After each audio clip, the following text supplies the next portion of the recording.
Also, Shigeru, can I please have you do time announcements for tonight? Yeah, that's fine. Thank you. Do we have a timer?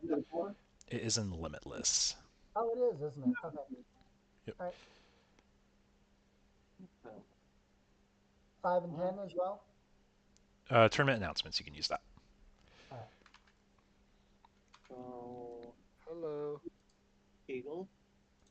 Hello, hello, folks. I'm going to go ahead and pick out my table one for stream.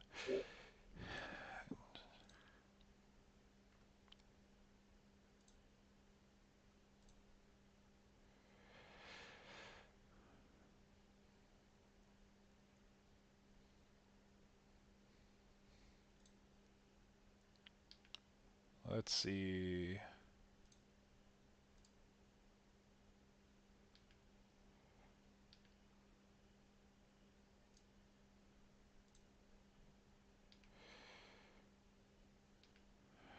Got that table we can do. We got this table we can do. Let's do this. Table 10. I'm not playing anything crazy today. Well, I'm going crazy. I'm not crazy. Hey, folks, you cool if I stream y'all's table for round one? Go Sure. for it. Awesome. I'm going to have myself on mute. See if you guys have judge questions, go ahead and ping Shigeru in the judge request channel for tonight. I'm gonna ping exclusively you. That being said, good luck, y'all. Thank you.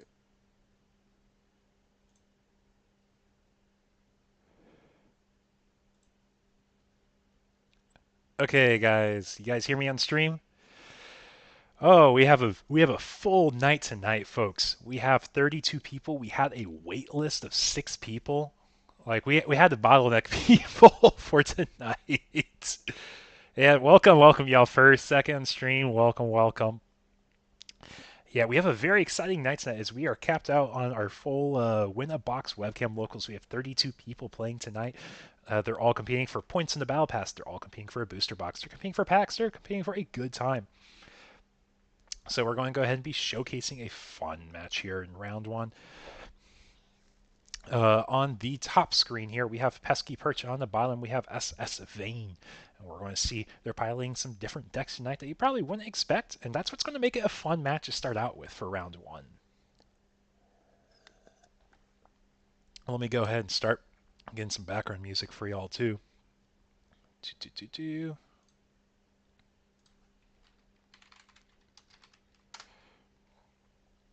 And grab this. Hey, I'm going to be very basic. It's going to be streamer friendly music, no copyright.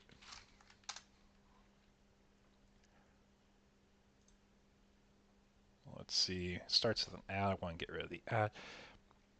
But we see we got Mirage Gal on Pesky Purchase side, and SS Vane opens up with a Pikmon and a Starmont, which, if you guys recognize or remember it from previous formats, we are going to see Crossheart. If you guys need me to fix the audio, just let me know.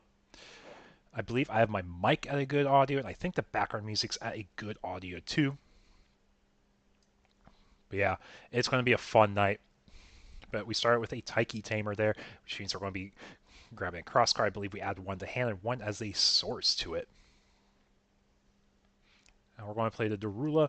Darula has on play, do a -3k until the end of opponent's turn. We're going to get rid of that Gal rookie.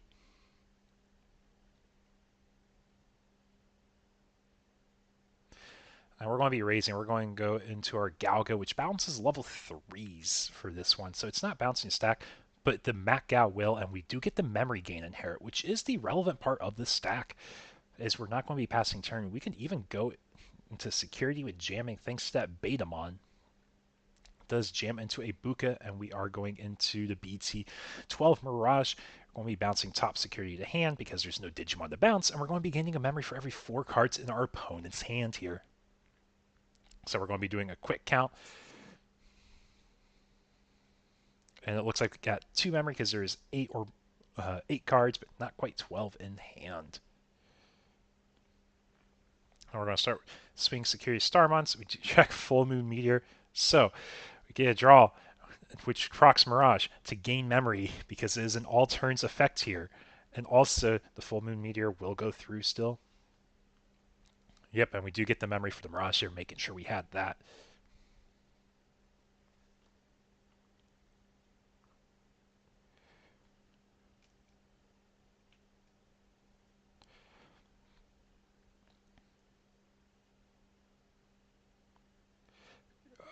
Boom. Anyways, so we're going to set up our charge tamer here, the tri-tamer, and Mirage is going to start swinging into security.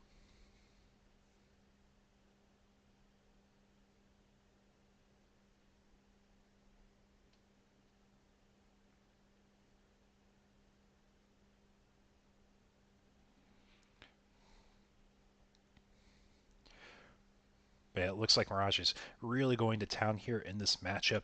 It's going to be a little rough. Crossfire is kind of forced to draw, and they're going to have a consistent hand size, and the Galga line's just going to be adding even more. Maybe get a draw for the Galga Evo, get a gain of memory from the Gal Rookie. And yep, you got the Galga and the sources of the Mirage as well. We're just kind of working through our memory thresholds here.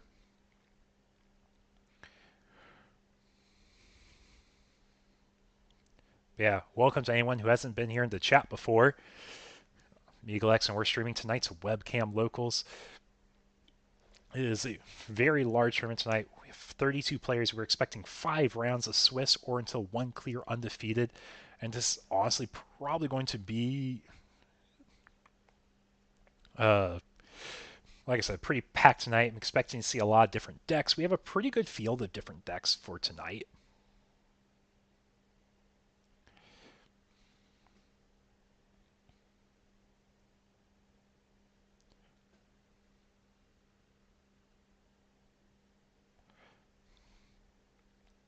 Yeah, so it is 4 security against the 1 security. Mirage does have 3 bodies on the board. I don't think Cross has any great ways to remove. We can start crossing cards from our hand, but I think we recognize this is going to be a really rough game, so we're just going to scoop it and we're going to go to game 2 in this set. So what can Cross really do to avoid the Mirage's side? So if we're trying to play around Mirage, we're probably going to cross more frequently. If we cross more frequently, we get to reduce our hand size. And then we can start doing material save by tucking our sources underneath Tamers. So that'll help a little bit. But I think we just have to try pushing and being the more aggressive deck. And we may want to be very careful of like Starmon Draw Inherit. I believe it's Starmon's has the Draw Inherit. It's been a moment since I've actually looked at that card.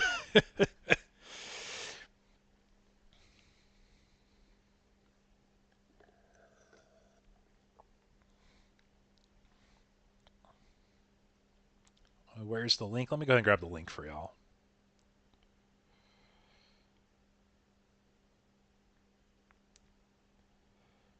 Let me refund you in here a second.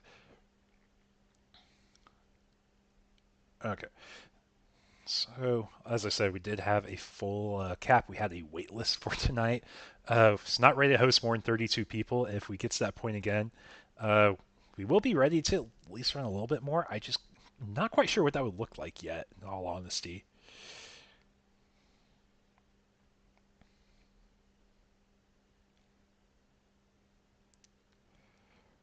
Okay. So we have this refund taken care of. Because one person paid before they got in.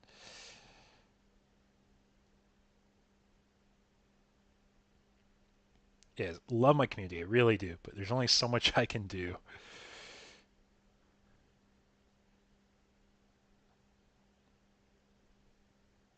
Okay.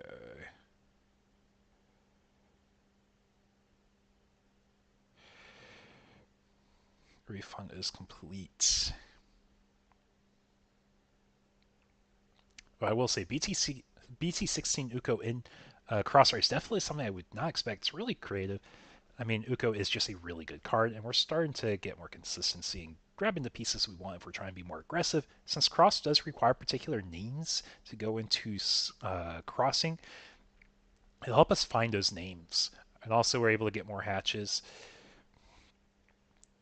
So we do check into a Thomas here for the first check.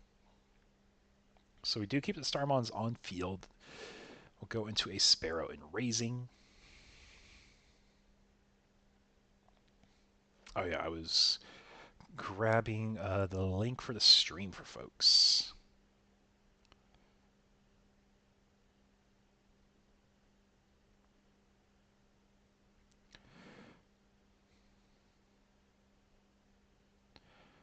And we do play the Darula.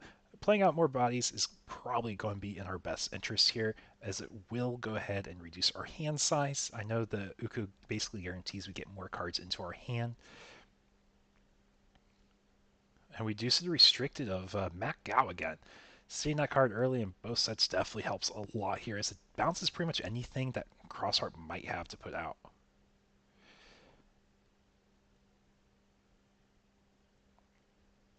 But yeah, there's the link and Webcam locals there.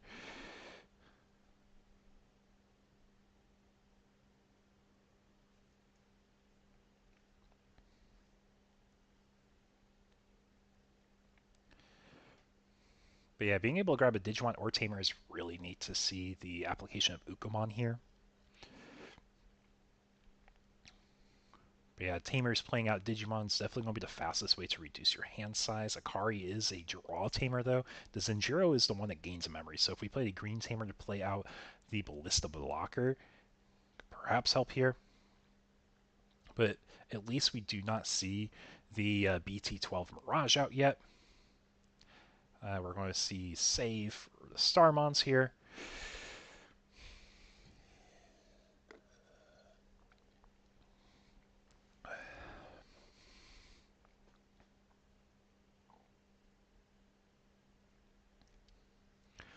Security Sparamon, we do have to draw. We do check into a Full Moon Meteor. Bounces the Sparrow back to hand. We don't have to draw egg anymore, but we do lose the body on the field, but we're still able to cross. We could go into X5 for essentially free if we have all the pieces. We could go into X4, we could go into X3. We have a few different bodies that we're able to go into here.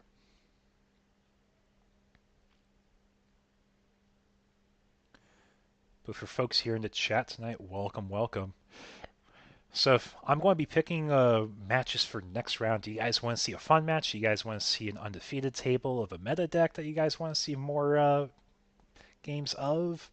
I'm pretty open to anything. And we're going to be playing the Taiki here.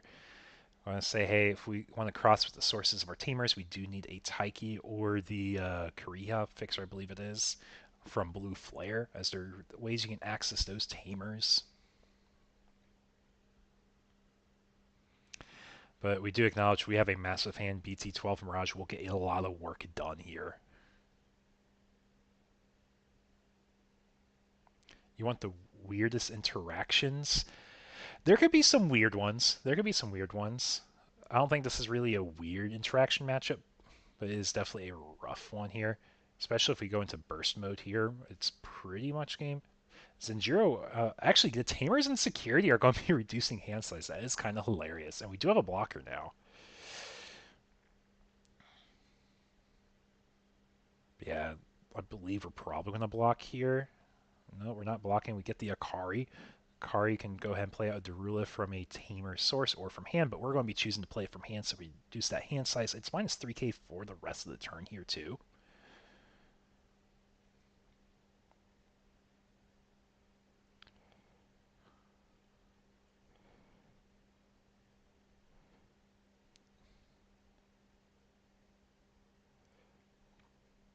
And I'm getting all the pings on Discord right now.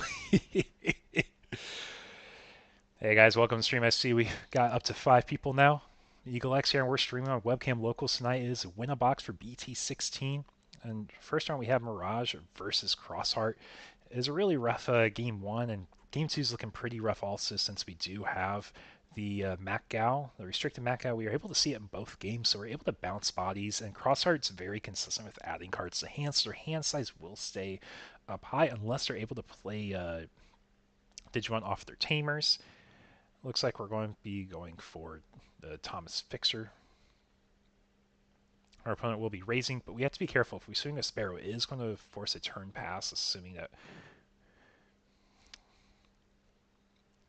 I believe we actually had just enough bodies here. We got the swing. We are going for game three, actually, of Crossout versus Mirage Gal, it looks like. We are going to game three, I think you're right. Yeah, I see both players shuffling up here. Yeah, welcome to the stream, folks.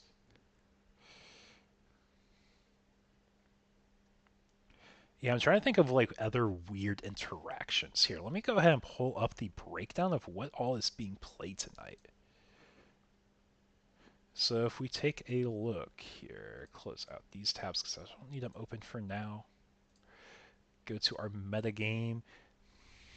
Yeah, we have Cross Art, we have a Quartz deck, we have Red Purple Imperial, we have Red Hybrid, we have Lugamon, we have Shine Gray, we have Edamon deck, we have Greymon, we have Royal Knights, we have Mastamon, we have Belfon, we have Blue Green Imperial, we have Magnamon, both Yellow Vaccine and the V Armor base. We have a bunch of Mirages, we have new Mace, and we have 5 decks in the other category. So if there's anything that really shout out to y'all, just let me know, and I'll do my best to find some fun matches for this next round too. And I'll try to keep it towards the top tables for y'all, because if we see a rogue deck doing well, rogue deck is doing well, that is exciting.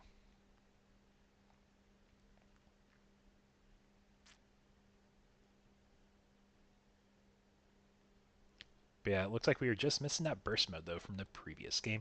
You go into the Betamon there, and we're going to start with a Gomamon. So this Goemon's star main phase effect is to strip a source, then it becomes unblockable after it strips a source off of one of their opponent's Digimon.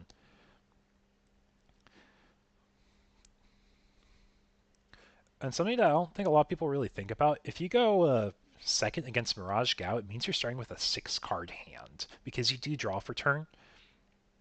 If you go first against Mirage, you'll have a 5-card hand because you don't draw for the start of your turn for the going first. So Mirage choosing to go first is typically within their line of plays for what they want to do. Curious about that Red Purple Imperial if there's time? Yeah, we can look into that. I could look into that for y'all. And we're going to play Akari. Oh. I want to make sure we play the right body for the Akari there. Oh, you played it for cost? Okay, I just want to make sure. Okay, those are the things you don't get if you have the table on mute there. I was like, yellow and green, they don't go together. No, we had the tamer. We wanted to make sure that got the draw there. So we're going to swing security. We do have jamming thanks to that Betamon rookie. So we can choose to block here or let it through. It is going through, checking another Ballista. This Goma is unblockable. That Goma is still unblockable. Also, real quickly, that Goma was unblockable thanks to its start of main.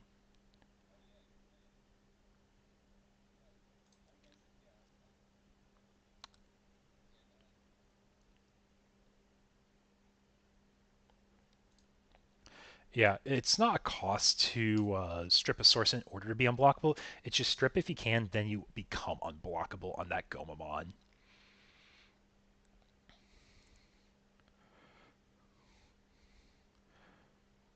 It definitely puts a little bit of awkward position here because you probably would have wanted to block the first attack there. But at least we don't see a body to be aced over, so we know we don't have to play around aces, and we don't have the Mirage out yet, so we don't have to worry about that yet, but it is very possible to see it come out this next turn.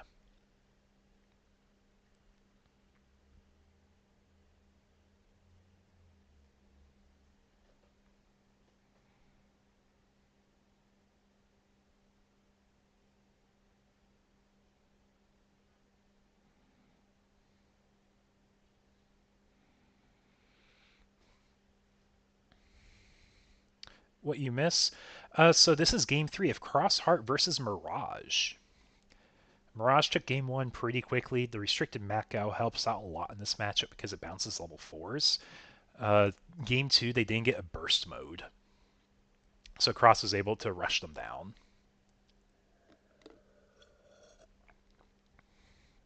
And now we're here at game 3. And it's 3 security versus 4 security.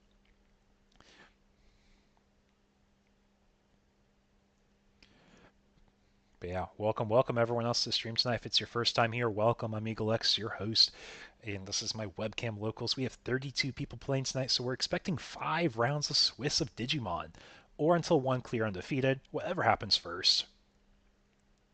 And we have a fairly split pool tonight. We do see roughly a third of the decks are within the top 3, like quote unquote popular meta decks. You got a bunch of Mirage, you got a fair amount of New Maze, you got a lot of Magnet X.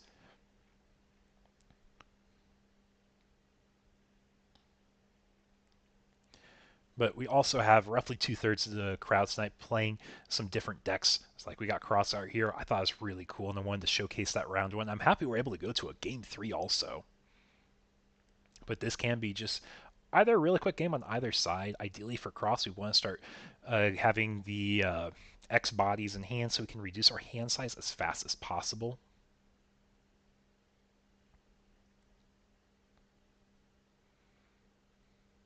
We do check into a Crimson Blaze here. It does actually pop that Galga body because it pops 6Ks or less. Yep, Galga is dead.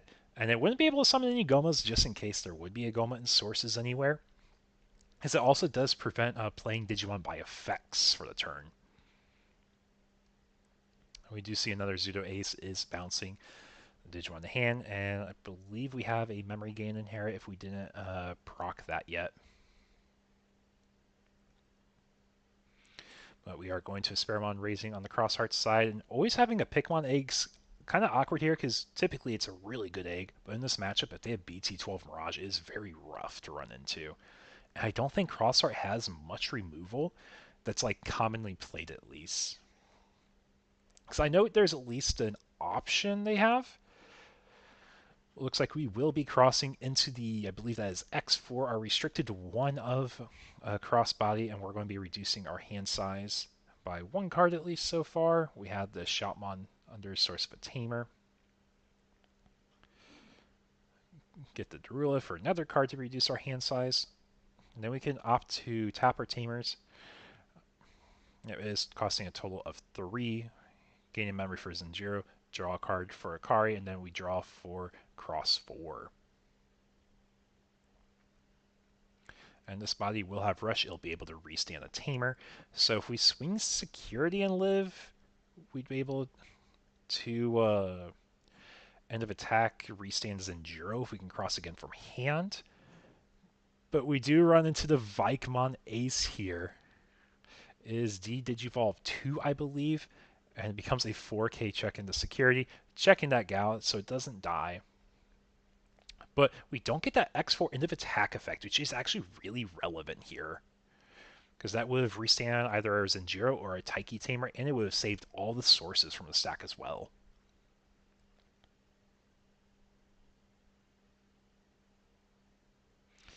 So we are going to go ahead and play the new cross, I think it's like 3XB. If you cross the guys, you are going to be tapping a body, I believe is what it says. I have not seen this card in a moment. I know there's a new common slot we got in one of the newer sets here. Let me go ahead and pull it up.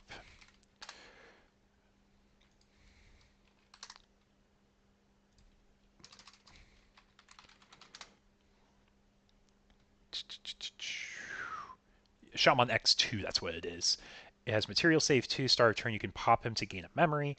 On play, suspend one of your opponent's Digimon, and if you Digicross with 2 cards, that Digimon can't unsuspend during their next unsuspend phase. So you are going to be essentially stunning 1 stack for the next turn. And it crosses, using a Shoutmon and Ballistamon. It costs effectively 3, I believe. So what it is there, Digicross 1, you can use 2 sources, so it goes to 3, yeah.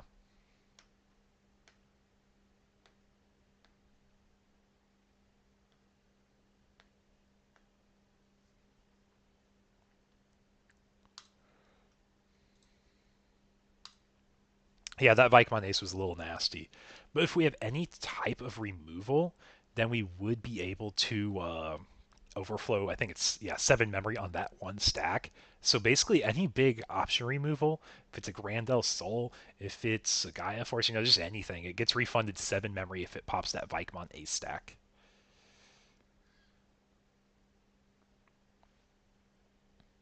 I think we might have a question on the cost here because I think it should cost a total of 3 after you cross because it's cross reduced by 1 per card.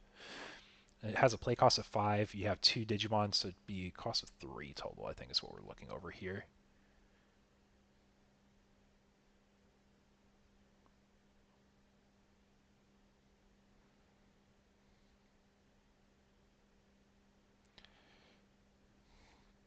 Are there plans for any tournaments over a 32 player cap?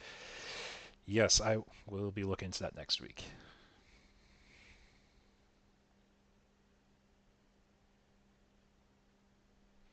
Need a Heaven's Judgment? So Heaven's Judgment doesn't count the Tamer colors. It only counts the Digimon colors for the extra procs. It would be good value, though. It definitely would be a good value card here.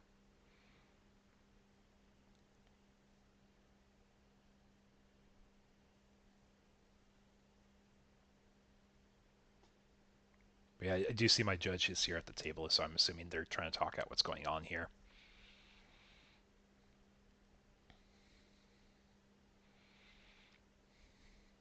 But yeah, Heaven's Judgment would make a lot of sense for Cross as a deck because there is lots of colors Digimon you can have on the field. Like from your Kari and Zenjiro Tamers, it's already 2. If you have a Shoutmon that's red, if you have an X5 that's black, so that's already 4 colors I can name top of my head. Blue could be in there from Z Gray, but it's not super common unless you're doing into the I believe X7 or Superior Cross, and in that case you would get white also if you have Superior mode. So I guess Cross does have removal in the form of Superior mode.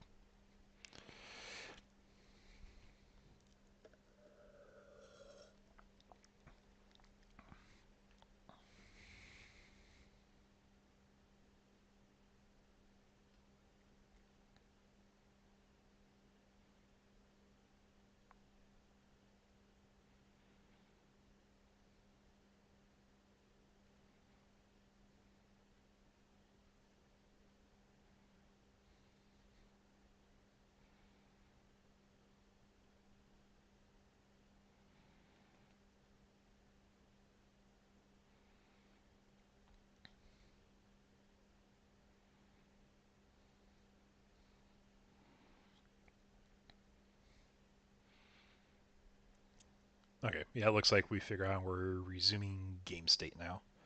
I think it might have been a question on what you can stun lock with the X3.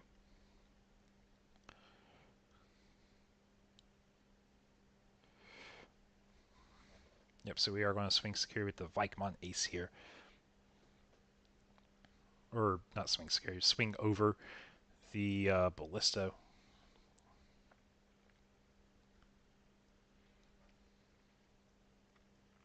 But yeah, how are we doing tonight, chat?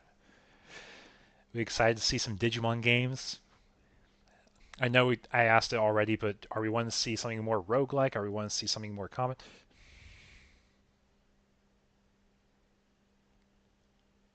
Yeah, this question's about Shotmon X3. Or X2. That's all it was there. So it is burst mode here. It's not BT12 Mirage, which means it's not an all turns effect at least.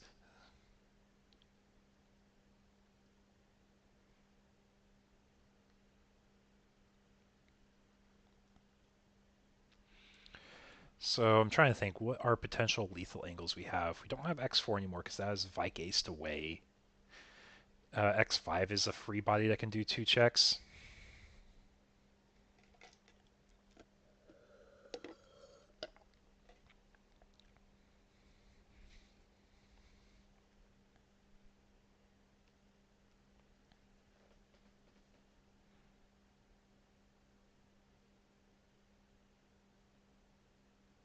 At 6:30.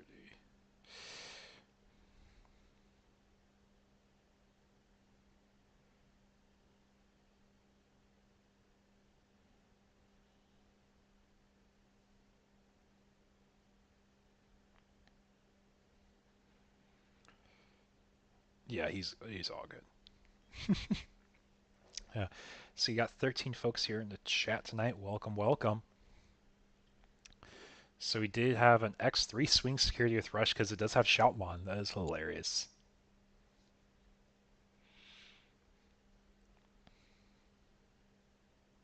Yeah, Shotman X2 in the dream. Yeah, exactly. That Shotman X2 is trying to do as much work as possible there.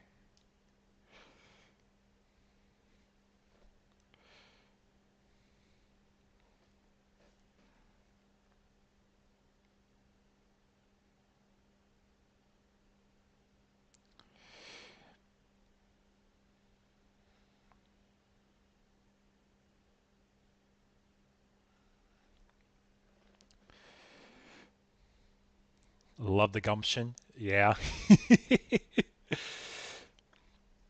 Yeah. Cheapy, cheapy, choppa, chop. Yeah, I know. I know the meme. I know the meme, Phasma. It's got the cats rocking back and forth. Yahweh, I did that. Yeah, so we need to be able to cross from hands here if we want to do something on our turn and keep turn still. One security left. If you have Gravity Crush can help make things work. Blinding Ray can help make things work. But we are also hoping not to run into another Vicase, I suppose. And this is Shoutmon X7, I believe this one is. I know there's lots of mecha bodies, and I need to get their names straight on which one's which. Yeah, this is X7 coming out here. And X7 has Digicross 2, so you reduce its cost by 2 for every Omnishot, Z-Gray, Ballistamon, Darulamon, Starmons, and Sparrowmon. So we got 1, 2, 3, 4, 5, 6. So we can effectively pay Shotmon X7 for 2, and then on play delete one of our opponent's Digimon DP less than or equal to this Digimon's DP. So when it crossed into the Mirage Gao burst mode, or Digivolve into burst mode, going to 15k DP did matter here, because this is a natural 13k body, but we are able to get rid of the Zudomon Ace at least. But I don't think we had enough sources to make this cost effectively too. It is just Mirage Burst Mode versus the world here, but the hand size was reduced, which is very relevant. ATX Regionals host coming soon. You know, I would enjoy a regional here. Yeah, the X7. The X7. Chat, clip that. Oh, clip the Cheapy Cheapy Choppa thing.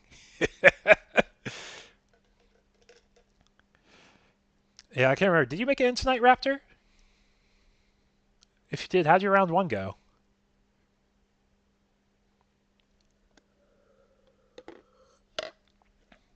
I got the mental training. I'm going to be adding, I believe that was the hybrid to hand there.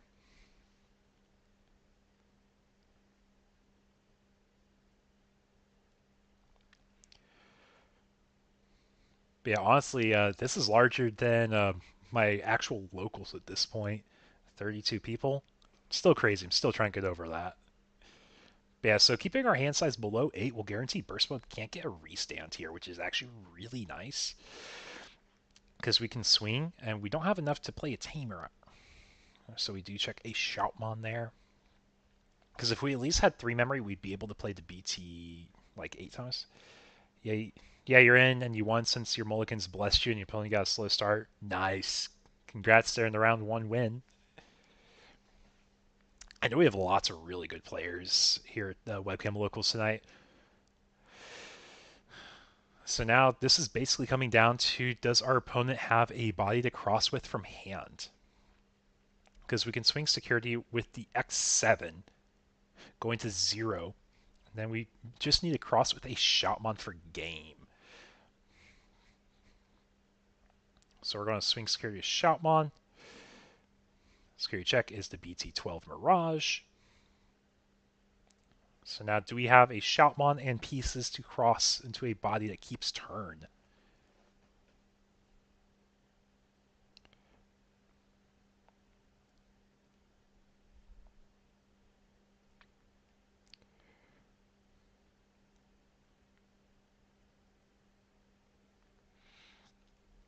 Also, for all my folks that are playing in Webcam Locals here, if you guys haven't seen, I do have a survey I'm asking y'all to fill out tonight.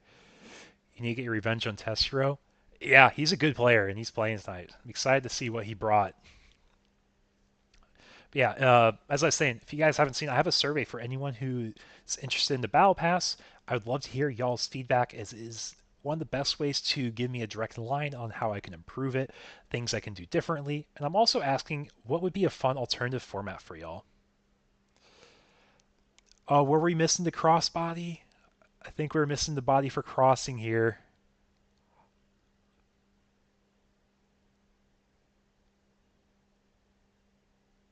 Why is X2 not a cross heart though? I have no idea. I have no idea why it's not. But that is our set there. And let's go ahead and see what is our time left in round. Oh, this was my old page. If you can't tell, we are full tonight, folks. I got about 10 minutes left in a round. I don't think it's quite enough time to get another game in. I'm going to hop on a quick break, refill my water, and I'll be right back, folks.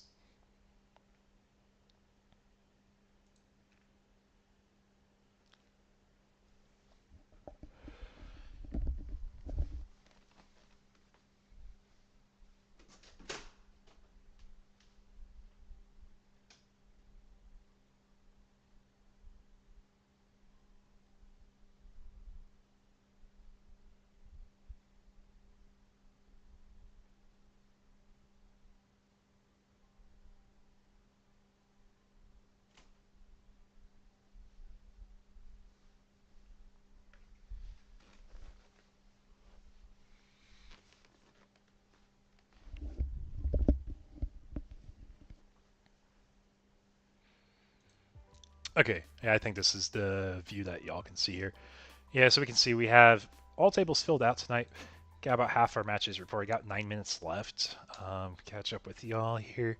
So I'm not sure if there's like a good canonical reason for why X2 is not crossheart, but it does definitely impact some of the plays you can do because it doesn't work with the tamers. Like if we look at X2 here, he's just an enhancement. He's not crossheart like y'all are saying, and because of that, uh, what's the best way to pull up the tamers? Tamer cross, probably the fastest way. Yeah, it's like, I don't think Taiki matters as much, but like definitely for Akari, it checks for crossheart traits, so you don't get the draw from Akari. If you look at Akiro or Zenjiro, it's not crossheart, so you don't get the memory. So even if you do cheat it out with Zenjiro, you're not getting a memory with him. You're just effectively playing it for 3. Which is fine if you have the pieces crossed with. If you don't have the pieces crossed with, that's still fine. But yeah, I know it's been a hot moment since I've looked at like all the cross cards. I think that is our newest addition we've had was the X2 there. But yeah, cross is definitely exciting there. As I said, for a metagame breakdown, this is roughly what tonight's locals looks like. What's my favorite deck this format? So I know it's a meta deck now. I love Nume Manze. I think it's super fun. I liked it last set too. I started playing that like week 1 as soon as we got Ukumon and we had the Manze X. I was playing Nume Manze. I thought it was really fun. I like tempo decks. I like decks that have ways to clear boards. But yeah, like I said, we have quite a few different decks tonight. We just watched Mirage versus R1 Crossheart. And if there's anything that's of interest to y'all, just let me know in the chat, and I'll make sure I try to find that table. I know Red Purple Imperial was mentioned tonight. Yeah, Red Purple Imperial, got that down here. So that's more of Gabumon's playable, not the fact that Garuru's playable. But something that people have definitely been using a lot more lately is, in case you all don't know, the Bond Tamers aren't once per turn for the raising a Gabumon or Garurumon from raising. And because that's not once per turn, you're able to see your rookie Gabus and you're able to see Louis cheat out your raising stack. And when you cheat out the raising stack, you get another memory and draw from the Bond Tamer. Just something cool there. So that's when you start pairing with the Ukos, and because you got the Ukos, you got the Louis, and the Louis starts pushing, and you start getting extra memory, extra draws, and you're able to have really efficient turns without needing a memory fixer.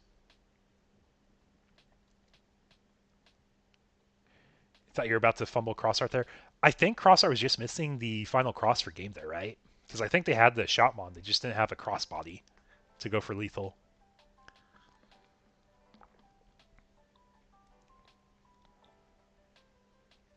But yeah, that was a good game. It was a good game series.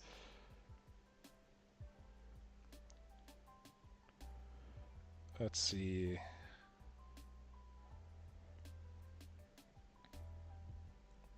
Yeah, it looks like 1, 2, 3, 4 tables playing still. Yeah, you didn't have the final piece.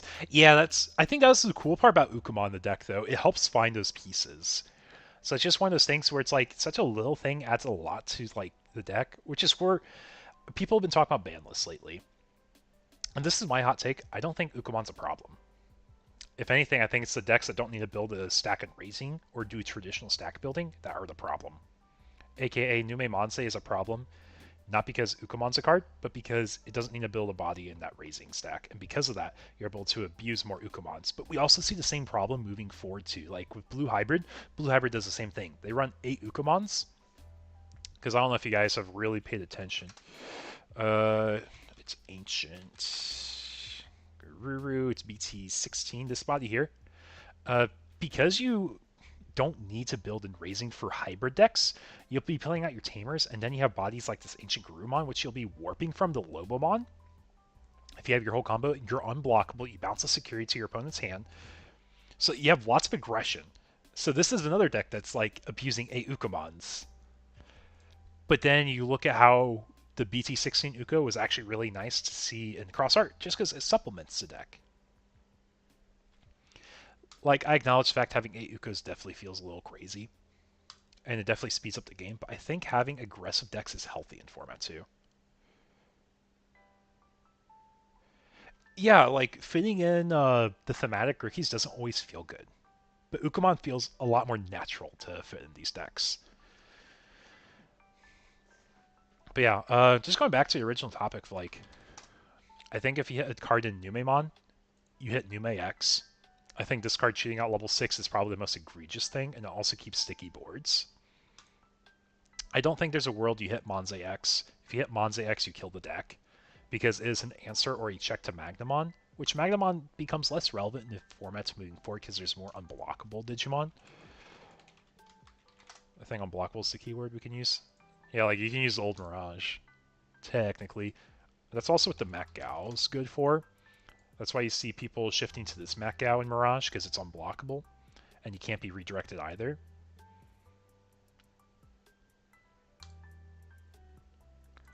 But yeah, but your Koji Tamers for Blue Hybrid, in effect adding a card to your hand, it's really easy to do.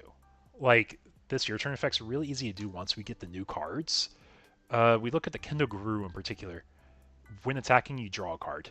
Because you're adding a card by effect during your turn, you're able to become unblockable. So if you have the Warp Tamer, you gain a memory, then it can't be blocked for the turn.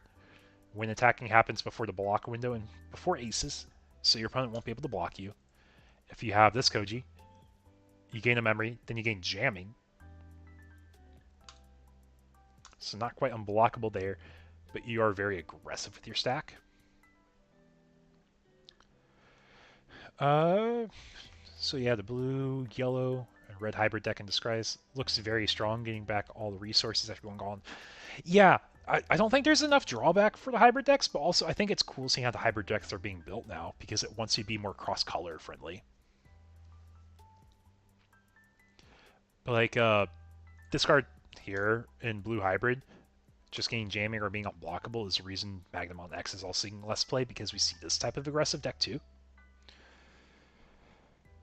Yeah, they all have some type of unfair mechanic. And it's like what you're talking about there. We have rotation through terms of power creep. Because I talked about this a lot before.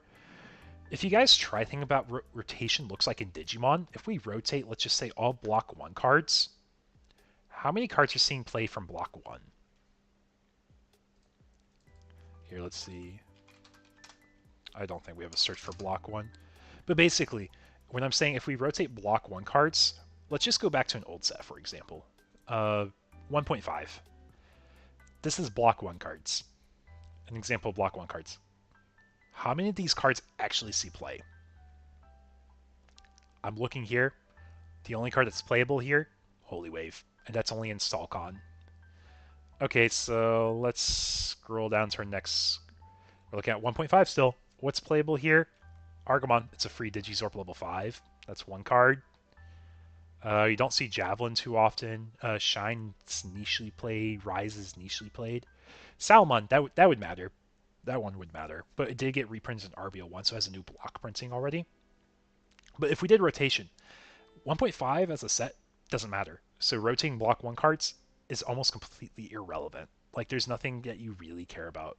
I guess you lose Draw Upa, but that's reprinted in RBO1. Demi V is also in RBO1. Demi Mira is, I think that one's RBO1 also. But anyways, like, we're just looking at, like, there's so many unplayable cards from old sets. Like, Fixer Davis is probably the most relevant thing you lose in this set. But that's rotating block 1. And let's just say 1.0 had a few more staples because we had, like, our staple tamers. So, like, that matters a lot more. Magna Angemon. That's the only SR, I think. Or is it? Yeah. The only relevant block 1 card if it rotates. But guess what? It's reprinted in RBO1. So, like, just going on my tangent. Rotation won't do anything in Digimon because the most powerful cards are the newest cards. So if you're trying to rotate old cards that aren't the newest, most powerful cards, it's not going to impact the game.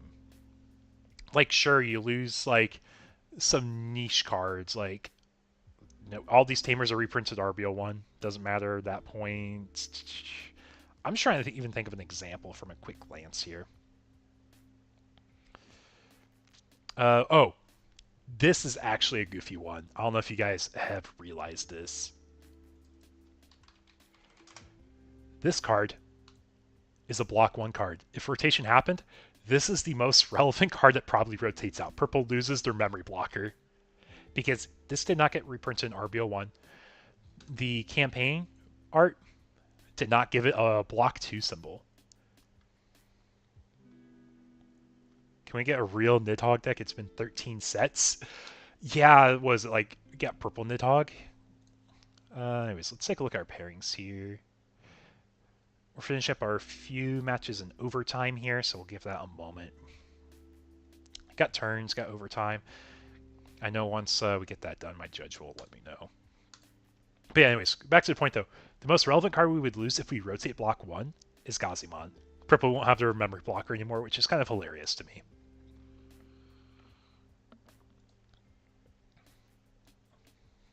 Let's see, go to BT4. Do we lose anything relevant? I guess we lose our hybrid tamers. We lose some of our hybrid searchers because they haven't been reprinted. So we do lose a little bit in BT4 at least. Really in the form of searchers. I don't think we play any of the old Gao cards, right? This might be a one of in Mirage lists. Bushiagu, he hasn't been reprinted, so we would lose Bushi. But yeah, like, this goes back to the original point. I don't think there's many playable cards in old sets. Oh, Thomas. We lose Thomas.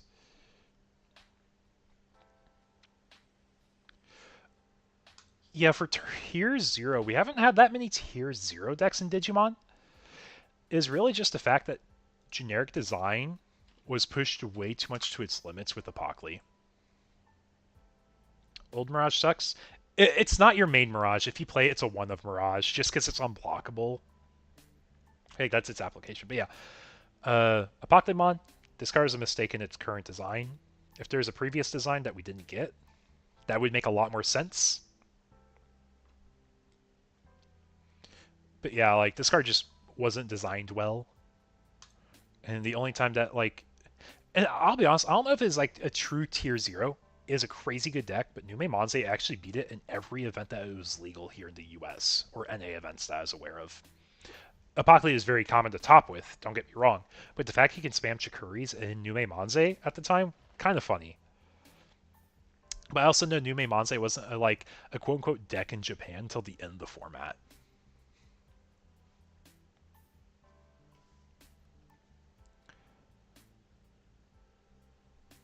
Okay. Yep, we're doing our overtime turns. It's 3 minutes ago. Yeah, so we got a few minutes still.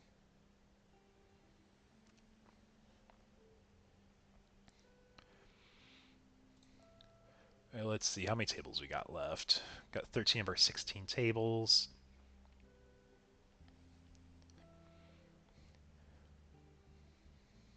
But yeah. How's chat feeling tonight, though, about the tournament? We excited to see a lot more Digimon. Round one's basically done here. We'll be going to round two here shortly.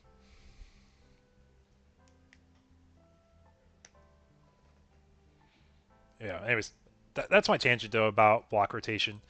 Overall, it almost doesn't matter. Like, you hit, like, a few niche old cards. Mirage losing to BT4 Thomas is kind of relevant. BT5, I don't think we have a whole lot relevant. That cross art was really fun to watch. I'm not going to lie. I was like, okay, we're just needing one card to win the game here. Any crossbody with a Shoutmon is game. Because you had the mem thresholds, you had enough memory.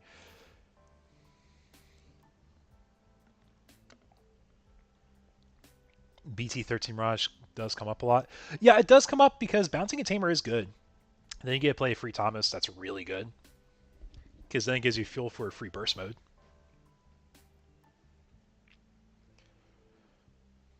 Yeah, what else do we lose that's like kind of relevant here? I guess we lose we lose Nightmon as a deck. We lose Diaboromon support. We do lose old Diaboromon support. So Diaboromon becomes unplayable if we rotate a block one.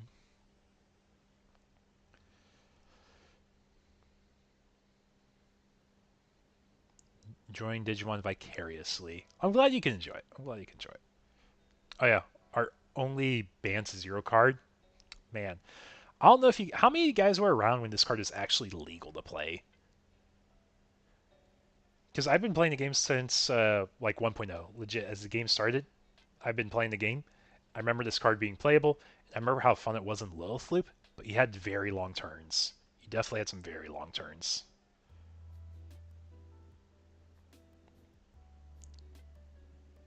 All right, let me go ahead and take a look here, make sure all our matches are reported, because we should be closing out overtime here.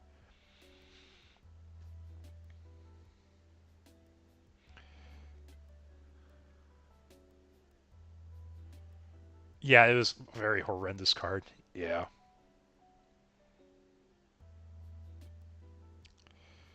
Okay, our last table is reporting here.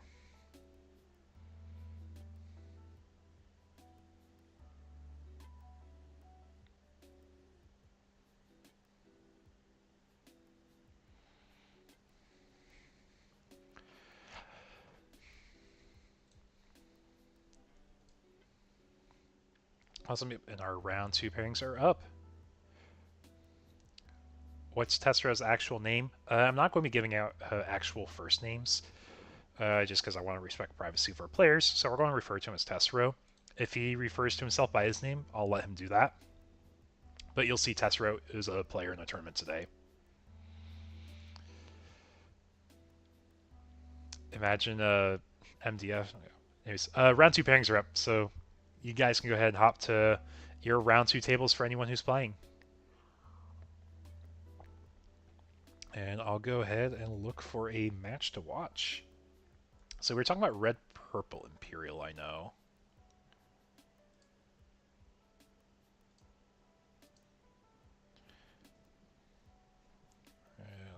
Ping.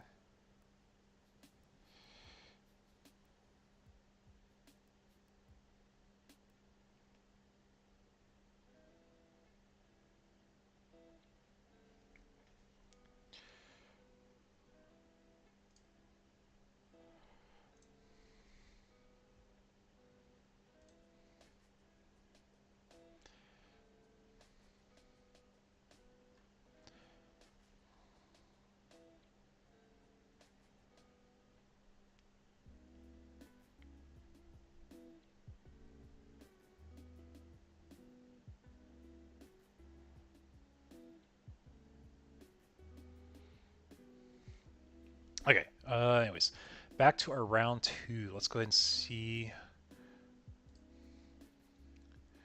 So, let's see how Red Purple Imperial won last round, so let's go ahead and pull that up on stream for y'all.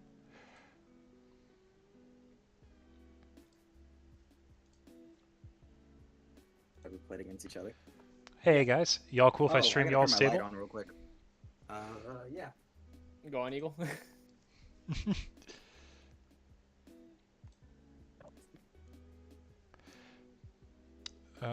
Switch this view. Anyways, good luck with your round, guys. If you have questions, you can ping Shigeru in the Judge Request channel. So here we have Alan versus Tara. Alan is on our top table here. On the bottom, we have Tara.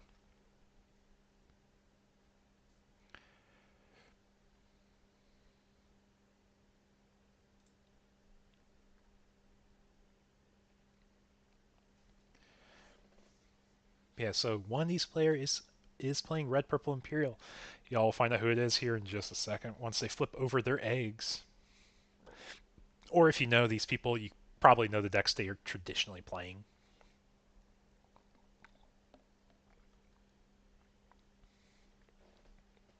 Also, for anyone joining the stream, welcome, welcome. So we got 14 people in the chat. Now we are going to mull here.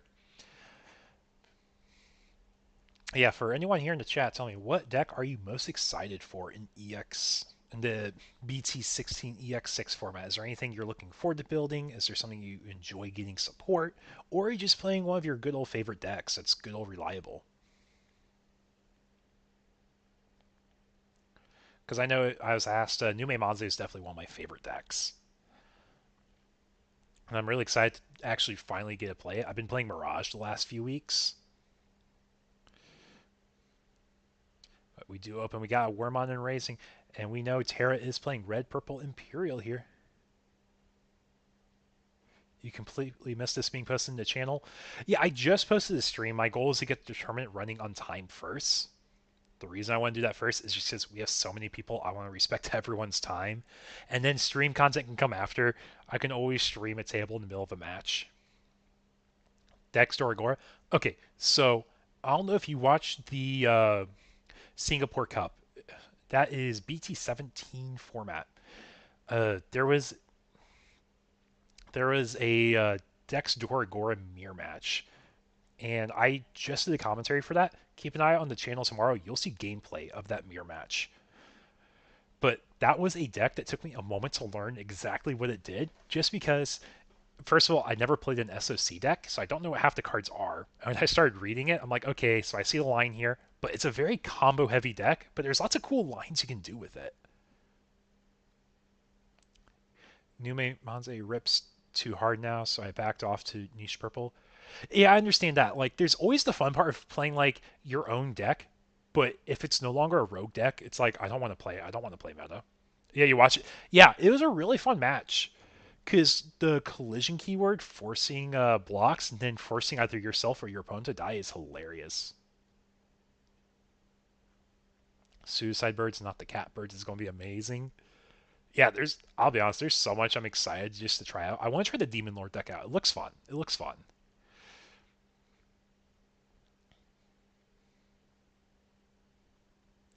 But for anyone who doesn't know, Red Purple Imperial is a deck that focuses on Digivolution from trash, so you can do some Jogress plays, play out bodies, and then go into your top end Red Purple Virus Imperial, where you can swing in security checking absolutely nothing relevant, as it will just simply be trashed. So no security effects of options, no security effects of tamers. So the more time we get to set up, the more that Red Purple Imperial will really be able to wind up and do combos.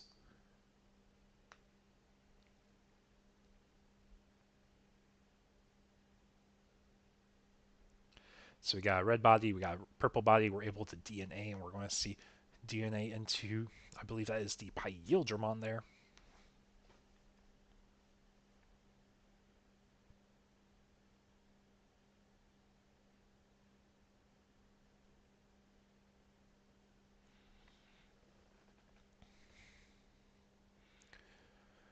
But yeah, like I was saying though, that SOC mirror match, it took me a moment just to kind of learn what everything was and to figure out what I was doing for commentating.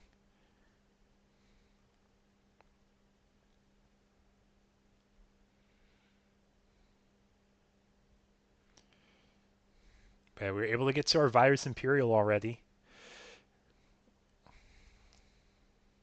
But we did not have the, I believe you have to have the correct Imperial and source it return to hand so it doesn't check anything. Okay, I've heard lots of really good things about the Liberator stuff.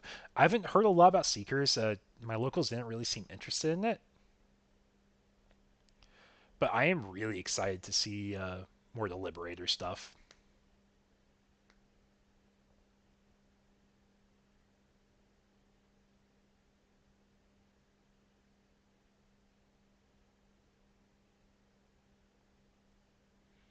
I was planning on playing it since I read the Seekers novel, and it was great, so I'm sticking to it. I feel I still play my Grace Nova. So Grace Nova is a cool deck. Okay, so the commentaries are great to help me understand what was going on. Yeah, the commentators actually did a good job in that match. It did help me to listen to the commentators in that match with the Dorgora. But one thing I don't know if y'all have really like noticed or paid a lot of attention to, but lately, Digimon has not been printing just vanilla rookies or Digimon anymore. They've been printing niche one-of cards that help various old archetypes. So, really good examples. We had two cards printed in BT16. You had the Agumon, which works with the Grace Nova deck. You have the Agumon, which technically works in Shine Greymon also. Instead of printing a vanilla, they printed a card that supports two old decks, sir. Another card they did was the Galga. The Galga works with the Mirage, obviously. It's really good in Mirage. But it also works for your Grace Nova deck also, which I absolutely love. It makes use of what would normally be just completely useless bulk cards and provides more value to the players.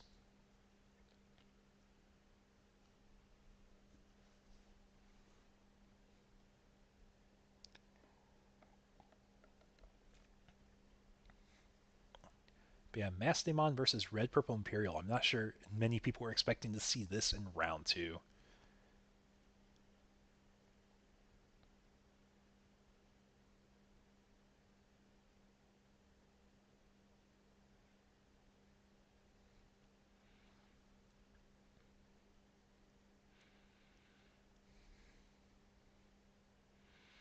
It's funny that you bring up Vanillas. Okay, okay. I know I was talking this with my roommate also. We did just get a vanilla. It technically has the rule box that is aquatic. Yeah, I really do hope they continue doing that moving forward of like having niche one card supports for old decks. Because we also had what was the I think it was the Omekamon for the Alter B deck, more the ping pong stuff. That was cool. Love seeing that. It's legit one of my favorite things.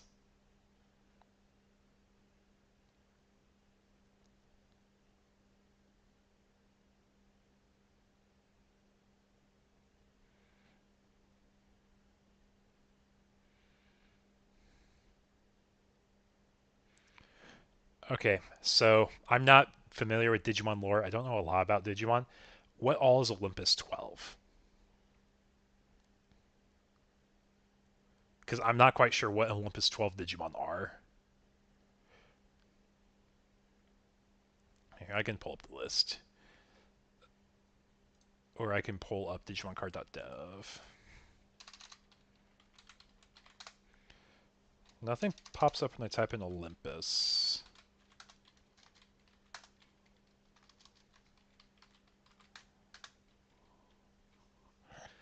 Do I have to shorten it just to Olymp?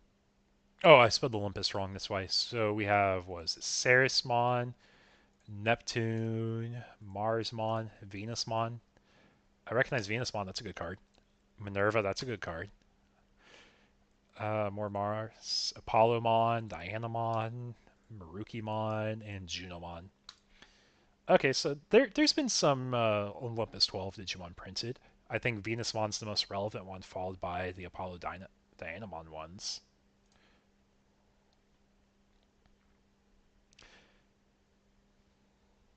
Opposite to Demon Lords. Okay, I'm curious if they're going to make like a cool thematic deck for it.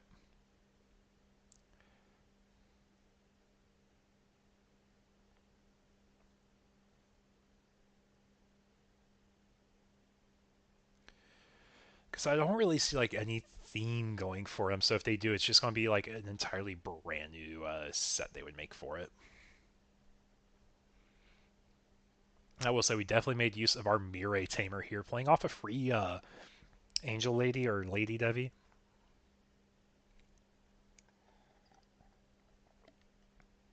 But we have a second Mirai Tamer, which means this Gatomon will be able to help us combo, and we can use Mirai, play out the free counterpart body, and we can Jokers into Mass Day again. We do have that Lottery Mass Day, such a beautiful card there. But we pick up the card from trash thanks to Lady Devi. Now we're going to go ahead and DNA. We gain a memory from the Lady Devi mainline text. Mastermon's going ahead and DNA Digivolve. When we do, we're going to add Digimon from trash into our security, and we can choose to play that. We're going to be playing out the Gatomon, though, so we effectively get nothing new in security, and we whiff the Gato effect. I know I just spoke really fast there. And this Mass Day is able to start swinging security, but we're going to set up a Ruin mode. We're going to say, you know what? We're not winning the game this turn, but we can maybe Time Walk and get an extra turn here. Just when you thought that we might be out of game here, right? Oh, the DP6K. Never mind. 6K body. We're going to next game.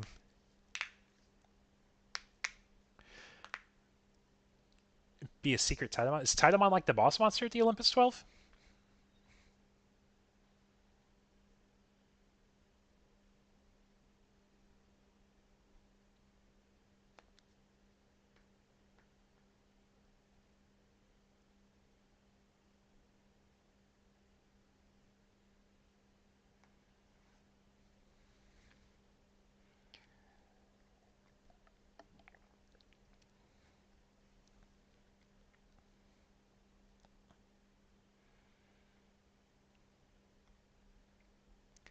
Yeah, like I said, I don't really know much about the actual lore of Digimon.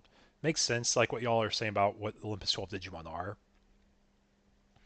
I just don't know how canonically it would like make sense to like put together into a deck. It's like Demon Lords, Royal Knights, those both make sense how they made the decks play it, and I think it's really cool. I still think Royal Knights is one of the coolest deck designs they've had in Digimon. Like intentional deck designs. I just love how generic it is. I love how they literally designed like just rares to make it really accessible for the deck. Obviously, there's a few SRs, but it's not like a crazy amount for the deck to work. I do remember at the time people thought it was the most expensive deck, which rightfully the Gallantmon is expensive because it is just generically good.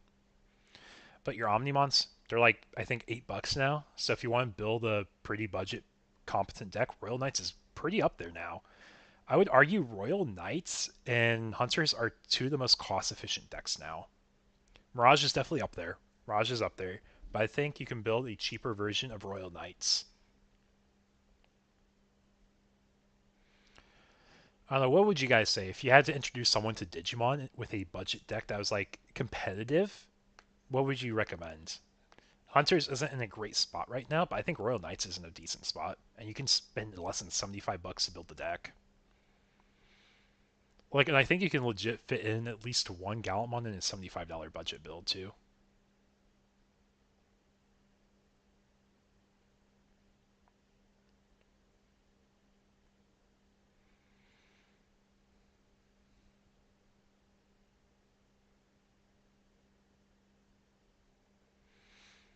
Other budget decks, I would also advise Mirage Gao. It'd be a little bit over the $75 limit because your BT12 Mirage, I think it is like roughly $10 a pop, so it's 40. You got your trainings; those are about 7 to 8 a pop, so that's 75 already from those 8 cards.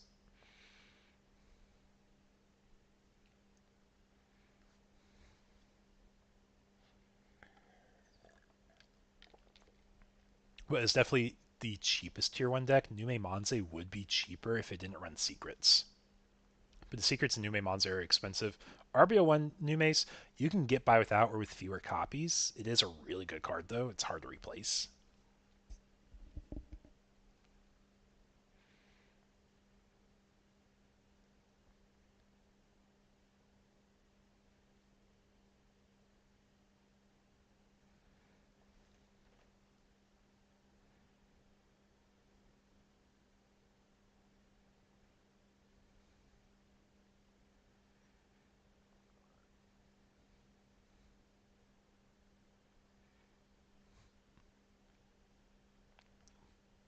Yeah, so we're going to get our bodies in trash that we would want to potentially digivolve into if we want to do the memory heavy plays, because you still have to pay the cost for digivolving from trash.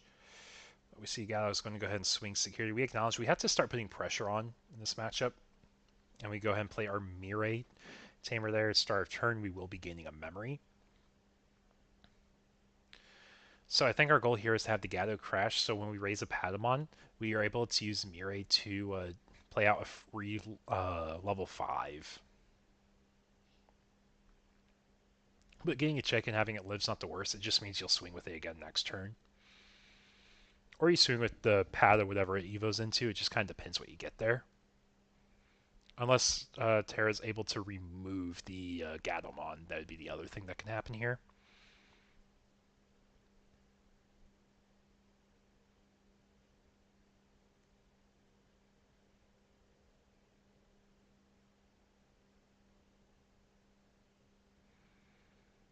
So, is Wargrey expensive at the moment?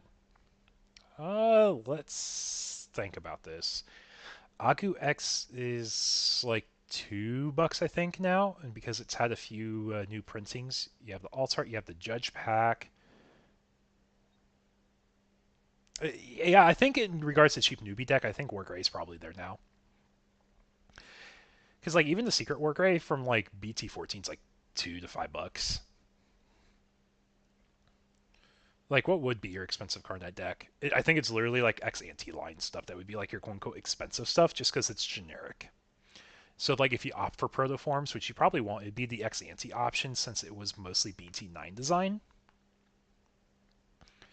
But I think those are like $3 now. Cool Boys are like $4 if you opt to run those. Yeah, Wargrey's a good pro tag deck that's really budget friendly. Even Shine Gray as a deck's pretty budget friendly too.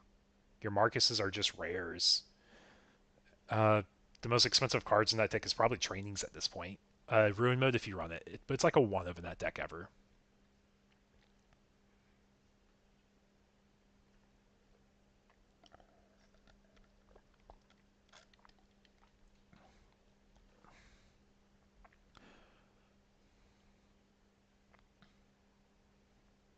I know it's been a moment, but anyone who's joined chat, welcome, welcome. I'm Eagle X, and this is your webcam locals, or my webcam locals for Monday. Every Monday, we run these webcam locals. They're winner boxes. I offer BT16 booster boxes right now. You also have potential cash out. You can get the Nationals Angemon map. I try to have a few different things available for pricing for players that are interested in different things. And additionally, I'm trying out a brand new Battle Pass feature for the season. This is something going live until the end of EX6 format, but players are able to earn points for passive rewards. So we have a lot of people regularly coming back to these webcam events, which is really exciting. So we are jogressing to our Dino B here, playing out the Pyildra.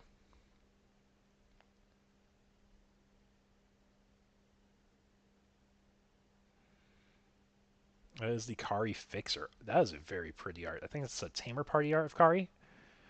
And because we have a Fixer and we have Mirai, we're guaranteed to start with at least 3. Could start with 4 memory, just choosing the ordering of effects here. So Mastic have a really explosive turn here to kind of come back and hopefully have like a way to respond to this board. I don't think there's a way it closes out game. But we do have the Jogress because we have our 2 purple red level 5s, the Pyildra Dino B. Go into Virus Imperial here. 2 memory still.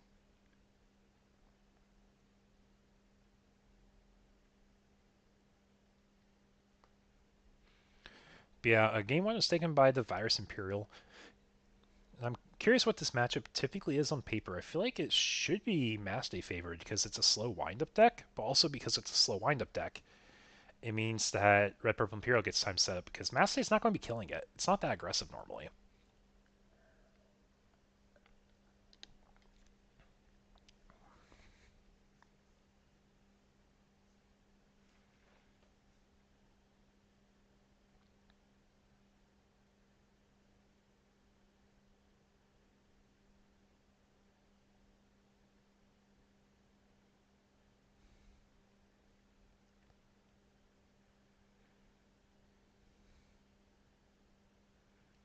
So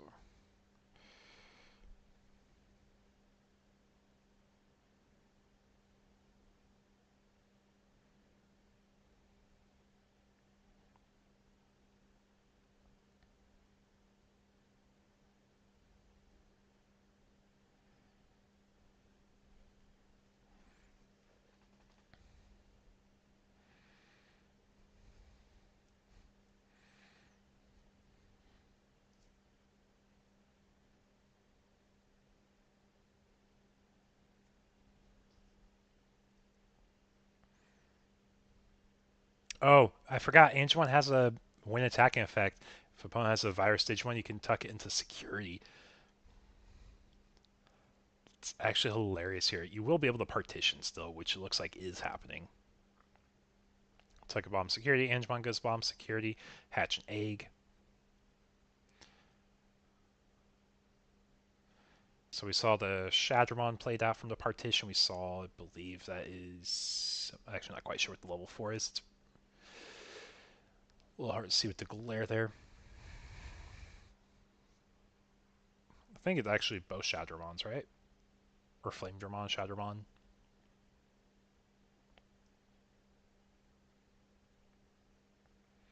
But we are able to combo with Mirai and Gatomon. Playing out free body, we're going to be able to Joggerus here. When we Joggerus, we go into Mass Day. We're going to be tucking Digimon from Trash Bomb Security. Then we can play out Digimon level 5 or lower, red or purple. Or yellow-purple. We're going to be playing out the Gato. We still have to shuffle security after we look what's in there. And because we play Gatomon, we're going to be using its effect to search for a yellow-purple Digimon. We get the yellow and we get the purple. And then Mass Day's alternate effect, we play Digimon by effect. So we get a pop a level 4 or lower, so we are popping the promo Shadra.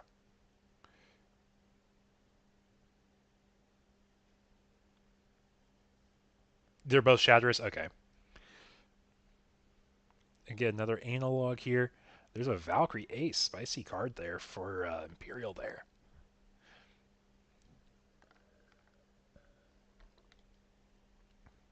But we are able to remove one of the bodies. We can go into a Revelation of Light. We do have that Kari in play. We could play a level 4 lower from security. They now has really solid board setup and potentially a comeback. I definitely was not expecting that. The Angemon really put in work here. Now Revelite goes top security because we do have a Kari in play. Leave our opponent at 2 memory. The board's cleared. And all we can really do is build up and raising, I think, for this turn. Build up and raising, set up tamers. It's not quite game because it has 4 security versus 2 security. But definitely a really exciting game to watch here. What y'all's thinking?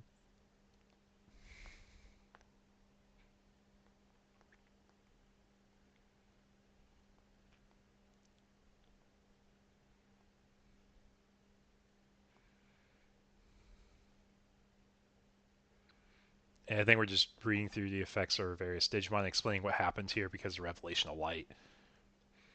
Kind of a goof card. You get to play a level 4 or lower yellow Digimon from our security. And then because you have a Kari in play, it goes to the top security.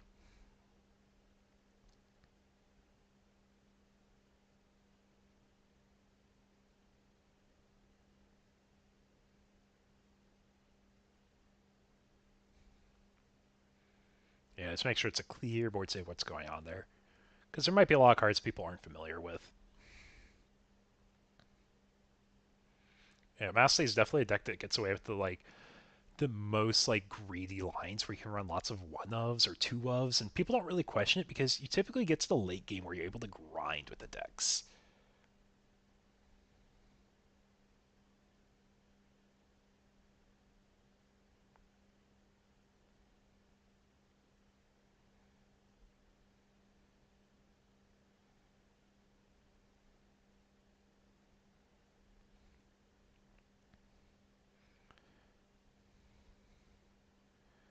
It looks like we have all our tables actually playing still. So depending on if this match finishes quickly or not, we may actually go to another table.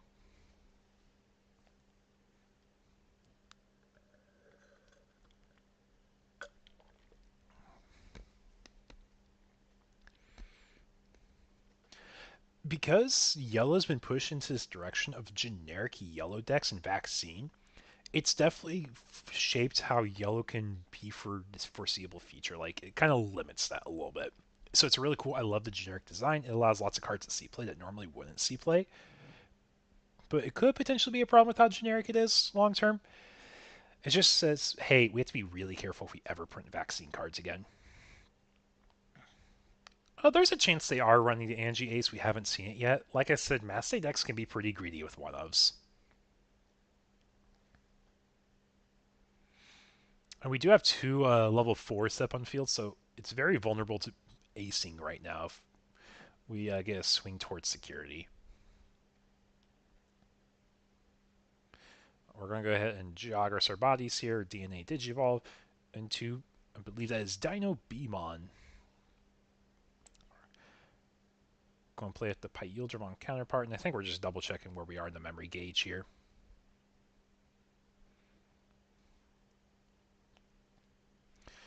But yeah, I would expect something to happen if they swing security for an ace to potentially be played out. Magna Anja for recover. Anja will want ace for the pseudo recover after it does its effect, or choosing not to use its effect to always keep it at 1 security. As long as the Digion's played out by effect, though, Mastermon will be able to pop a body.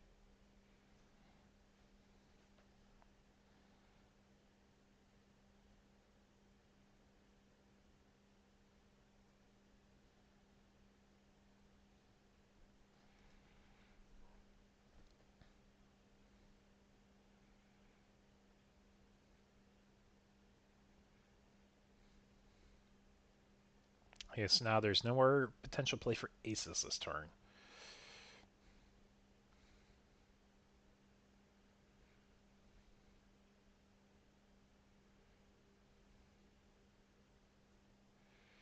Okay, really exciting game. There's been lots of back and forths. Lots of back and forth. The board's cleared, security's low, but guess what? I can recover a little bit and I can remove your board at the same time while kind of stabilizing with a big scary body into little bodies.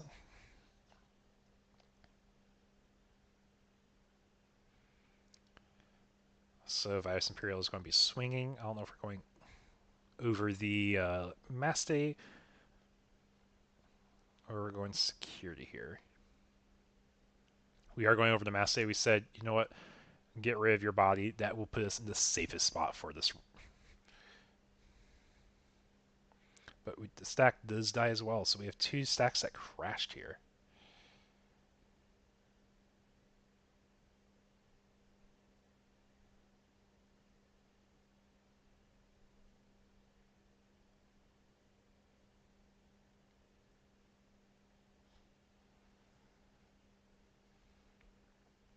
But we are going to start saying with Beamon, get a train going so we get our next stack going. But we're going to be slamming our own level 4 here response as well. So we missed a rookie. I think we're just kind of banking on the fact that we can blast Evo into something. But also, we're not at a point where we're getting lethal off the current field.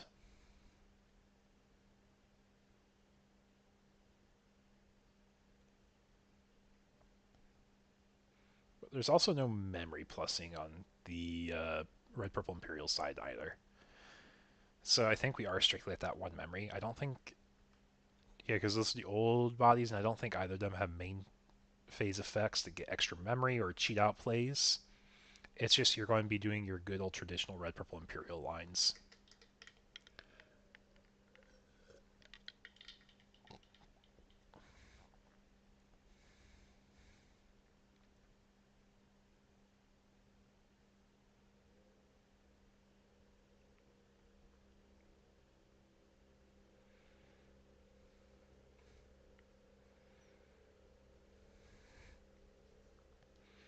Yep, so we see Shadra here. Shadra says we're going to go ahead, play a body. The Wormon has an on play where we're going to be digivolving from trash to go into another Shadra here. And then I believe we have end of turn DNA Digivolve, so even if the memory threshold is past our turn, we can still go ahead and Dino B here.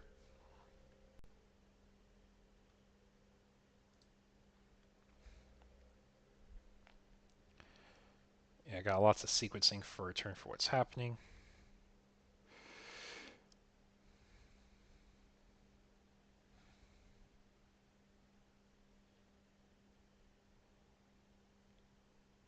Let me pull up some of these new Red Purple Imperial cards because I vaguely know what some of them do. I don't know what all of them do in full transparency.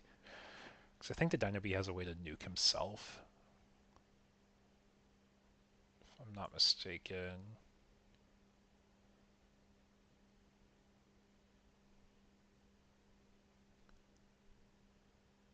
It has raid, that's what he used. Go over the body there. Okay.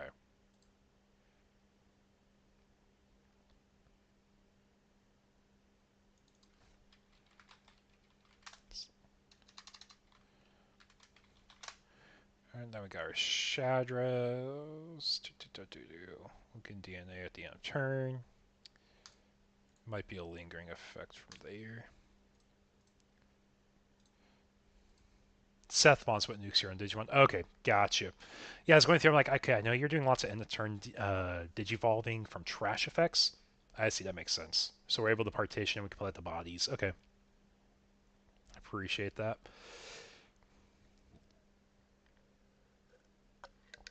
Nice thing about DNA digivolving, it's a brand new Digimon, so it's not affected by summoning sickness. You're able to start swinging right away. Play at the Pyildramon counterpart here, so we are able to go into the Imperial. But we do know that first check was Revelation of Light, so we get that 5k drain. That is persistent for the rest of the turn. So most of the bodies we play out from Partition won't be able to live, because I think there's like maybe 1 or 2 Digimon that are 6k threshold level 4s.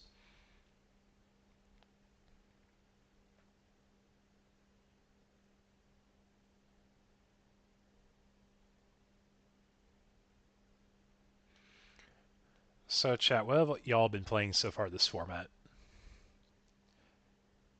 I know we actually get a good armor deck for once. Yume Manze is the other meta deck. A lot of people are playing right now. Got rid of the security here. Mass Day's turn. Got 4 memory. Got a dream here. We got a dream. Angelmon give -2 checks. They're not dying yet. That is true. They're not dying yet.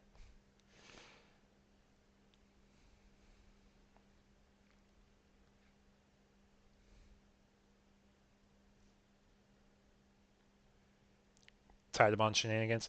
I saw the Tidal Loop deck. That actually looks really cool. I always love it when there's decks that just kind of come out of nowhere that we weren't expecting. It's always the most exciting. It's always the most exciting. Just because it makes formats more interesting. You've embraced your inner combo player with Red, Purple, Imperial, and Phoenix. Yeah, Phoenix has really cool lines of plays, really cool combos. Copying to undeletions is basically like your attack effects. Got custom playmat for birds. Yo, that's hype, man. That's hype. I actually haven't seen a birds played locally yet. I know people were excited to build a deck, but they kind of strayed to building other things to set.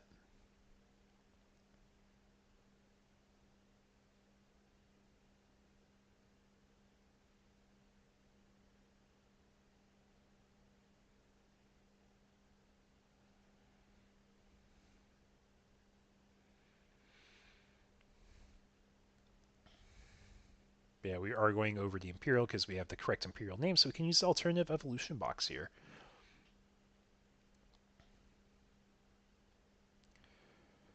You wish Marsmons were relevant? Yeah, I think nichely you can play like one of them. Like there's one point you were able to see them in whatchamacallit. Niche saw it in like Red Hybrid for like a second.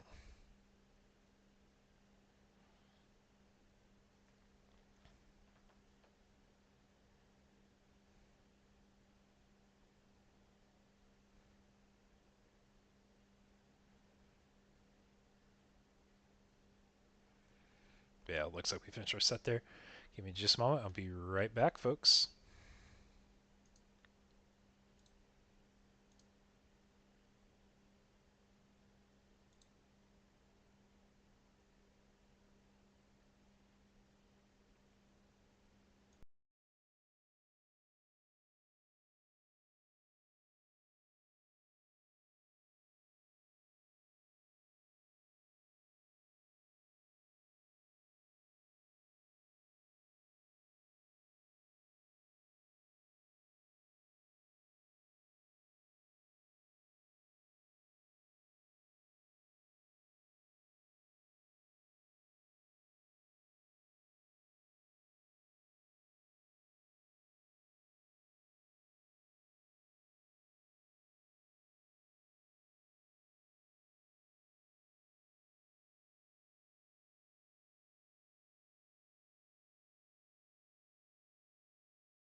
Okay, guys. Sorry about that. Let's have a quick conversation with my judge. He had to go to a judge call real quick. Anyways, so let's go ahead as we wait for him. I promise y'all, I remember what my screens are. I remember what they all are. Anyways, for anyone who's new to the channel, welcome, welcome. If you guys aren't familiar, I'm Eagle X, and these are my webcam locals. We have weekly win-a-box events where players compete for booster boxes. They compete for sleeves because I do have custom sleeves made for my YouTube channel. I don't have any of them up here on hand. I can pull them out for next round and just kind of show them off. But we have a few custom designs. Actually, I think I have an image here. I lied. We do have this image here you can see for different egg sleeve designs we have. We have Gabus, we have Imperials, we have Imons, we have Alphadorus. And I have my audio on the background. Lol, give me a sec, I'm going to mute myself. Okay, anyways, so we have different sleeves players compete for. In addition to that, we have what I would consider a pretty generous prize pool for all our players. If you guys have never been to my webcam locals before, my prize structure is based on how many players participate in our events. We typically prize out to our top 8 players. First place is always a booster box and a set of egg sleeves. And you can choose to sell back your prizing in case you don't want the boxes or you don't want the product. If you're done with the set, you just sell it back to me. I'll cash it out so you guys can have a reason to always participate in these events. This is one thing I try pushing in these. But then typically we get to our 19 to 26 player threshold where we prize out top 8. But today we are capped out with 32 players. We even had a wait list. So everyone in our top 8 will walk out with extra pricing tonight. So if it's egg sleeves, it's booster packs, you get cashed out for the booster packs instead. But in addition to that, we also have our battle pass that players are working towards. And on the battle pass, you see there's a free and there's a paid version. The paid version, you have chances to plus up to like roughly $90 of extra value. Between all the free entries you get extra booster packs, which you can sell back to me as well. But you can also get booster box of the current or next set. And if you hit that 30-point threshold, you actually get a chance to get your own set of egg sleeves commissioned. So kind of like my artist who's created all my egg sleeve designs currently, you'll have a chance to get your own egg sleeves commissioned if you get to that 30-point threshold on the battle pass. How do you get points in the battle pass though, in case y'all are curious? It simply comes down to participating webcam locals. If you play in the first 3 rounds, you get a point for participating. If you get a placement, you get extra points for getting extra prizing. So top 8 is typically what we're doing lately. And then 3 points if you get first place. Some other one-time ways to get points. If you share your polls you get from locals, you get a point. If you refer a new person, you get 3 points. And then you also get a purchase bonus based on when you buy the battle pass as well. I'm back. What did I miss? Give me just a moment, chat, and I'll be right back.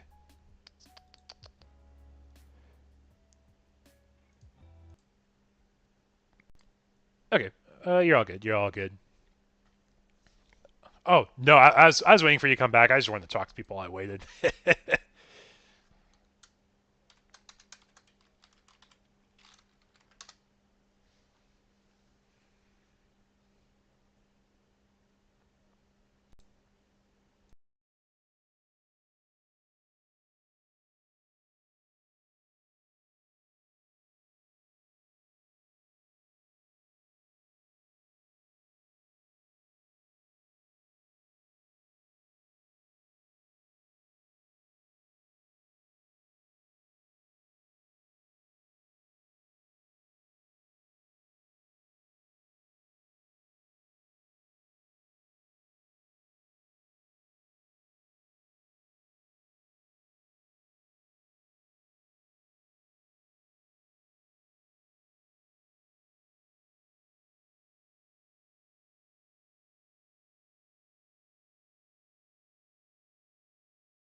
There, I think my audio should work. There you go. Okay, thanks for hanging out with me, guys. So, we have a really interesting round 3 match that I'm going to be featuring here for y'all. But, as I was saying, if you guys haven't seen, I do have a battle pass for my channel. If you participate in Webcam Locals, you'll have extra prizing you can earn, whether you choose to pay for the premium version or not. There's extra value on top of the weekly prizing that is offered as well. Because the goal is I just want to create the most valuable experience for all my players that are participating in these events. And I think next week I'm going to look at upping my cap from 32 players. It's a long time commitment, and I don't want to have people staying too long if they don't want to stay for the entire tournament, especially on a Monday night, which I definitely appreciate everyone who's tagged along for these events. Crossheart sitting back from the sidelines. Hey, I appreciate, honestly, that was a super fun match to watch. It was really fun to watch that round 1. But yeah, we're wrapping up our last few tables in overtime, but I already have a pretty good idea what y'all would find the most interesting to watch for round 3. It is an undefeated OmniZoo deck. Yeah, OmniZoo's still making a presence here. And I think it actually might have a pretty good Nube matchup. Just because when you start slamming the tall bodies, you're going to have more bodies than what Nube can normally answer. I think that's what makes it probably the most exciting, to be honest. Well, let's take a look at our pairings here. So for y'all who are just watching, we had Terra play Red Purple Imperial against Alan's Mass Demon deck. Alan was able to put up a really good fight, but Terra was able to get the 2-0 win still.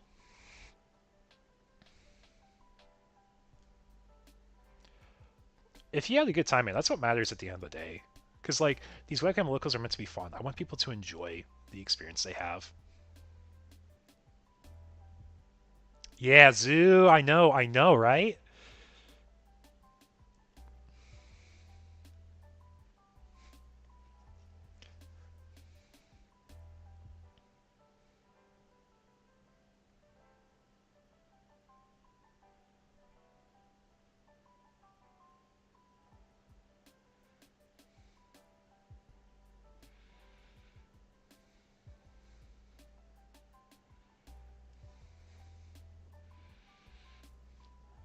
Yeah, try to put on different decks for y'all so you don't always have to watch the same 3 meta decks. You don't have to see Marmor, you don't have to see Nume, and you don't have to see Mirage every round.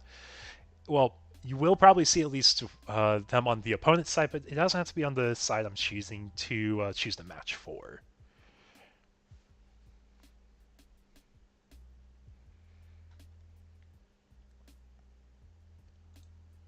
Yeah, so we should be wrapping up overtime here. Got a few tables. I know we have one that's 1-0. It looks like, I don't know if it's an actual 1-0. It might be a 1-1. It might be a 2-0.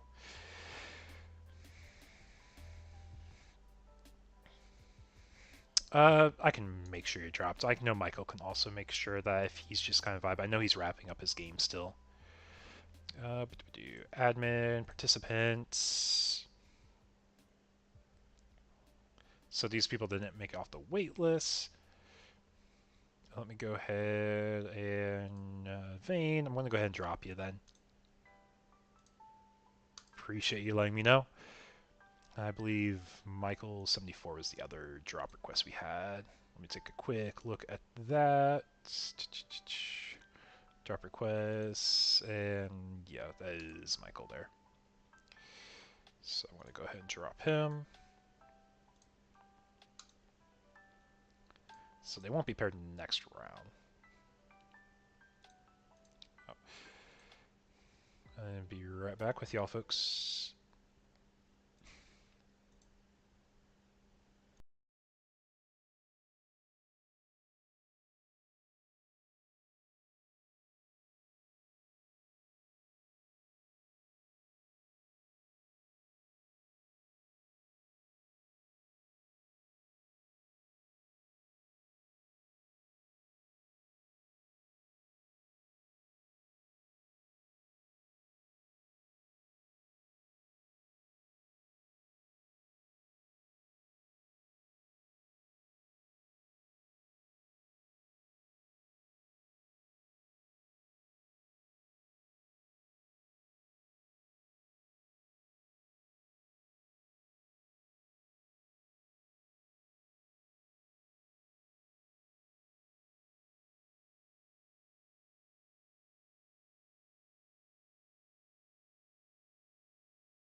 Double streaming.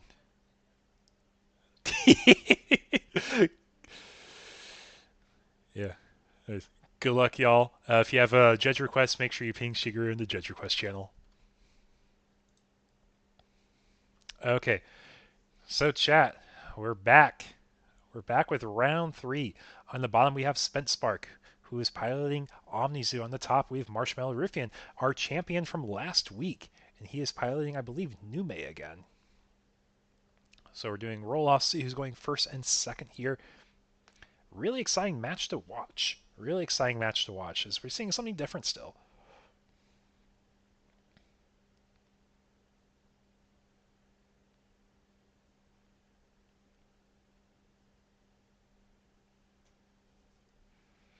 But yeah, so we have potentially 5 rounds for tonight. We are in round 3 now. So we have potentially 2 more rounds of Digimon. If we have a clear undefeated, we will end sooner. But with everything as it stands, this is our current standings. We're expecting 5 rounds tonight. Or 5 potentially. I don't think it's possible to go 6, right? Because you go 32 to 16 after round 1, 16 to 8, 8 to 4, 4 to 2, 2 to 1. Yeah, so it should be 5 rounds. That's the most I would actually want to make people play. But we will see how it goes. Looks like we're taking a mulligan on Ruffian's side here. And Spent is happy with his hand he opened up with here. And we're setting up security going game 1 in round 3. So, for chat, how many of y'all have actually had a chance to play OmniZoo before or play against it?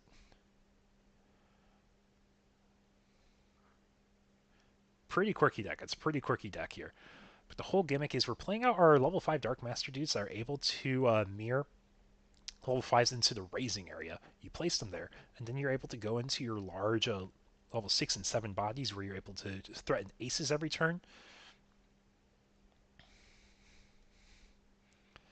But it looks like we get set up with the Titan Matt Dual Tamer for Spent Spark on turn 1, which I believe is a memory pluser if your opponent has a level 6 or higher in the play area. And we're going to start our OmniZoo slamming here.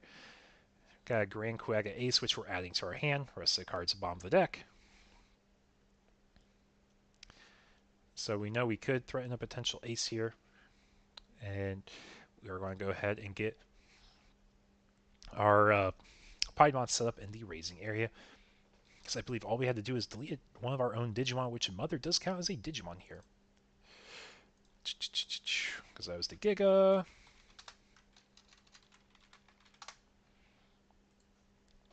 Yeah, end of your turn by deleting one of your Digimon. So as long as you delete the Mother, that's a very valid thing to do there. And Mother is affected by your own effects. So very valid target to pop.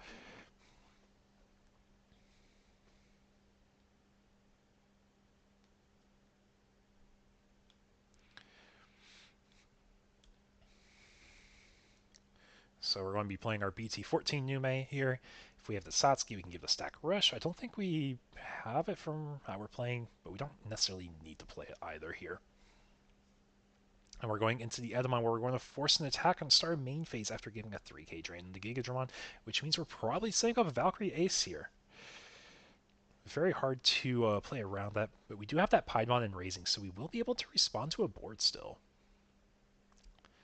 So I think we're just debating if we really want to raise the Piedmon here in this board state. But if we have a level 7 to go into over Piedmon, we can get rid of the Valk Ace. But it looks like we're choosing to hide in Raising. We're forced to attack with that Gigadramon. And we're going to see a block from the Edda, actually. It just wins the DP battle.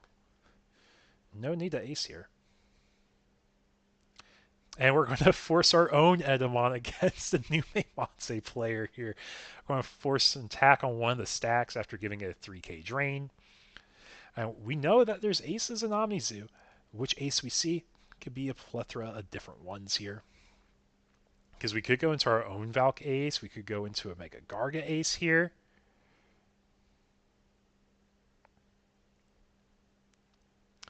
So after we do our Uko effect to hatch and gain a memory, attack him with Monse, go into the Mega Garga ace. We're going to tap 2 dudes. They won't be able to digivolve this turn is the important thing here, and is a blocker here. So we are going to block the Monse. We're going to have Nume X play out the Nume X.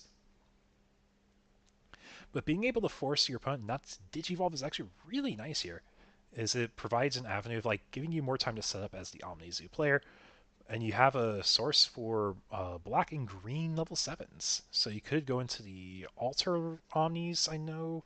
What else can we go into over this here? When you go into the Monze X here, we don't get the effect of Monze X at Chi out body, but we do have a Sunomon to draw because we did Digivolve another Digimon stack. And if we do choose to play a Digimon from our hand, we will be able to get the DP drain, but I don't think we have enough DP drain to answer that Mega Garga Ace at 13k DP. So I know Zwart defeats a possibility we can see here. We could see an Omnimon Merciful mode. Yeah, because we have green, so we're able to go into that. Me Googling, or not Googling, me going to digimonCard.dev looking for Omnimons. Our Omnimon Alter B is able to de-digivolve 3 on one of our opponent's Digimon, and then deleting play cost up to a play cost of 6. So we'd be adding up. So if we had two 3-cost bodies, to be able to pop both of those. Okay, I can see how this can remove bodies.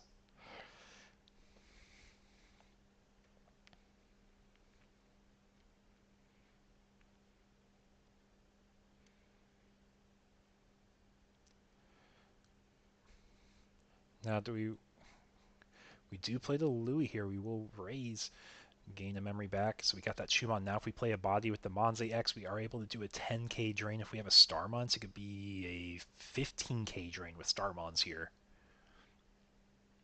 But we're going to be playing RBO1 Monze for 7. If we have the Nume, it's effectively 5. But it's exactly 13k DP on the dot. Overflow 5 from the Garga Ace. Or 4 from the Garga Ace. Is it 4 or 5? I thought it was 5. We will raise out that Piedmon now. So Piedmon being a purple Digimon kind of limits the level 7s we can go into. But it is a Dark Master, which is why it is being played into the deck.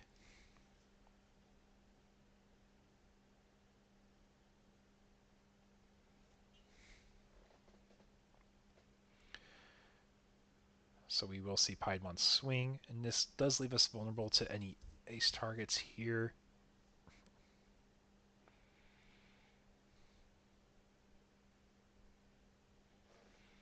Does Piedmon have a one attacking effect? Actually, I'm not sure.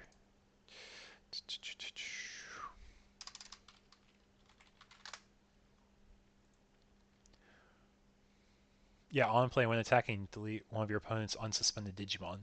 So that's how he got rid of the Monze, and he swung into the other body. Okay.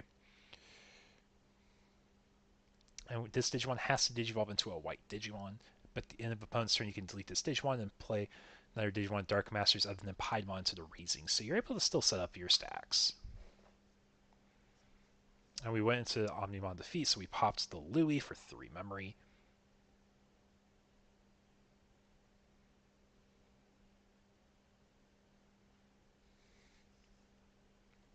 And we play an Edamon again. We're going to force our opponent to attack. And we can ace here too. So do we have another ace? We got a Vikemon ace. Because it's black, it goes over the black part of Edamon. We can de-digivolve a stack here. Security check goes through. It is a Machine Dramon. Forces the Edamon stack to crash here. We'll set up another Uko in our raising area.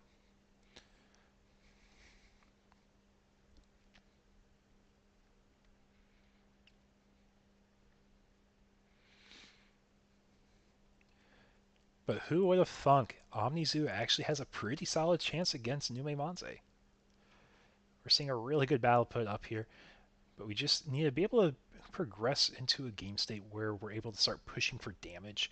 We have to focus on boards back and forth, which makes it a really exciting game.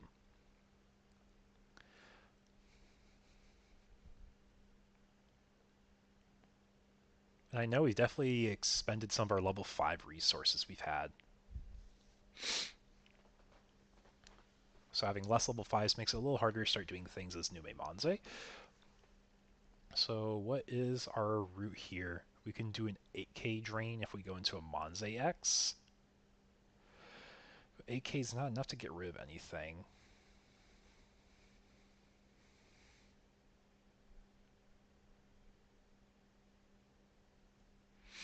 Yeah, I think we're just going over, where are the guys in your trash again? I'm not quite sure what all your cards are. And honestly, I think this is a matchup where everyone's kind of learning the cards that are being played in this deck, and they all make sense so far that I've seen. And we're going to be playing a Satsuki for 3. We got the Tiamat that do give our Omnimons an extra check, one thing to keep in mind. So that Omnimon defeat will be able to swing for 2 checks if it starts swinging towards security.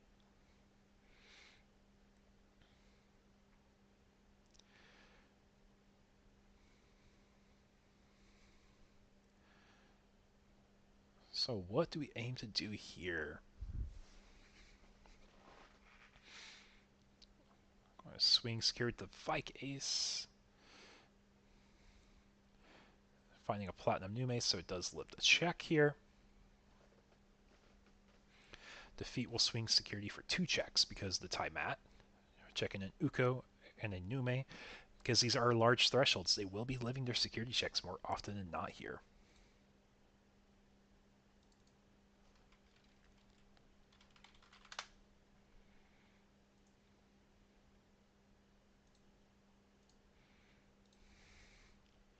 We do go into the Omnimon Zwart where we mill our top 3, then we play out Digimon with a play cost of, I believe it is 8 or less, 2 of them purple-black ones, and they do get on plays if I remember correctly too. I know it's been a moment since I saw Zwarts be played. Did they get on plays actually? Yeah, they do, they just don't get the play costs. So we're able to force an attack, we get a cheat out a body into our raising area, and we're getting an ace window. Man, that's so solid. This board is definitely getting very scary for our opponent here.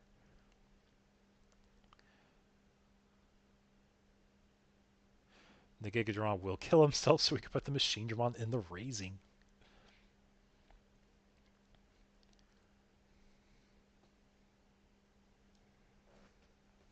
Yep, and we're just simply explaining these are our Omnimons. This is what you can expect.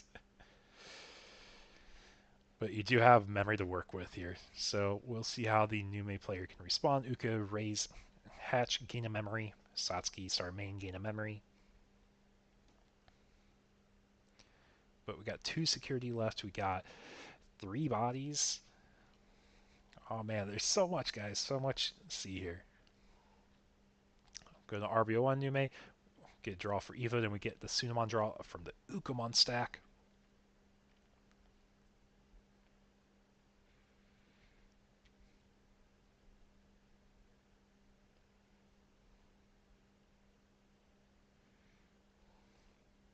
We go into the RBO, or not RBO1, the Monze X here. No Monze in sources, so we don't get its effect to cheat out a free body. But we are able to go into a level 6 if we're aiming to do that. If we have Ruin modes, we can do that, but I don't think Ruin mode does anything here, just because the DP is so large in all the opponent's Digimon.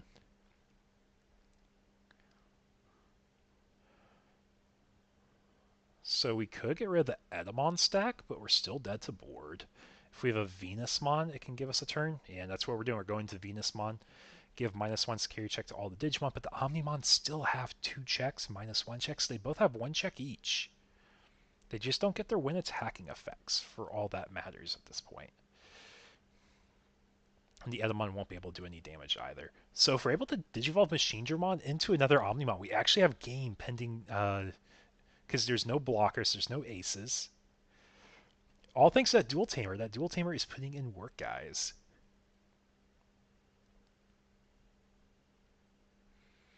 Yep, and we're saying, hey, don't forget, we get +1 check to all our Omnimons thanks to this Dual Tamer.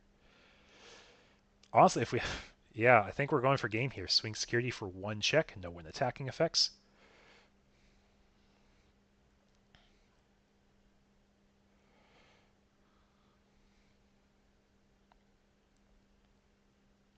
Yeah, defeat in hand can go for game. I don't think we have it, though, from the looks of it. Because if we had another dual tamer, that could have been for game also, because it gives another +1 check to our stacks.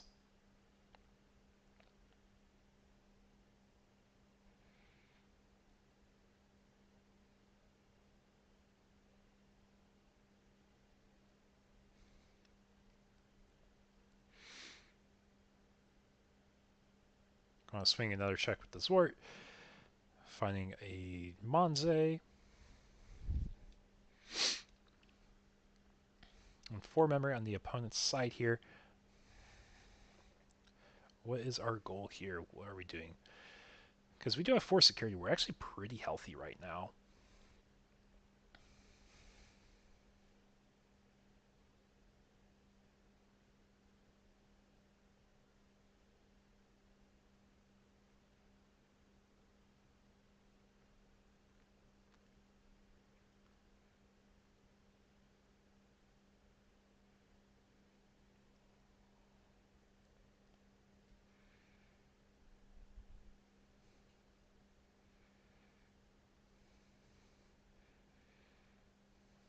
So we're going to be playing the Lady Devi here. Lady Devi's effects on play, it's going to search. And we're going to be adding that defeat to hand more than likely. Or adding the Alter B and the defeat. Okay. Yeah, because 2 level 5 or higher, I believe, is the specification on that card. And then we're going to be popping the stack with the Lady Devi effect to get rid of the Venusmon stack because it's on deletion, end of turn. And then Lady Devi, I believe, lets us cheat out another guy to our raising, but I don't think we have a valid target to cheat out there. But getting rid of the Venusmon stack is more than enough there. Uka's going to hatch, gain a memory. Satsuki and Agumon start main phase, gain a memory for each of those. So got 5 memory, got 4 security, but then we also have 2 bodies our opponent can ace over.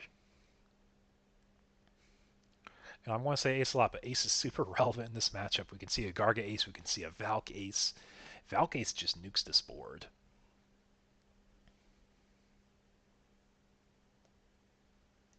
But for folks joining, welcome. This is round 3 of our webcam locals. We are in game 1 of OmniZoo versus Nume Monze. And as you can tell, OmniZoo has been able to put up a really solid board. They've had lots of answers to the board states. It's just focusing on clearing the board and then slowly tipping away security once we've answered the board and problems at hand. So we do see a Nume X here for 2. Sunomon will draw another card. But I know we're just really scared to swing security. We saw a Grand Kuaga Ace added to hand earlier. And that's able to address the board in a variety of ways. Honestly, just all the aces do so much here.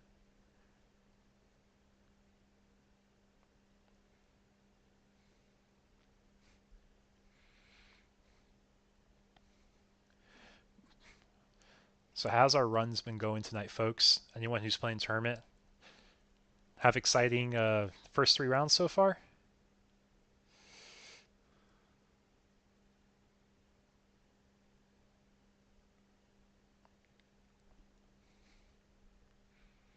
We see the Vikemon ace here. It's going to de-digivolve the Nume stack, so it's the Agumon swinging here. It's going to check into a 6k Gigadramon, so the Agumon will die to the security check.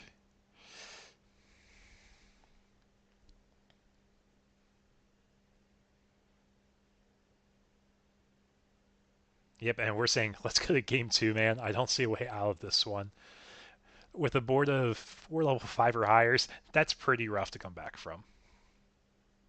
But yeah, that dual tamer turn 1 put in so much work there, guys. Able to get damage through Venusmon. Such a solid play and setup. Such a solid play and setup. So we're going to game 2 in round 3. Spent taking the first game here with OmniZoo.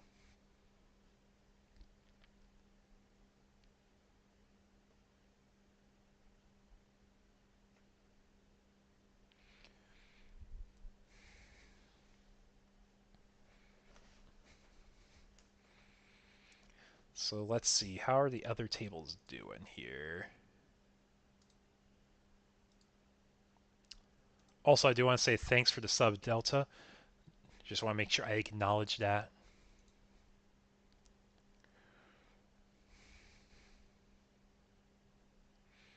So let's see. Table 1, what do we have? Table 1, we have Mirage versus Nume Monze also. Table 3, we have Red Purple Imperial versus, looks like Imperial, so Imperial versus Imperial. Table 4, we have a 101 player versus a 2-0 player. So we potentially could end around early if the down pair loses. But I'm definitely expecting us to go to the full 5 rounds tonight. It is Magnamon versus Nume Monze.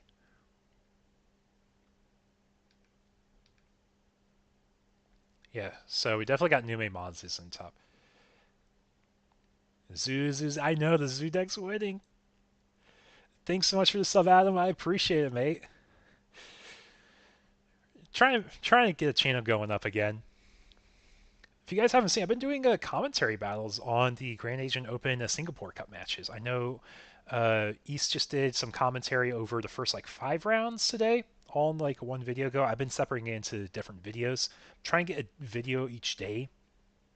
And I am trying to get my circuit finals posted on Thursday. I'm going to be posting that set. But for the other days, Friday is going to be a market watch. I haven't done one of those in a moment. But I'm trying to get back in the groove of making content.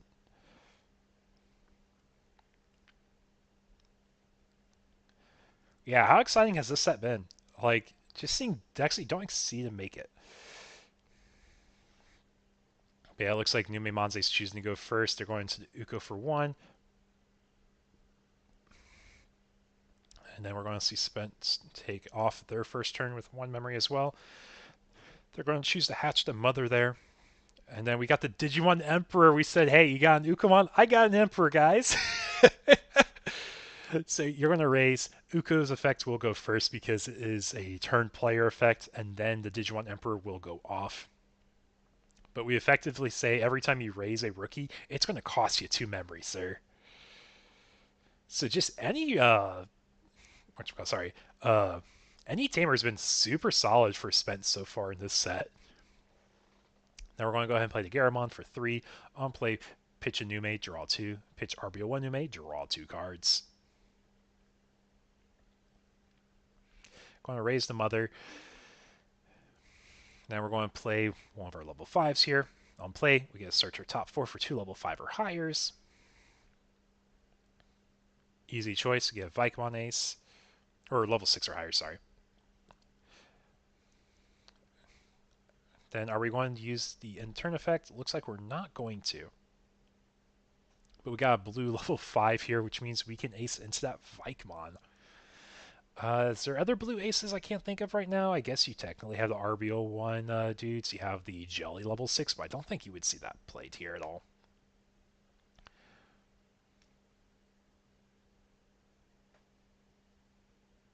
Going to choose to leave the Uko in raising. Going to play Nume here for 3. No Satsuki to give it to it. Got a Nume X, we'll draw. We got a Sunomon, we'll draw for Evo there because we Evoed another stack. We got an Edamon, so for 3 we're going to force our opponent's Digimon to attack here. And we're going to see the Edamon block, stack dies. Oh yes, we do have a Zulong. We could see the Zulong Ace come out. And we're going to play another level 5 here. Search top 4 for 2 level 6 or higher Digimon. Going to add Machine Dramon to hand. We're going to add Grand Kuaga Ace to hand. The rest go to the bottom. We could choose to use the end of turn effect, which we are using to pop that Mother. And we're going to go ahead and play out a Dark Master, which is going to be Machine Dramon to our raising area.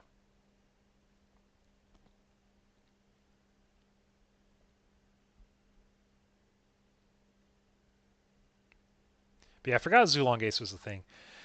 I feel like it's almost been power crept out.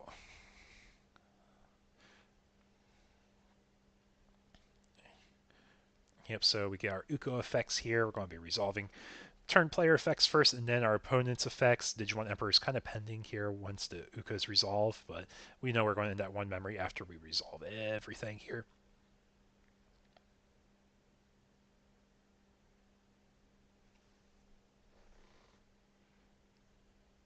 So this is a board where it's looking a little scary. Nume's starting to get a wide board going.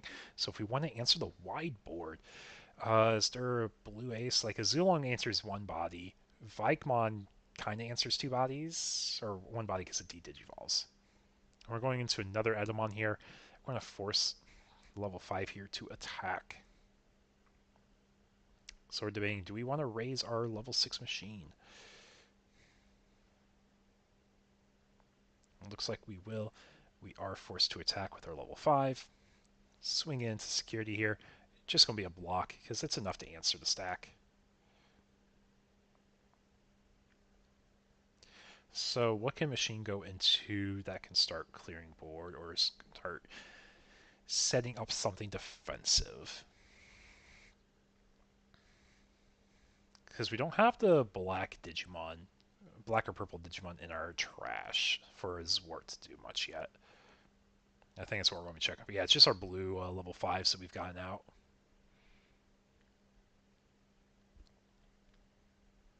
Because we do get a trash 3, but do we really want to do a gotcha play like that?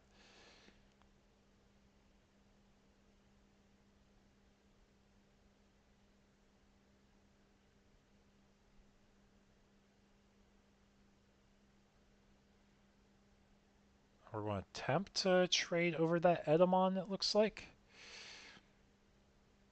And we do get to swing over it.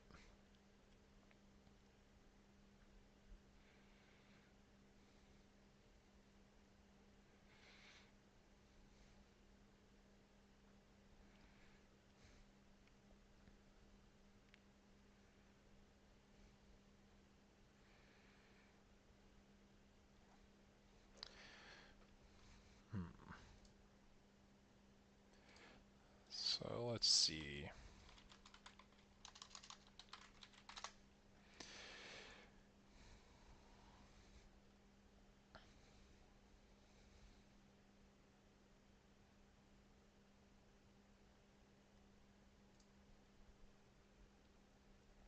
We do play out Edamon here, probably forcing the opponent's Edamon to attack at start main phase.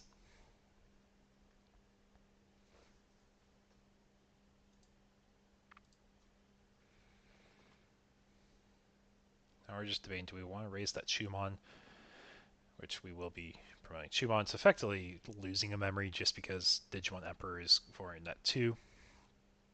While the promo Uko is a +1. Going to be adding the Monze to hand, bot decking the rest. Edamon's attacking. We see the Vikemon Ace come out. It's going to D-Digivolve. Stack by 2, so it is a Garamon swinging into the security.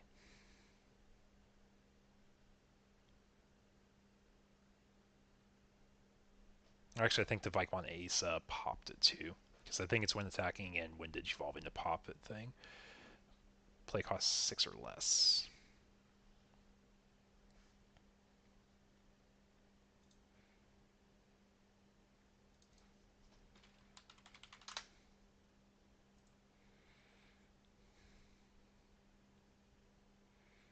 And you delete one Digimon with fewer equal sources. That's what it is. Okay.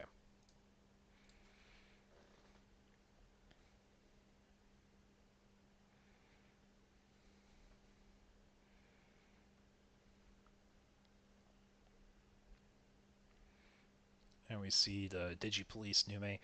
On play, we can choose to cheat out Satsuki and its sources, which we have a giant hand. We more than likely have the Satsuki. I think it's just debating if we want to. Actually, don't have it, it seems, but we get 2 Sunos and then the draw for Evo, so we get add 3 cards, or draw 3 cards total for this one Digivolution.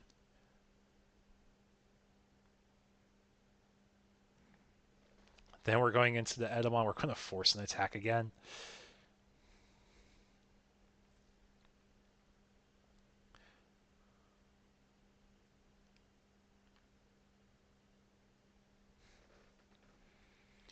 Yep, and the end of opponent's turn is when we do the Dark Master Pop, I believe. Yeah, end of opponent's turn, delete this Digimon, then you can play a Dark Master other than Machinedramon. Looks like we don't have that, but we did pop the stack, so it didn't force the attack. Right? No, the attack is on the Vikemon stacks, so he does get his win attacking effect. Pop up to 6 play costs worth of Digimon.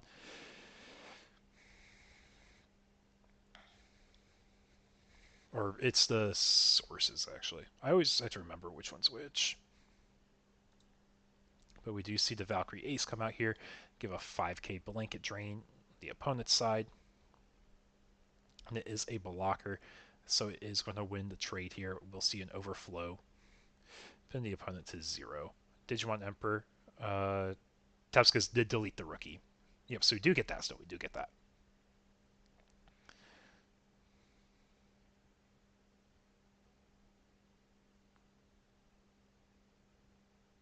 And we're just going to slam another Vikemon Ace. We're going to de-digivolve the Valkyrie Ace stack, overflow 4, so it's effectively 3 less.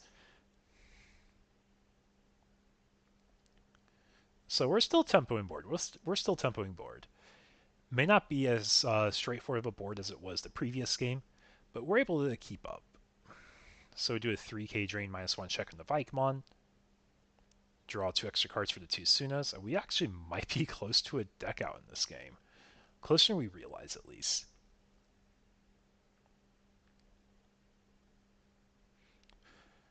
But the Tamers are honestly putting in so much work into this deck. See the Monze X here, so we have an 11k drain total. I think we're short 1k after we play out Digimon here.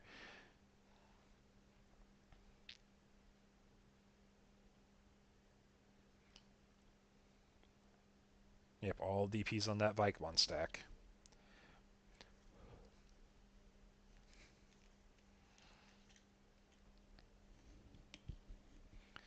Swing security, you find that Omnimon, and we get a deletion because we have Nume X. We get to play out a Numemon in name from our trash.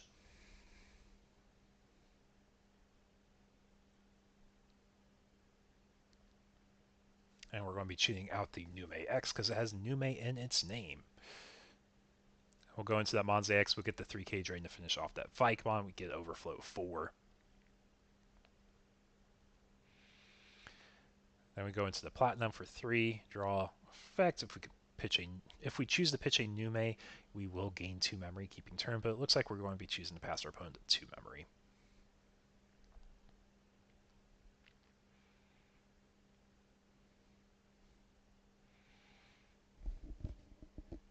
Now, Platinum does go for potentially 2 checks if we get a Satsuki out, because Satsuki can give it jamming. Yeah, we're counting cards in deck, as we do realize they've been drawing a lot. There's a chance they might deck out this game. Because that might be the best angle we have here.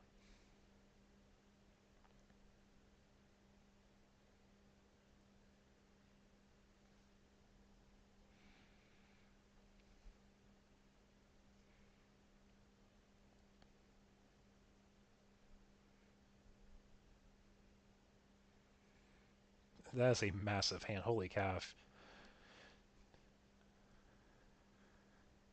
Imagine if you had a BT12 Mirage and OmniZoo. That would be hilarious right here. And I think we're just getting an evaluation of what all is in the trash here.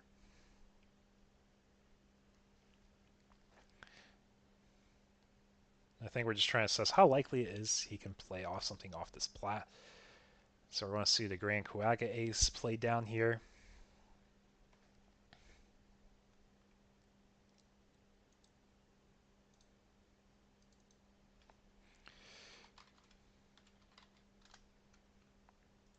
You have a Grand Quagga Ace on play, suspend 2 of your opponent's Digimon and or Tamers. Cards suspended this effect cannot unsuspend during their next unsuspend phase. Then delete 1 of their suspended Tamers. Your turn when Digimon becomes suspended, gain security attack +1. So it's really just a way to try to control and hopefully survive another turn, as you're not going to be able to be rushed down. So that plat won't be able to do its 2 checks.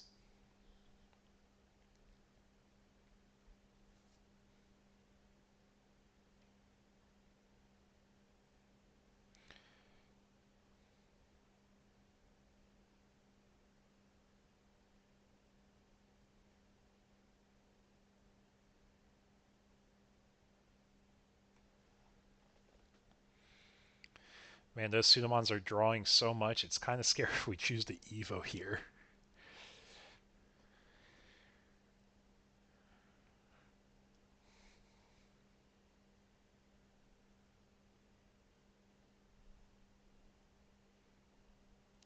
Can we see an Apocly? Oh my gosh, that'd be hilarious. Apocly, copy, and on play. Is there an on play that would save him though if he gets a cheap Apocly out?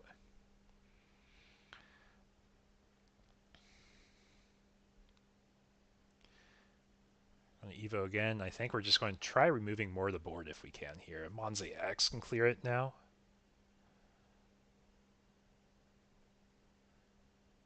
On Evo again, Monze X, Digivolve draw.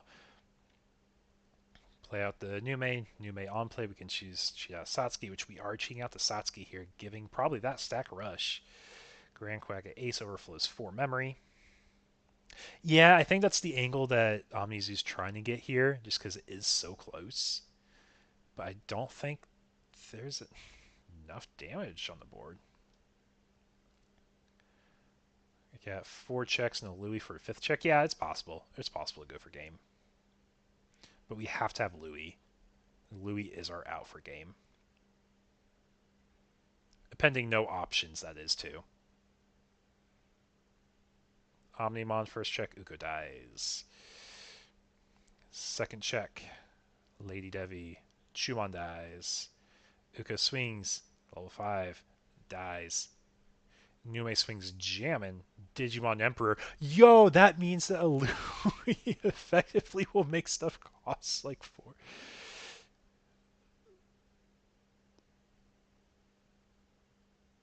So if we Louis here for 3, going to 2, raise for memory, it's going to cost 4 memory to raise the Uko. So Louis is no longer game.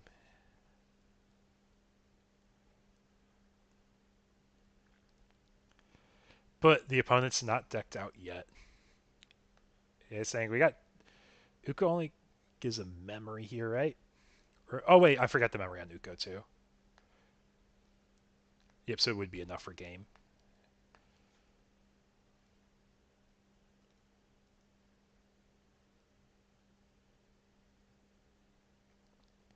Right, or is it still 1? Honestly, I forgot where we were. Where were we on that memory gauge? Because it is -4 memory. It is -4 memory here.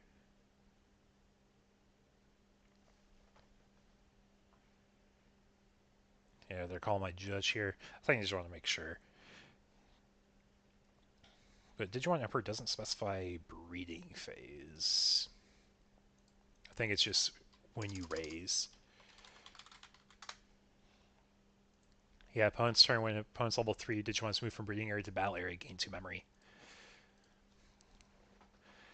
Just when does Ukomon resolve? Ukomon resolves at the same time as Digimon Emperor because your turn player, you get your effect first, though.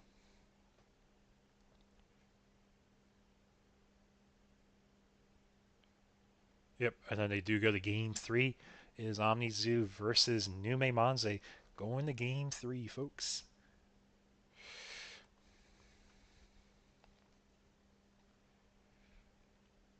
Yeah, it never hurts to ask just to make sure there's no mix-up on rulings or questions. But yeah, we really couldn't get a board established that game. Still a super fun game to watch there. Can't wait to see how game 3 goes now.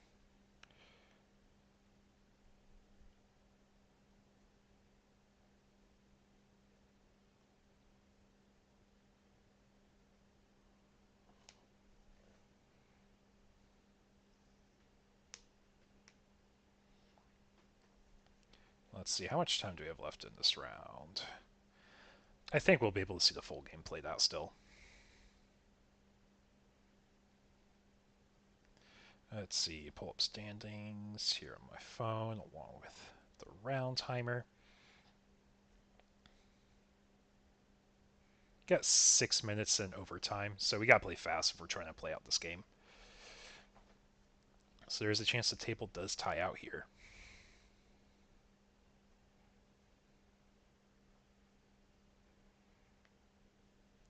Start with a mother, play Digimon Emperor for 3, pass to our opponents.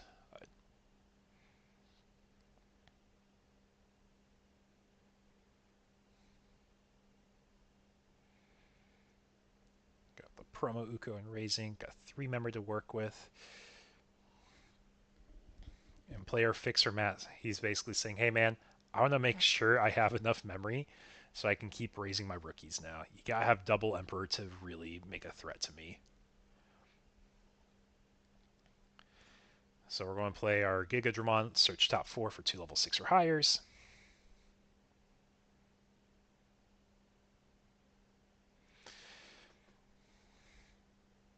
Then end of turn, pop that, play the machine and raising.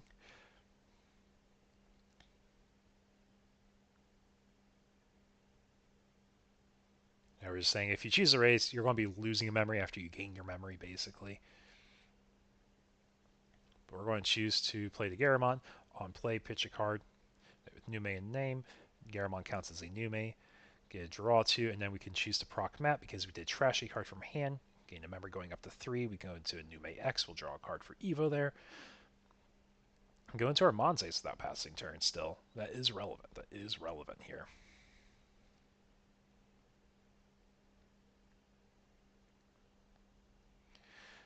RBO1 Monze minus 3k, minus 1 check to the Gigadramon, so it has 3k DP left. We still have the machine and raising, so Omnizu is able to get things going still.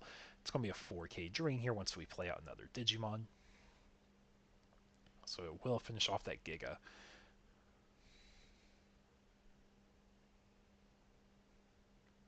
We will go to another Nume X, having a very explosive start. And then followed by another promo Uko.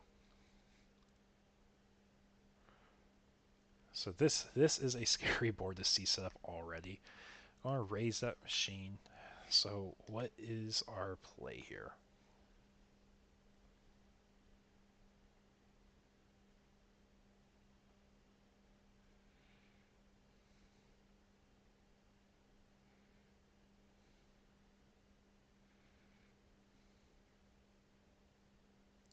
I'm going to start by swinging security with machine. We're going to get to D-Digivolve 2 on an attack. Check an Agumon. So we do, excuse me, a little bit of check here.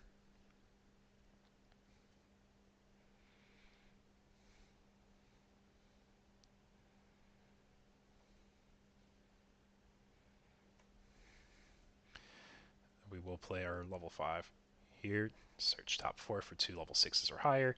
And we got a variety of targets here. We get the Merciful mode. We get the Garga Ace. Rest go to the bottom. We will be popping machine. When machine's popped, we get to play out another Dark Master, which is going to be machine, because I believe we are doing it off of the level 5's effects there, not off of machine's deletion.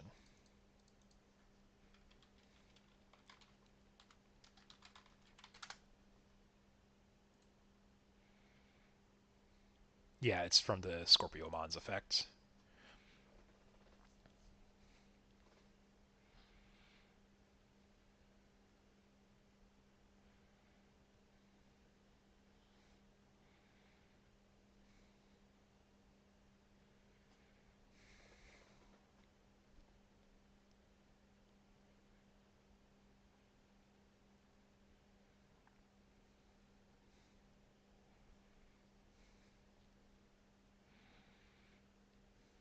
Yep, we see the block here. DP matches up, so it's favorable here.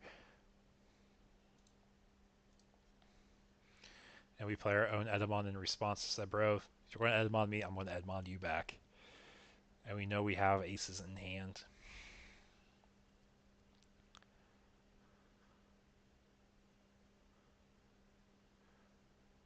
So that Edamon will crash into security here because it has minus 3k DP. So we're just looking through if we want to have a Nume to play out here. And we will be playing out Nume X.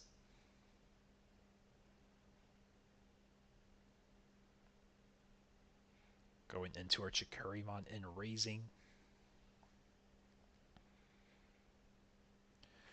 RBO1 Monze for 3 here. Minus 3k. If we have a Monze X, it does clear the Eda stack.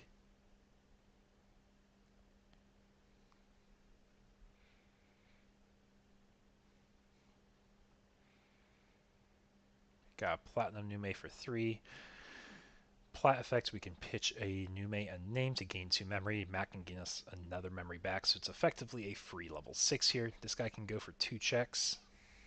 More than likely, he's not going to live here, and he is... Oh, that's not the ace. That's an ace. Mega Garga ace here will tap to the Digimon. It's probably going to tap a new mate X and then Uko, so it can't Digivolve or swing with them.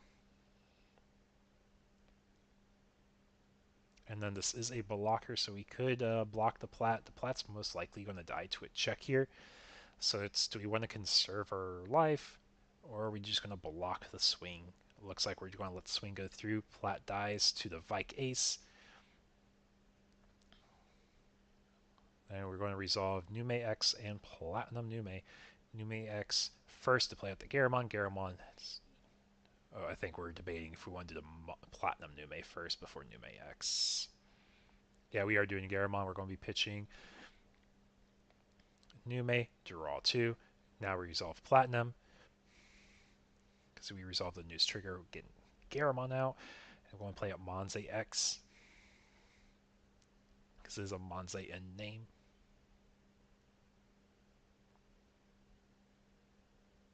Going into another Nume X here.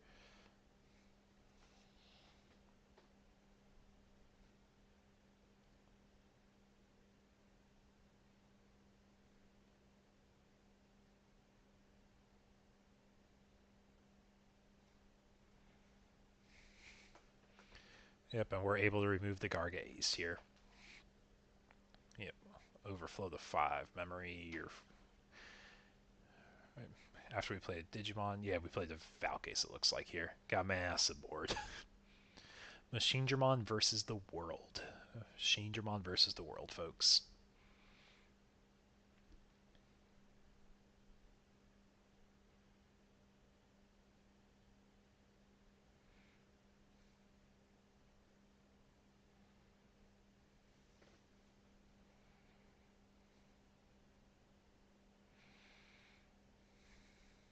We are in overtime now, so going to turns here. If we can't close out game, that is going to be time. Or a tie, potentially.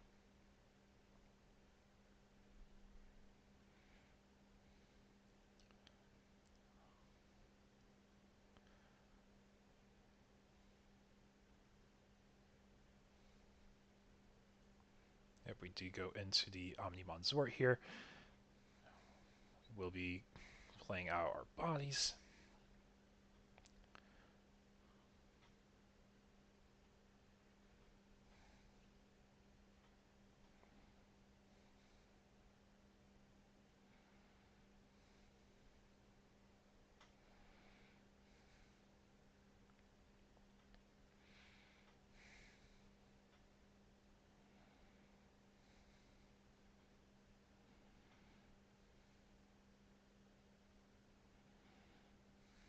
Yep, we get a Vikemon, get an Omnimon here.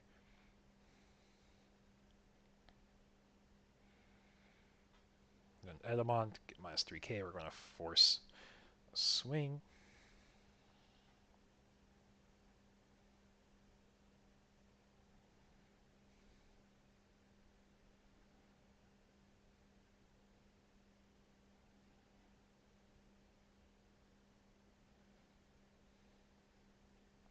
But yeah, I think we're potentially looking at lethal here in turns. I guess aces can change that up. Valk ace is forced to attack, going to Garga ace. Going to tap 2 dudes, and we're going to be blocking this. Because 13k is bigger than 12k, it's going to force overflow to happen. So we're able to play for the tie, it looks like, potentially. I think we're just debating which dudes we're tapping here.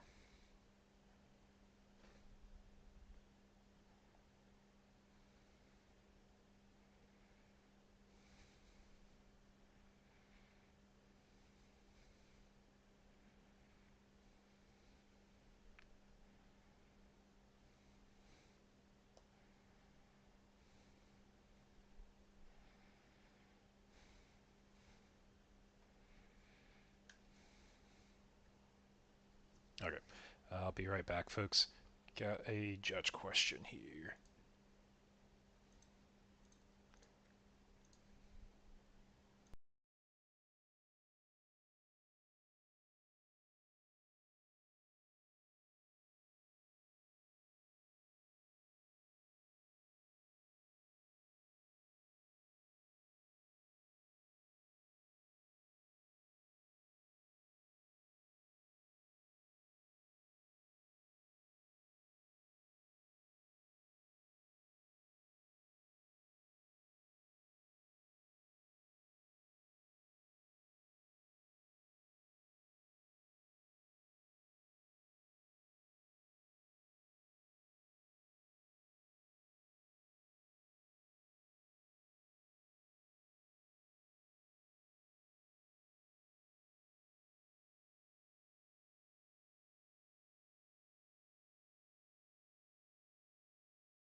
Okay, folks, this is potentially our final round.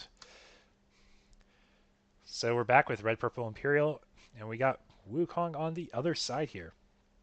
So just for a quick show of why this is potentially the final round here, if we look at our standings as they're setting up, we refresh this, go to our standings. We have two players that are 3-0. If table 1 ties here, we will have multiple players that are X01.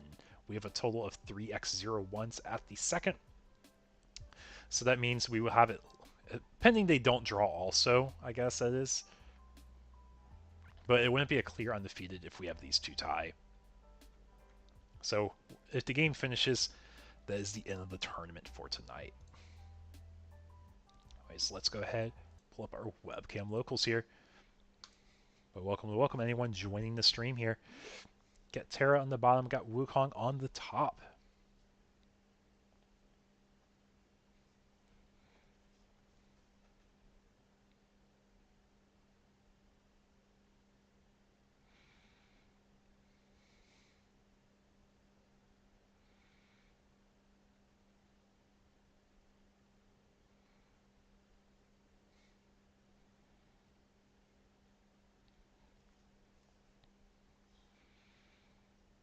But we're going to open with that Tsunomon on Wukong's side here.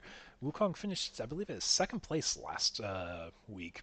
So had a very strong finish. We're going to see how we go against Red Purple Imperial.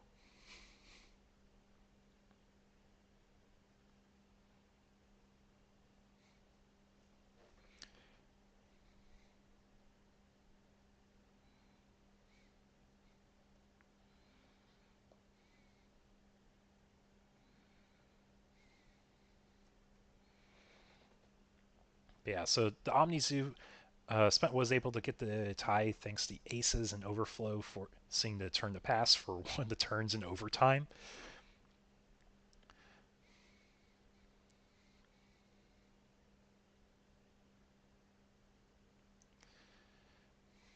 And we have Nume Monte with the Digimon Emperor on field, but it looks like we did miss the rookie, so we are just going to play Nume Mon here.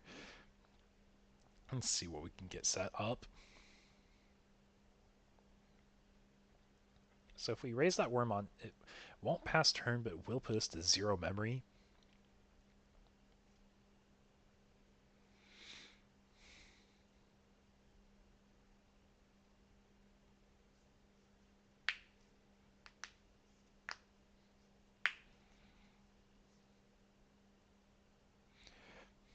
Yeah, Nume versus Red Purple Imperial. Could be a very quick set. I know Nume can kind of grind out. We're missing rookies, so it's going to be a little rough here. Hopefully it's interesting. I think we'll probably see the full set. I think we'll probably see it.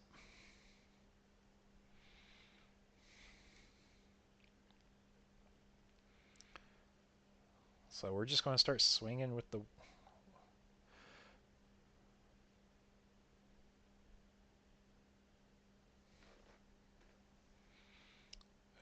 what is poppin' stuff here?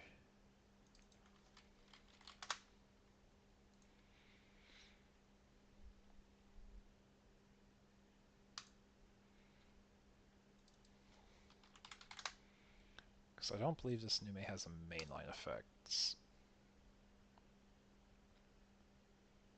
Oh, it's the egg. It's the red egg.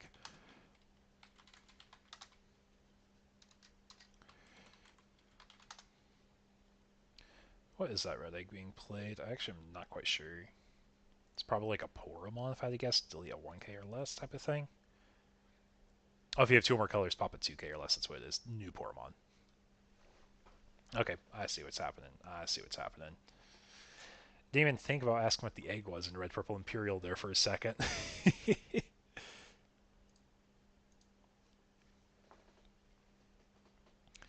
Well, welcome, guys. If you're just joining us, this is potentially our final round. We're in round 4 of the webcam locals. We have Red Purple Imperial versus Nume Mon here.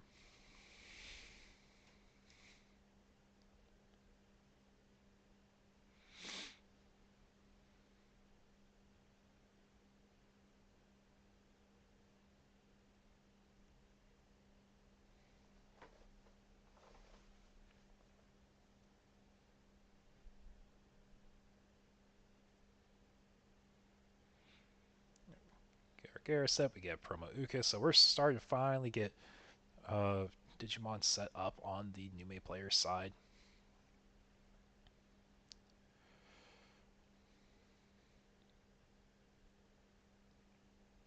So if it's the Arbrio 1 Nume, we can get rid of the Wormmon here.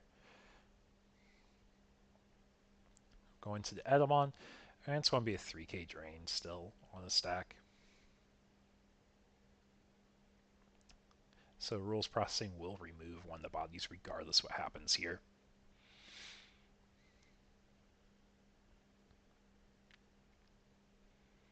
Yep, getting rid of the worm here.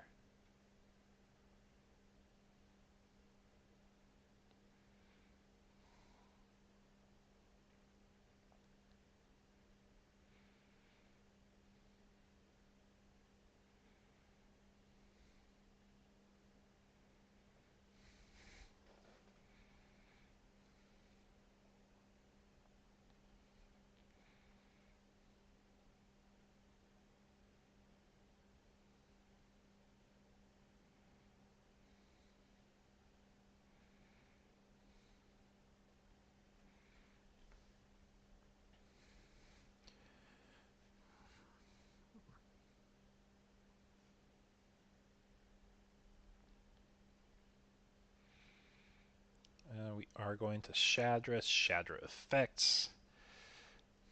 I believe we are going to be bringing out the worm. The worm comes out. He has an on player going to Evo into a guy from trash for one less, going to another Shadra. This Shadra effect goes off. Going to be playing out a Vmon. This Vmon has an on play. I believe it's pitch a free trait, draw 2, I believe is what it is. I know it's like a pitch and draw effects. It's a cycle.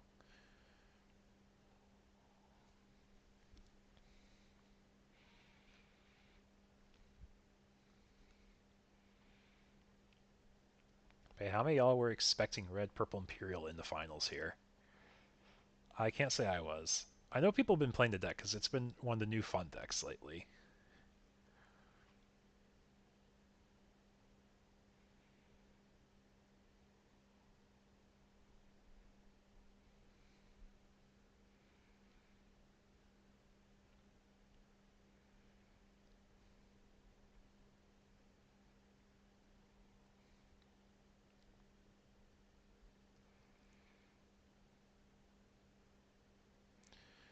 We're going to go ahead and DNA our stack into, I believe that is Dino, or Pyildramon. I promise I know the Digimon sometimes.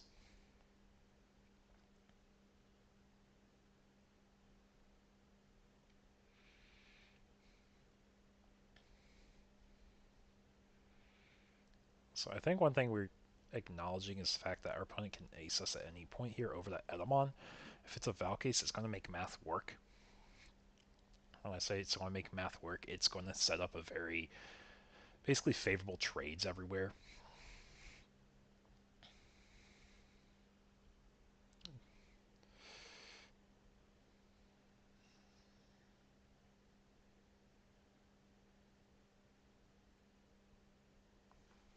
I believe the Warmon just has a generic tapping effect here. We see the fighter mode.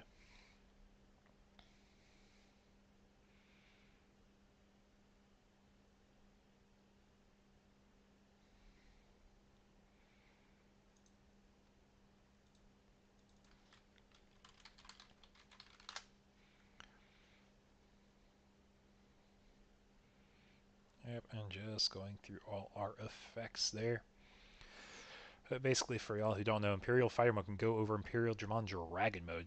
It's just an alternative evolution cost there. And when Digivolve, you can spend all of your opponent's Digimon with no sources and return one of your opponent's suspended Digimon to the owner's hand by returning Imperial Dragon Mode from its sources to its owner's hand. So we returned the red-purple Dragon Mode to our hand, but we were able to get rid of the Edamon stack and start cleaving through all the security here.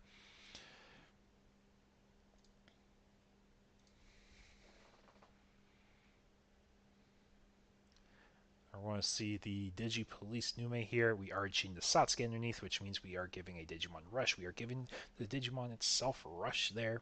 Going into the Nume X, we're going to draw. We're going to draw for the Sunomon effect as well.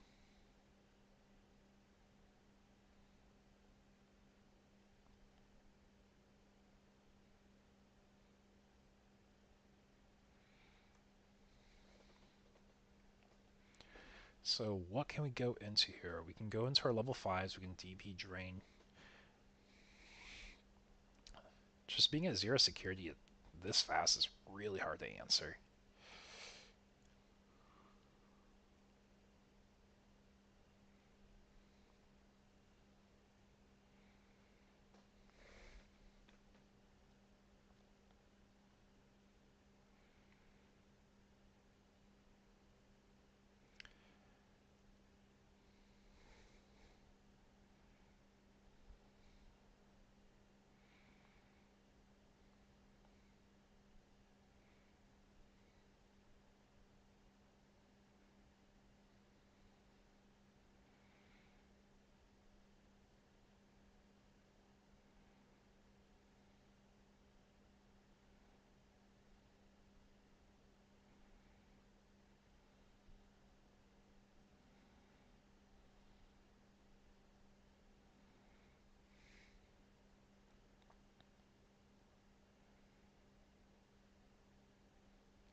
What gave the Imperial 3 checks? Let's see. All turns while the Digimon has 1000 DP for each color in its Digivolution sources, while it has 2 or more colors, it gains security attack +1. So the fighter mode has +1 check all turns. So I know that. So 2 checks initially. Do you gain a security check from the Imperial Dramon Dragon mode? I know it gets Blitz.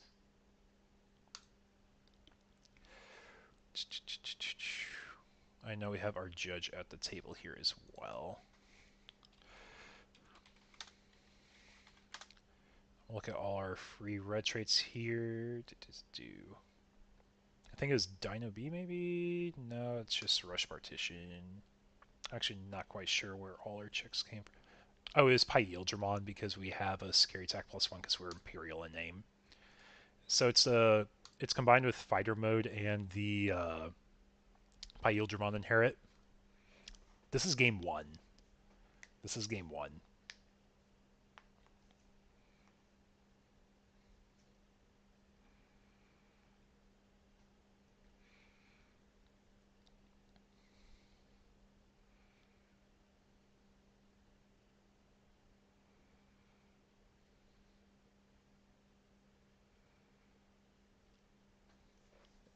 Yeah, the drag mode's all turns effect.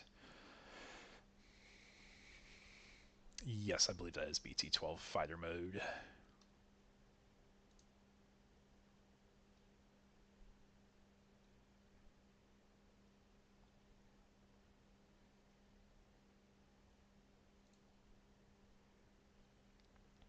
Yeah, because I see the little light blast, it's still all turns effects. Hey, Billy, how we doing, man? Hope y'all are enjoying the stream. Had a pretty explosive turn there for sure. Pretty explosive turn previously. There's a lot of memory, so Nume's trying their best to set up a board which they feel they can respond with. Then Monza X is going to do a lingering 4K or 8K DP math on the board here. And then end of turn, we're going to unmind link that Satsuki. Yeah, I'm starting to read some of the cards too. Imperial has a lot going on. I'll be honest, I haven't kept up with the virus line as much. I just know it exists because it got more support this set.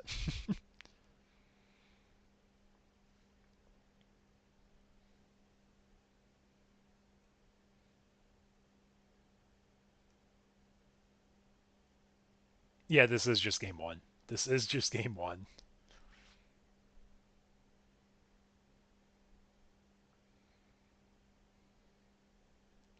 Hey, Lapani, how we doing? I can't remember. Did you proctor tonight? Or was it CJ the proctor tonight? It's one of y'all that's always proctoring, I feel, right now. Yeah, we're just going to the next game. He said, I can't answer that. You cleaved my security too fast. I didn't get my rookie for turn one. You popped my RBO1 new mate turn two with the Poromon inherit.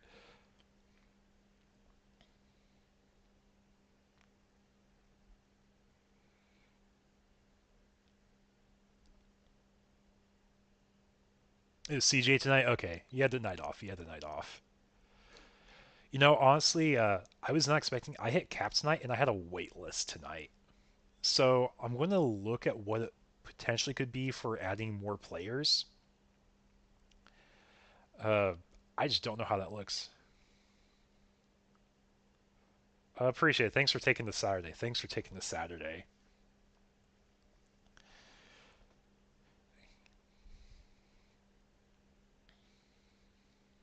But yeah, we are in game two of Virus Imperial versus Nume Monze here.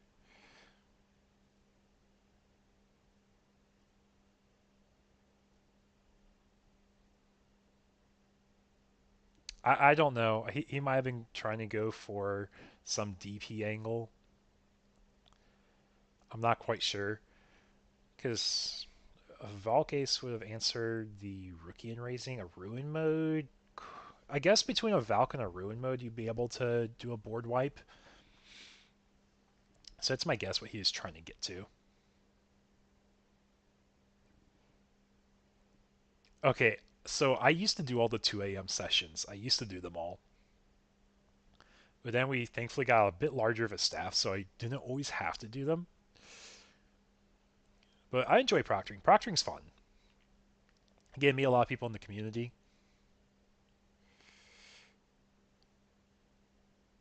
What's up, CJ?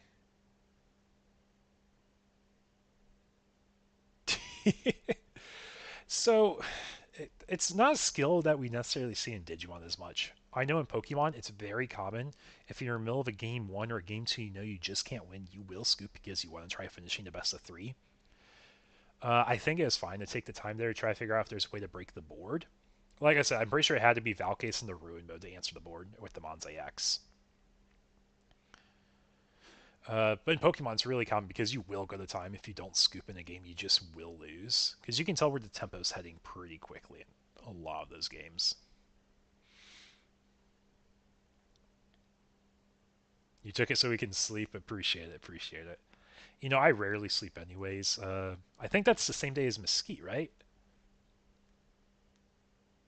So that would make sense why we're short a lot of staff there too. I can't remember. It's been a moment since I've looked at that schedule.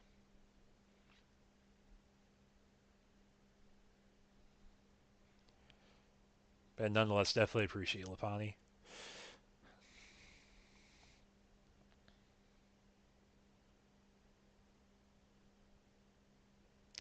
This might be a different CJ. Well, no, not you, CJ.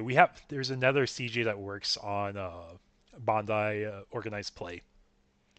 So that's the CJ that is being referred to, not necessarily you, CJ. Yeah, Mesquite and Peoria. Yeah, yeah. I was gonna say I know it was a big One Piece day.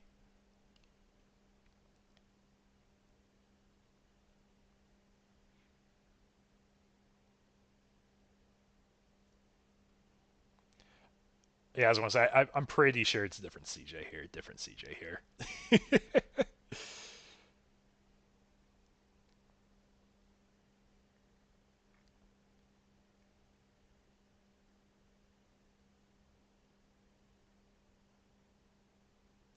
Yeah, I'll be at Mesquite in person. I'll be at Mesquite in person that day.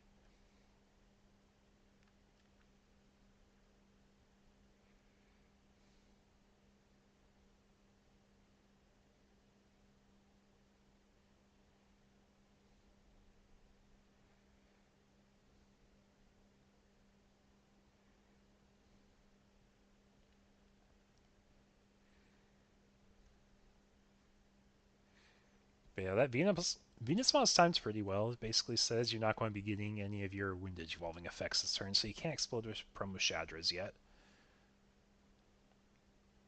You would have worked Peoria. Honestly, there's so many events going on right now. Like Bondi is going pretty wide in events. I don't think people realize. Like, yes, you may not have all the events you want in your one game, but there's so many games going on. Like, obviously, we know One Piece is going to have the most events, but between that, Digimon, Dragon Ball, Battle Spirits, like, there's just a lot going on.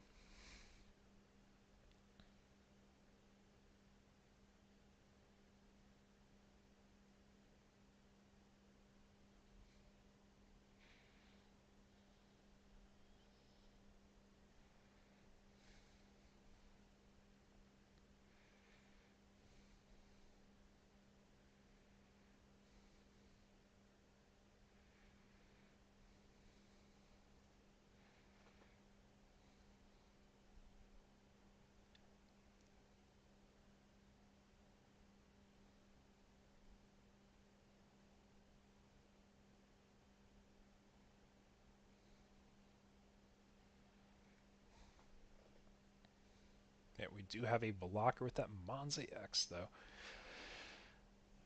Uh, yeah, I was going to say, that's what I've been saying lately. I don't think people realize, like, with like how serious store regionals are, like giving invites to Nats, I'm expecting Wave 1 to be small. Like, I'm assuming there's going to be another wave. And because there's potentially going to be another wave, that's where I would expect to see a lot more store regionals potentially take place.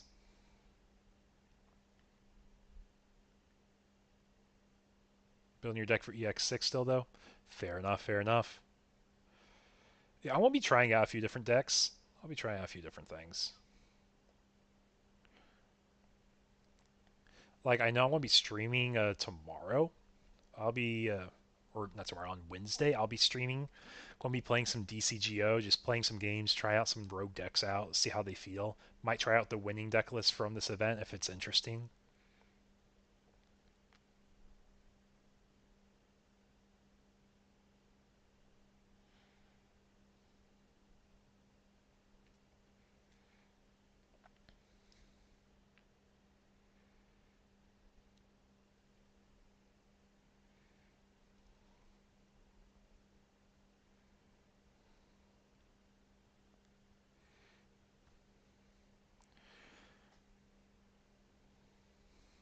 So this is a card that I recognize not because of Red Purple Imperial, but I recognize this card from the World's Calendar has a Wave 2. Yeah, I was going to say it. I figured as much. I figured as much.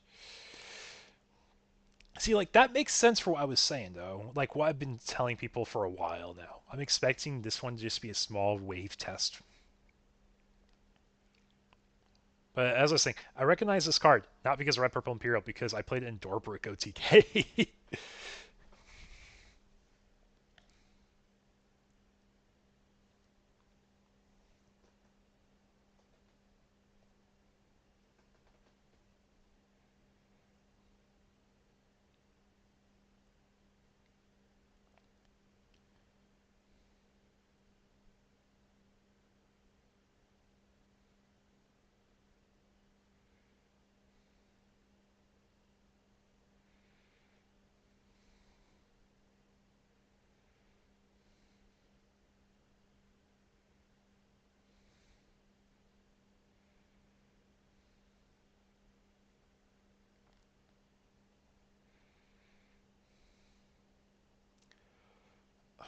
So, DCGO does not have EX6 yet. It's just BT16. Uh, so one thing about Texas is Texas gets a lot of in-person regionals because Play TCG is stationed around here. I know for Digimon there hasn't been a whole lot yet, but it's just one of those things where there's a little bit more people realize. So I don't think they had to push it necessarily, but it definitely would have been nice.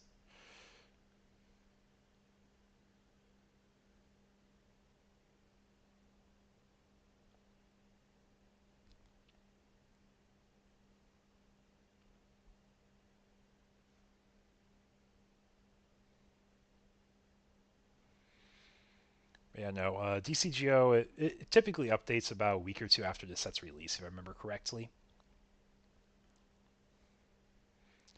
That's when we start seeing the new sets added because they just don't want to affect sales.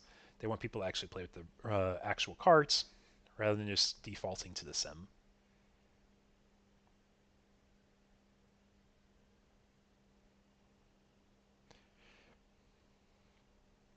Yeah, I know one definitely would have been nice, but like I said, there's another wave coming, I guess, from the Sounds on the World's calendar.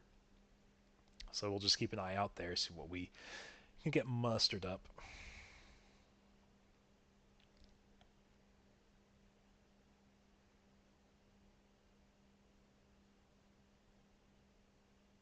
But yeah, that's one application in Drazel though. You're able to test future formats a lot faster.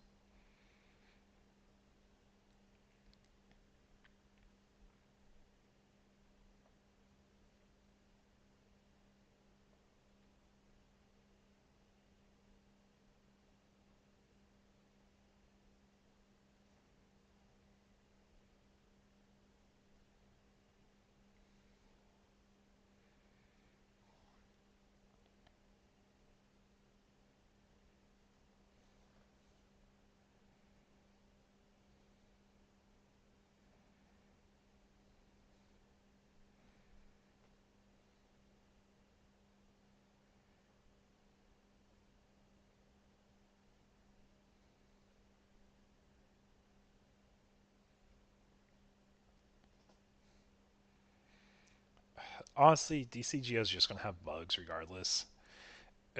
It's not official. It's just a fan made thing. It's bound to happen eventually. BT17 is gonna be your first time cooking competitively. Nice. Was it its ring out in BT17 again? I know you probably told me at some point. I'm just totally blanking. Excuse me.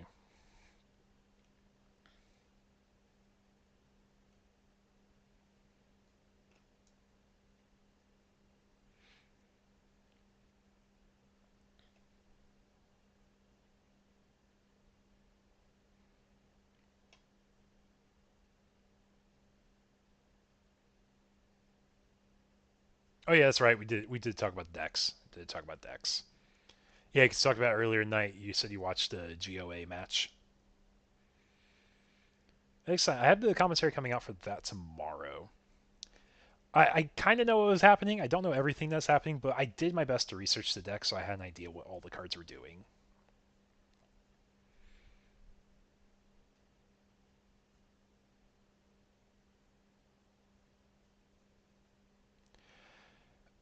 I mean, to be fair, Drazel will always be the most accurate if you have both players that understand the rules and will apply them as intended to be. DCGO is good at helping the average player play the game correctly. So they both have different applications. I like DCGO just because it allows for a more consistent mainstream gameplay and it tries to remove all the confusion there could be in some effects. I know there's some decks that are just completely bugs. Like last I knew, Imperial was a completely bugged deck that did not work as intended. But it's like we're getting exactly what we're paying for, you know.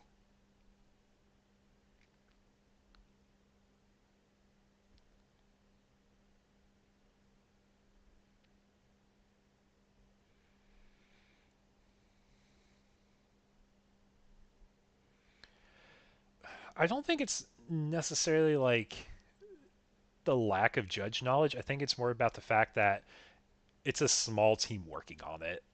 And when there's a small team working on it, it's easy to miss some things.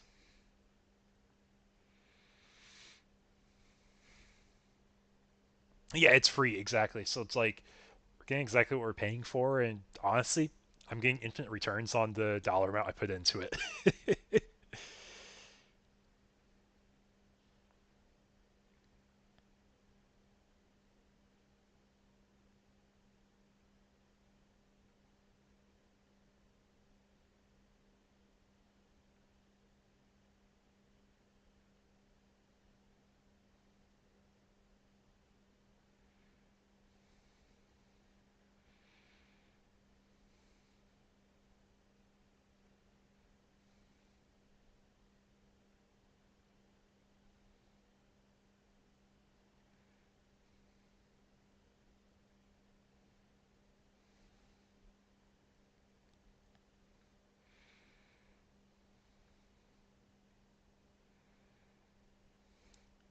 Yeah, I mean, I mentioned this at the beginning of the night.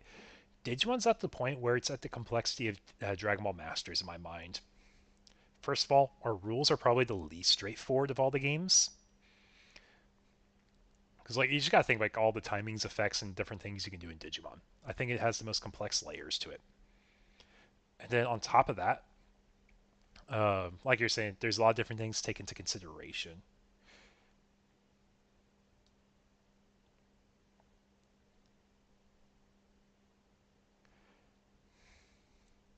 Yeah, I've helped submit some bugs for DCGO. I know back in the early days, Dark Knightmon was really bugged. Guess who played a lot of Dark Knightmon until the bugs are fixed? Yeah, that's right. I finally learned how the cards worked in that deck, kind of. Dawn Trail? I'm sorry, I'm not cultured. What is Dawn Trail?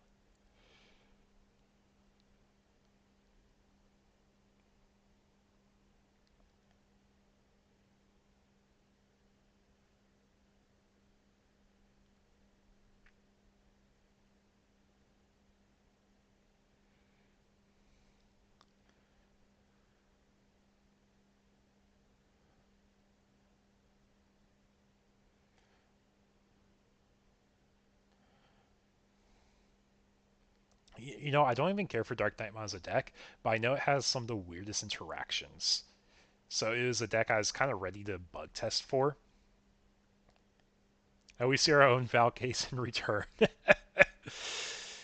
said, you Valcased me, I can't get my on plays for my Vmon. Yeah, I'll go ahead and Valcase you.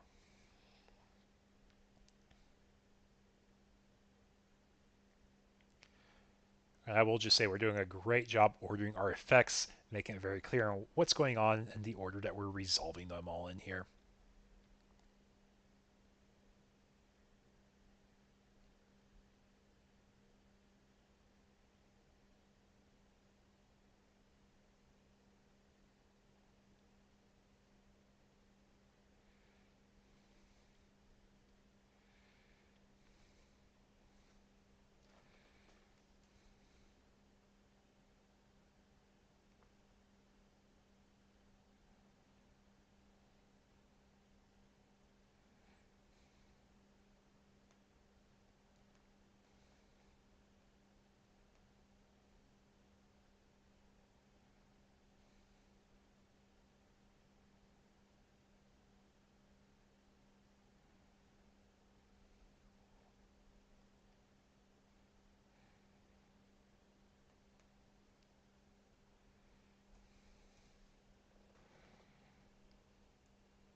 Yep, swing security with Valcase, Valcase. On the opponent's side, we'll pop the Chikurimon, but then this Valcase will see itself remove a card for security, so it gets an extra check.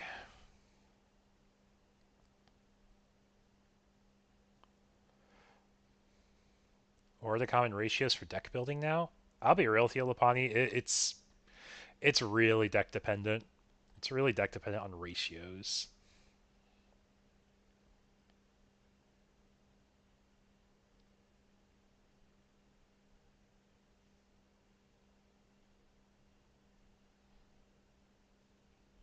Because like you'll have decks like obviously Nume Manze is pretty well built. It's pretty well defined. It's not a deck that has lots of creativity to it.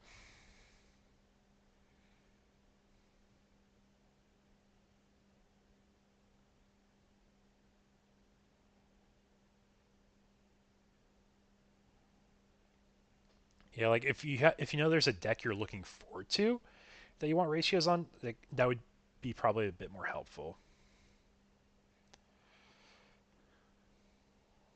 Ah, you're playing bunnies. I haven't looked into bunnies much. I just released a commentary game today of bunnies versus Nume Manze, and if it wasn't for the fact that bunnies played into a Valk Ace, I think they could have won the game. I think it was very possible.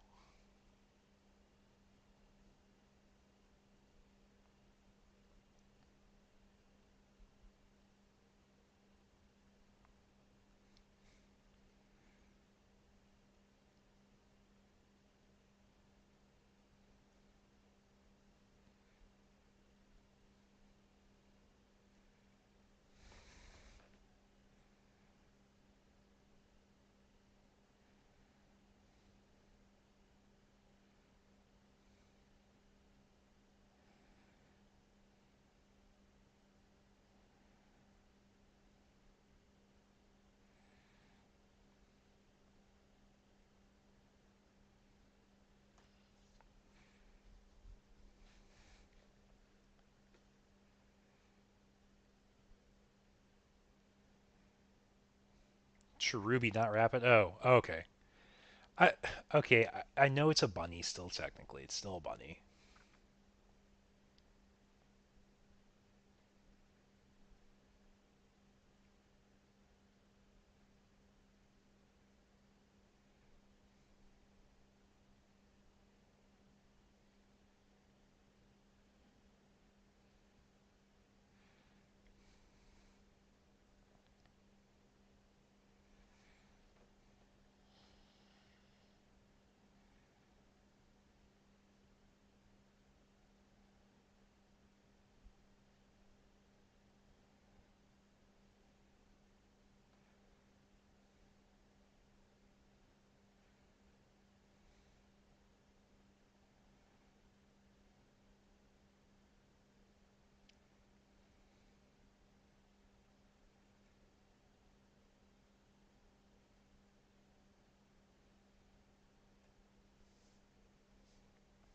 It's more a bunny than Rapid. You know, I just look and like everything's like a mecha suit, and I'm not quite sure exactly what they are half the time. Because Magna X and Rapid look pretty similar to me at the end of the day. Like I know they're both like mecha armored thingamabobs, but yeah, Truby definitely does have more of a bunny appearance. Truby's pretty solid. Like Truby Ace, I really like it. I think it's a cool card. It's definitely a cool inclusion for Nume Manze, if you ever thought about that.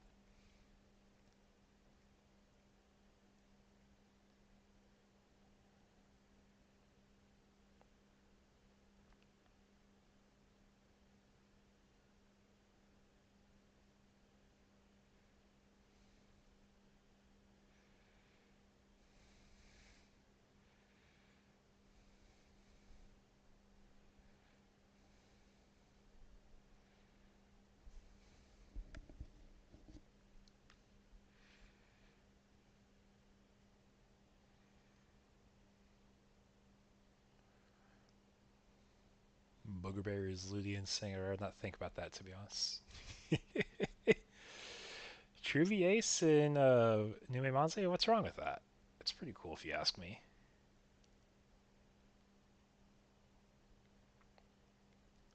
Okay, BT7 hybrid format, Trubimon was a really neat deck. Like, I think that was probably one of the most like innovative decks that people could have built with. Like, it just had so much open room, and you could have done any color base that you really wanted. Yellow was obviously most common because you had Bushis and Lucy's.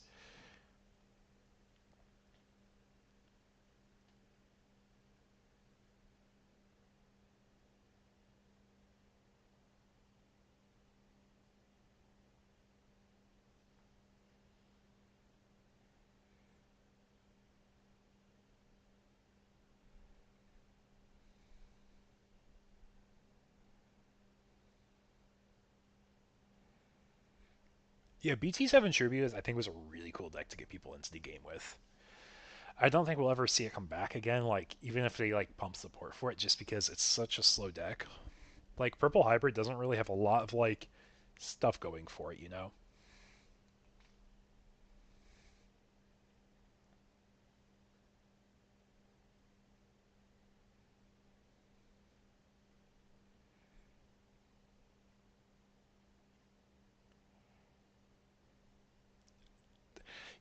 You know, back in BT8, that was probably BT8 and BT6 were my best formats. BT6, I topped two regionals back to back, top 8, top 16. And then right after that, when Yellow Rapid Hybrid was the thing, that was the deck I grinded the most. I had a lot of fun with that.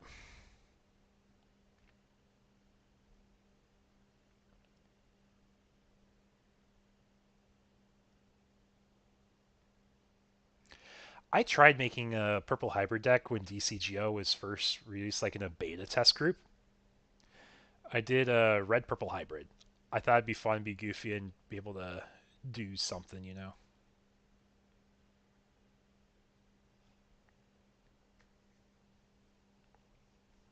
Atomic Infernos are cool in the deck, but like you just had nothing consistent. Ever since I've like been a judge, I just haven't done much playing.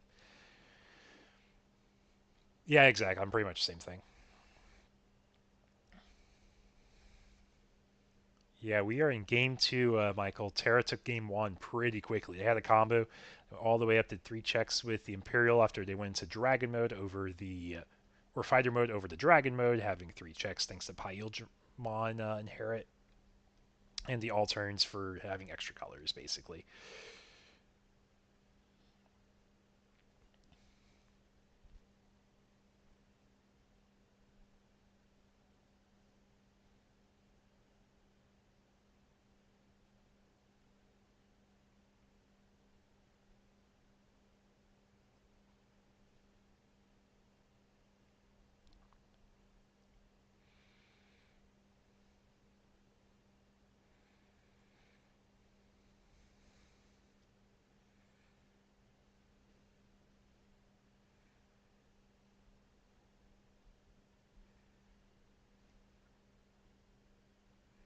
So it looks like Dume has been able to stabilize the board a little bit here.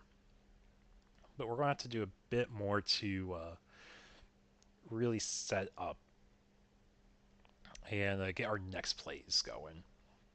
Because like if we want to start pushing damage, we have to be in a safe spot where we can commit our bodies, but we want to save our bodies for probably Monze X's, for Valks. Just really depends here.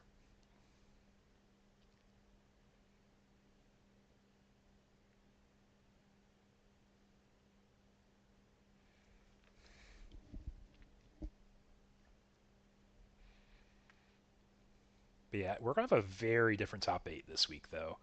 We have Nume Monzes up here in the top, but it's not entirely Nume Monze for top 4 yet, I don't think.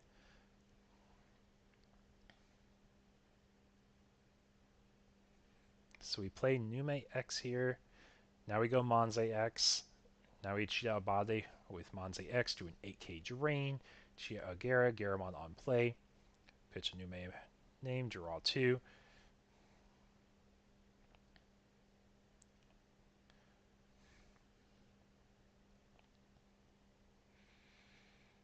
I think there's a board, or I think there's an answer for the board to be nuked potentially, especially if we go Ruin mode over the current Valk Ace.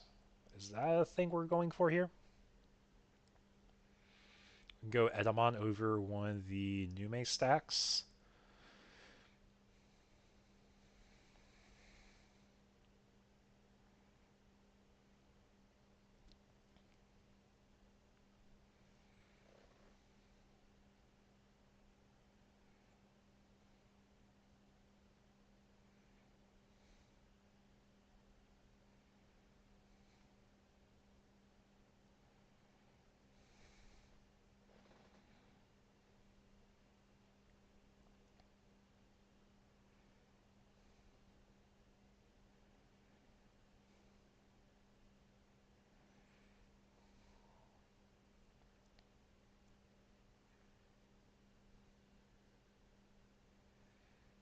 I just realized, look at how much of the deck is left for both the players here, guys. Nume just swing, I want to go to bed. I mean, if Nume wins this game, I think we have like 30 seconds of regular time left, which means it could be a 1-1 tie, which means we go to round 5, folks, because we would have 1, 2, 3, 4 folks that are X01. And 4 folks at X01 is not clear undefeated.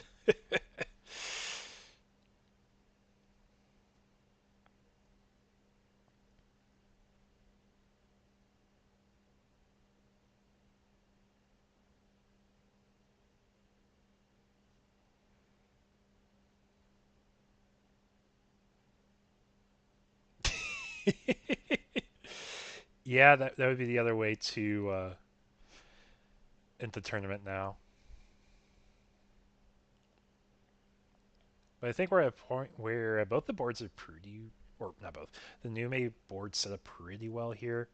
The Ruin Mode math is making things work, especially if they swing. We got Edamon going for us.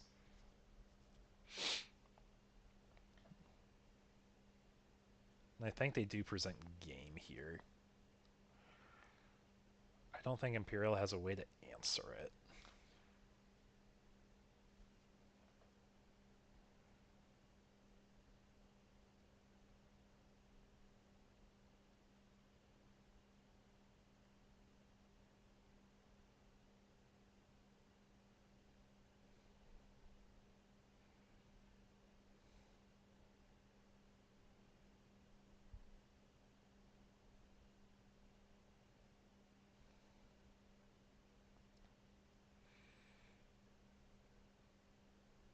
this set's going to be a draw, I believe, guys. I think we have a round 5 coming. So that being said, I'll be right back with real.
Okay, folks, we are in our final round.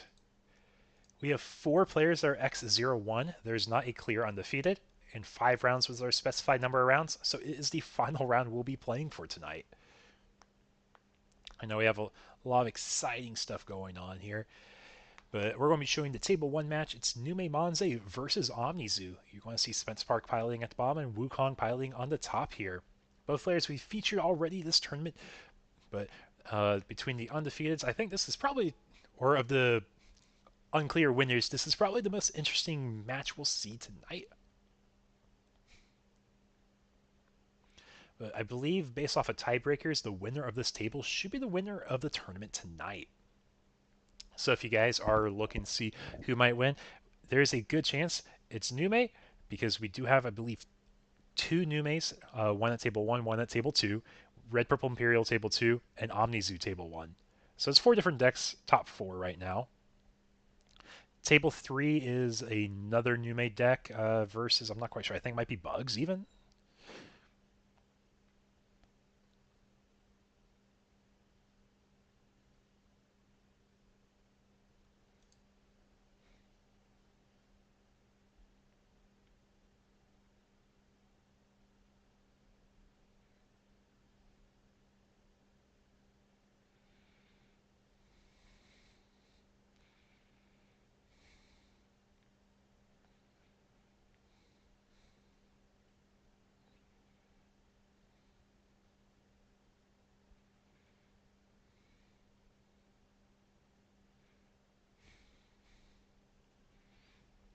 But yeah, so we go ahead and we're starting out with Digimon Emperor and the Mother Hatch on the OmniZoo side. And I think we actually just passed there.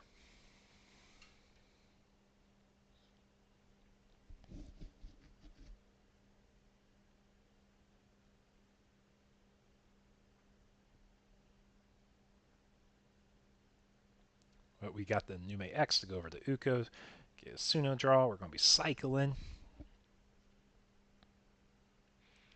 And not having a Dark Master start in the raising makes it a bit rough for the tempo for OmniZoo here. We're just going to swing. We know it's a low commitment.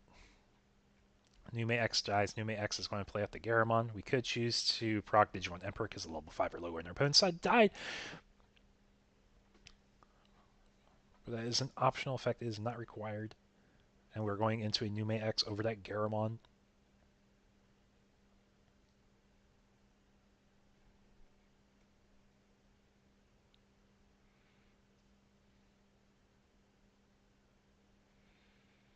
But yeah, so this is the true finals match. There is no more rounds after this, 100%.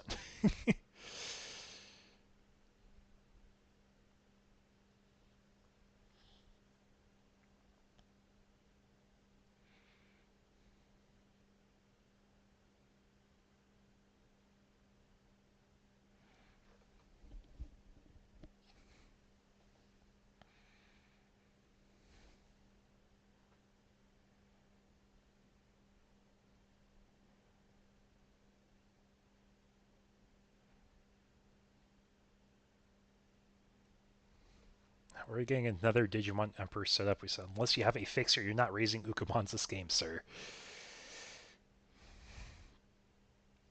We are definitely slowing down the Uko rush.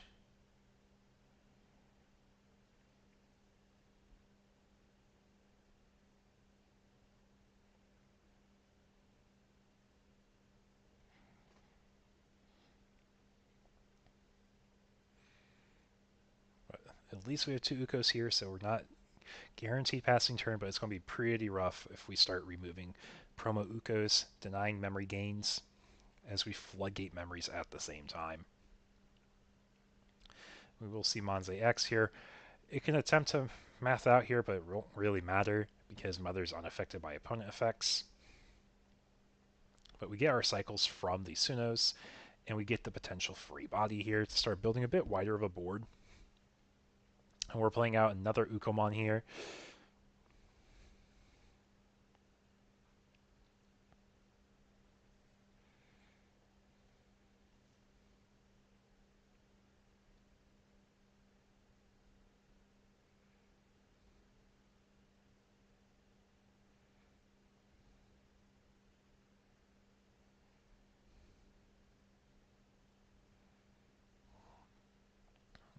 And we're just going to start committing Ukos into security. We find the Ty Matt dual tamer, so it lives. Find Omnimon's Wart there. Crashes that stack. Digimon Emperors are going to draw cards here.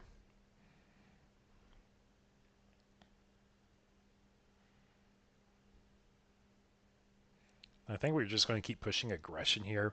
Keep the board built.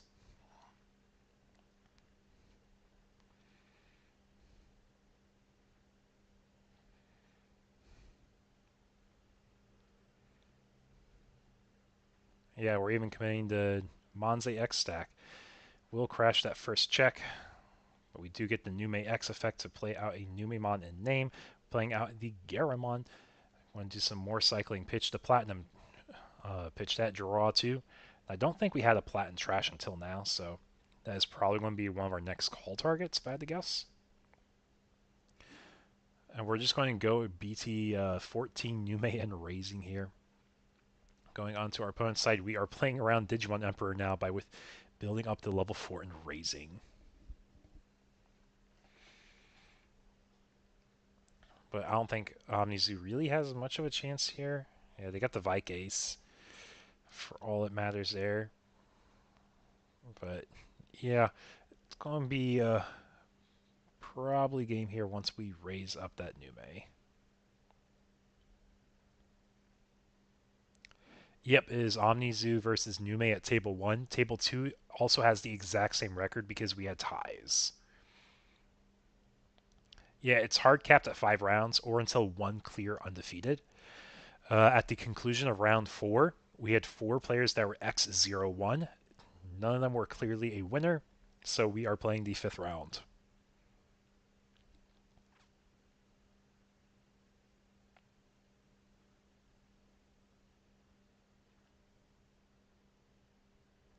And we're even grabbing the Satsuki here. We're pretty much in a spot where I think we just guarantee game off of this board state.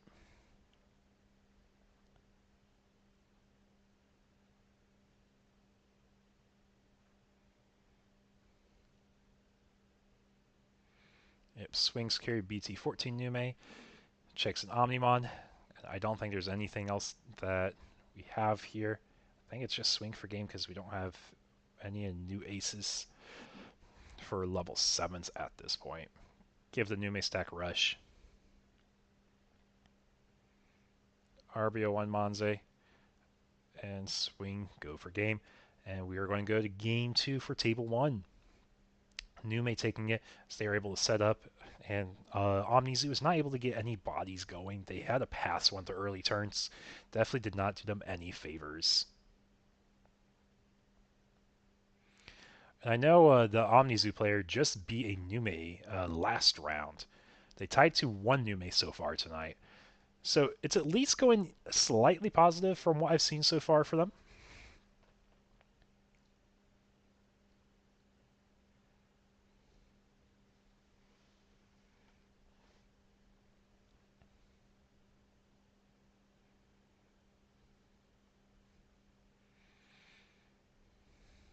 But yeah, it was a pretty quick game 1. Pretty quick game 1.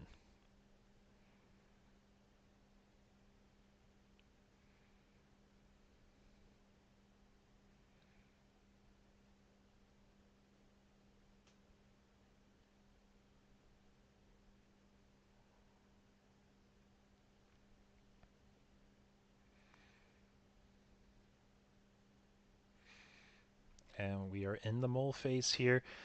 OmniZoo said, my hand's good enough, so Spent is ready to rock and roll with his hand. Hopefully he has his early turn plays. And we're going to have Nume mulliganing here.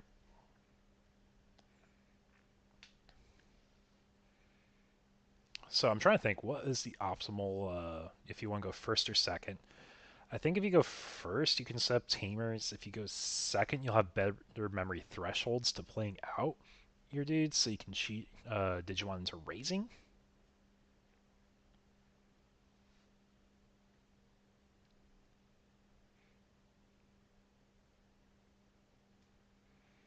Yep, and they are going first. They open up Digimon Emperor with the Mother Hatch.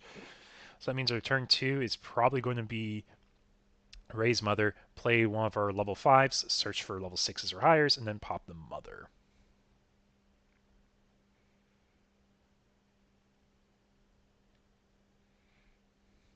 Yep, and we're already playing around that Digimon Emperor. We said, bro, I saw this before. I'm not going to let you do it again to me.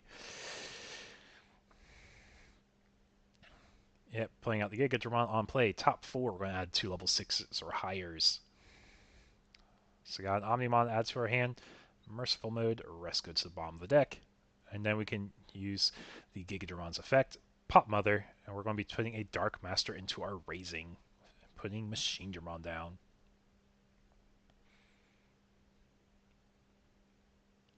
So we're going to raise. Uko Prox sees Digimon raise. We're going to hatch and gain a memory, going to 5 memory. Honestly, I wouldn't be surprised if we just kept building up rookies into level 4s and raising. Yeah, we're going Shumon. He said, I'm not going to Digivolve into Ukomon, man. I've seen enough here. This is what we call adapting your gameplay. It's not your traditional route in this deck to build up level 4s and raising, but we're definitely emphasizing it and appreciating the fact that we have a black base over a purple base in this build today.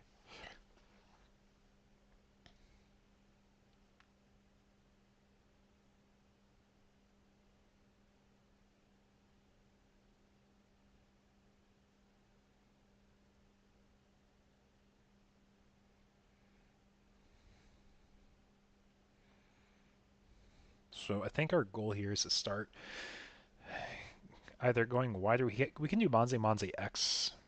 We can start mathing the level 5 stack and remove that. And we can start swinging with the Nume X stack if we go up to level 5s. But I think we're looking at going wider here.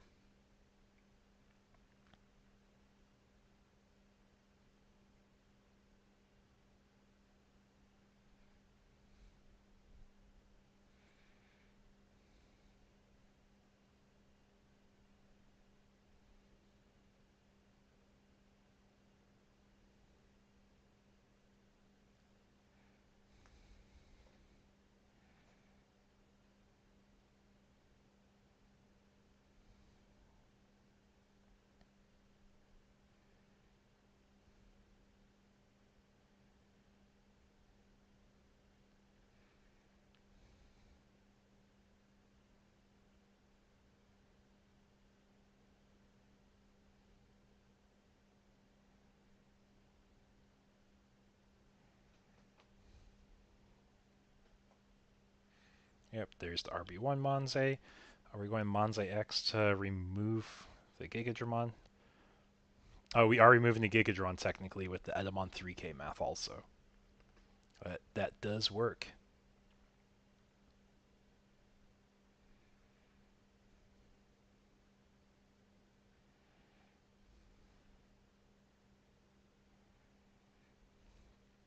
Machine Dramon's raised here.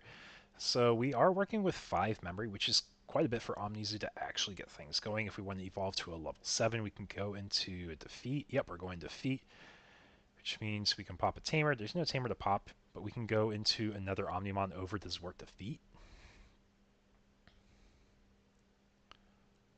Yep, and it looks like we're debating the Merciful mode here. Because Merciful mode does have another way to evolve. It doesn't have to be over strictly the level 6s. I know it's like quad colored, so what can go over? I believe it goes over a Nomimon for exactly 3 memory also. Merciful mode can go over Omnimon. If name contains Omnimon, Digivolves for 3. Yep. So it'd be a way to choke at 1 also. But it looks like we are swaying security to get a chip in if we can. I think we're debating if Valkyrie Ace here. And if we Valk Ace, then our opponent will be able to use Defeat's effect to pop another Digimon. Going to let the check go through. Checks Protoform, which goes to hand. And now you're going to see the Merciful mode for 3 over Omnimon. We're probably going to target that Monze stack. If we delete it, everything in that guy's sources will go to trash and then bomb the deck. So it will not be able to resolve any deletions, as none of them are actually in the trash resolution.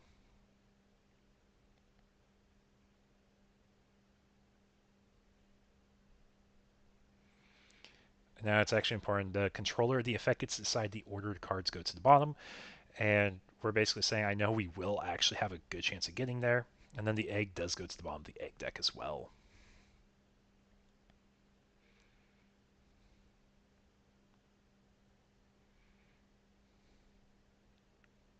So we just cleared the Nume Monze board here on our basically like second or third turn, I believe that was.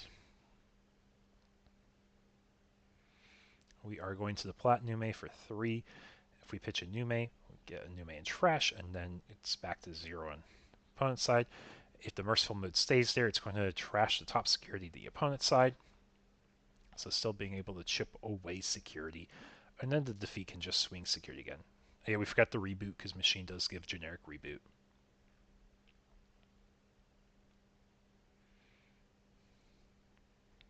Yeah, for everyone who's stuck around tonight, thank you so much, folks. Definitely appreciate you. I hope you guys at least enjoyed the gameplay. No commentary has been a little lacking. It's been a long night. Definitely going to get to a point where I have more consistent streams. I know I'm trying to get more content on the channel as well.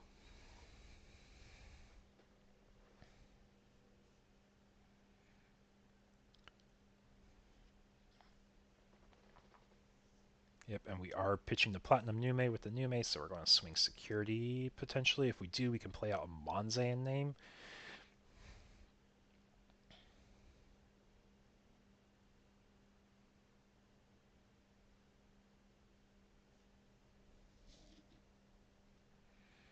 And we're just going to play out the Ukamon to pass our turn.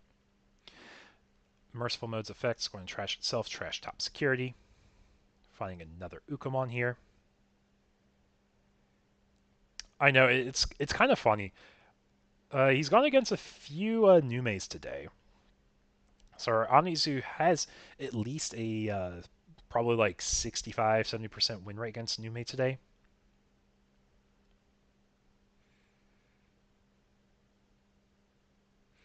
I think there's a chance we play a level 5 to get a Dark Master in Raising and pop the defeat to pop another Digimon. So we do have positive tempo plays that we can do here.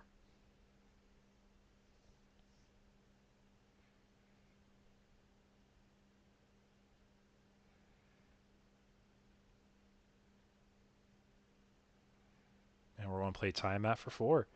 So the Time Mat Tamer will give the Omnimon's +1 check, but also has a memory plussing effect. I believe the memory plussing effect is permanent to your opponent having a level 6 or higher. Yep.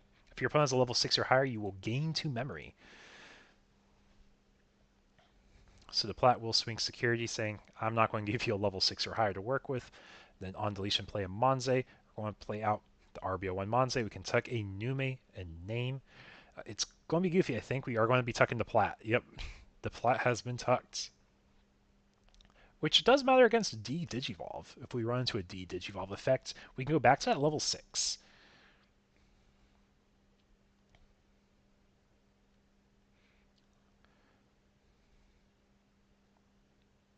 And we are going to protoform into Monze X here. Playing out a level 4 lower Digimon, or level 3 of any sort, or level 4 lower Nume name. Play out Garamon, do a 6k drain, Garamon on play, pitch a Nume, draw 2.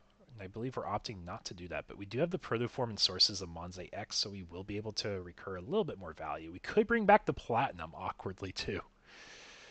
This Ukamon checks a second Digimon Emperor. If we haven't seen enough hate for the Uko trains, well, we're definitely seeing it tonight.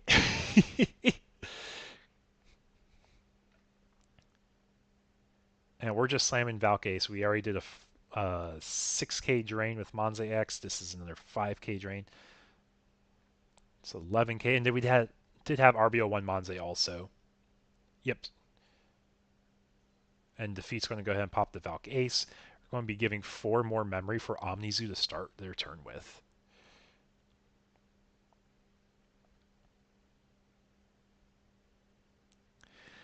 You're giving a Mega Zoo deck 8 memory to work with. I think they're actually able just to Evo up into a stack. Yeah, double ever. He checked one and he played one. Like, it's just hard to deal with. But Wukong's been doing really well playing around it. He's been going into the black rookies and raising so he can Digivolve up into the level 4s, so he doesn't get the Emperor memory against him. Because it only checks for it being level 4 or level 3s. Level 4s, it doesn't really check for, or it doesn't check at all. But yeah, Nume took game 1. We are in game 2 right now. Omnizu had a really strong start, but I don't know if we're going to be able to close it out from how it looks. I think our best play might just be another level 5 so we can use some aces. Because that's one thing that's really stood about this deck is use of aces at the right time. Yep, we're going to do an Edamon play here, giving our opponent 5 to work with. We do a 3k drain on the Uko here.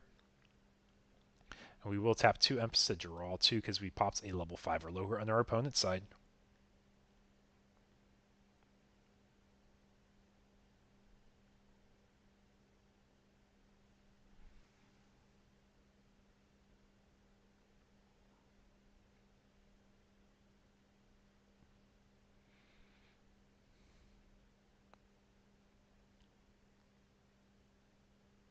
Yeah, yeah. It popped an Ukomon with the Edamon. Edamon pops Ukomon, so we had 2 draws for Digiimps. But yeah, it does have to be level 5 or lower, though.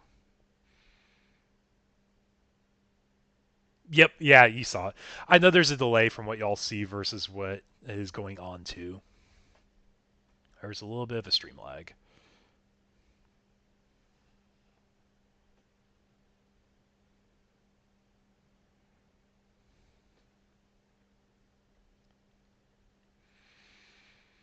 Yeah, it's going to be one of the ways Omnizu has a way to keep their hand plenished and to draw into cards, because they search with the level 5s, at least.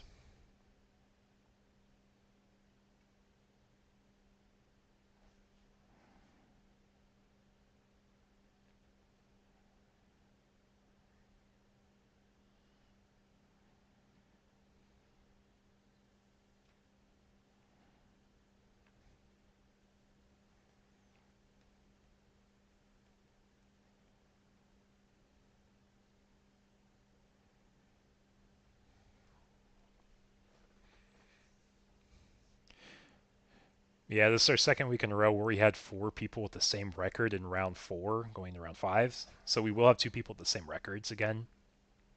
But it happens when there's ties, you know.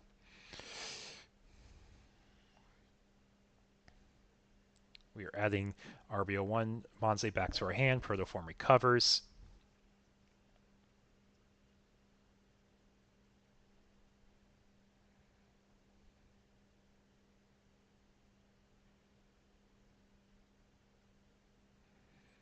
And we will play RBO1 Monze, give up minus 3k, minus 1 check on one of the stacks here. Tucking the Platinum Nume again. Because we don't have Nume X's, the Merciful mode got rid of the level 4s that would really give us beneficial effects and sources.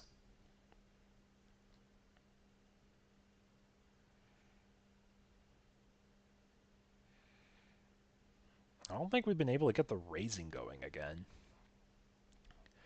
We might have been able to hatch the Mother last turn and raise it this turn.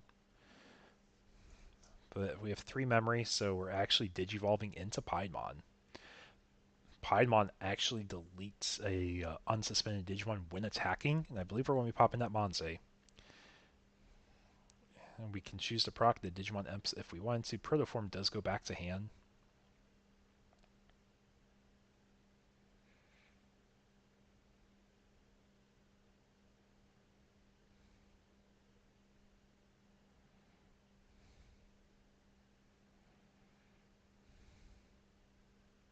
And then which Omnimon are we going to? We're going to Zwart. Zwart is the way we will be milling top 3, and then we will play 2 purple or black Digimon with a play cost 8 or less. We do get the on place, so we can get our Edamon, we can get our Gigadramon. If we do an Edamon, we clear a 3k or less body, and Gigadron here.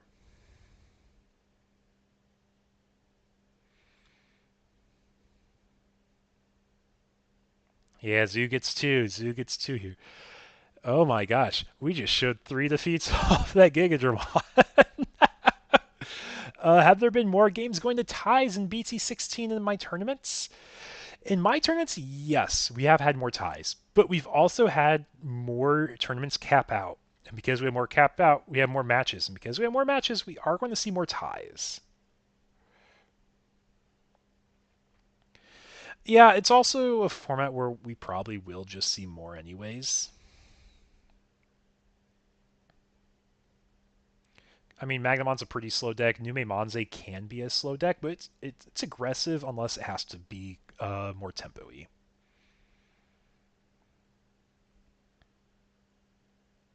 And we just said we're going to pay the memory for Digimon Emperor Man. I'm ready to swing. And then he says, just wait a second, sir. I got a Vikemon Ace here. So we do check into the Zwart.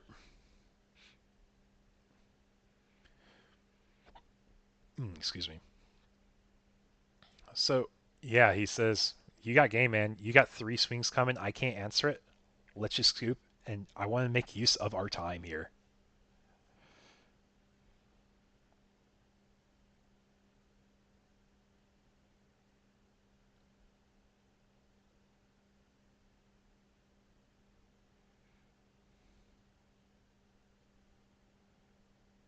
And we got 18 minutes of gameplay still. So there is plenty of time.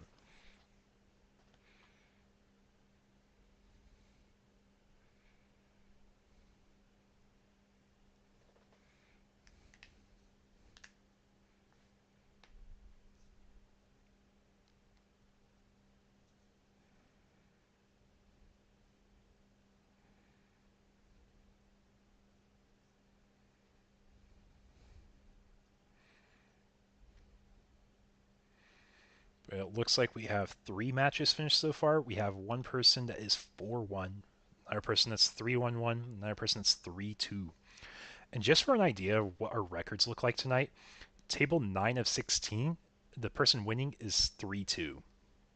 So that means if you're at the upper tables, you are X1-1 or better.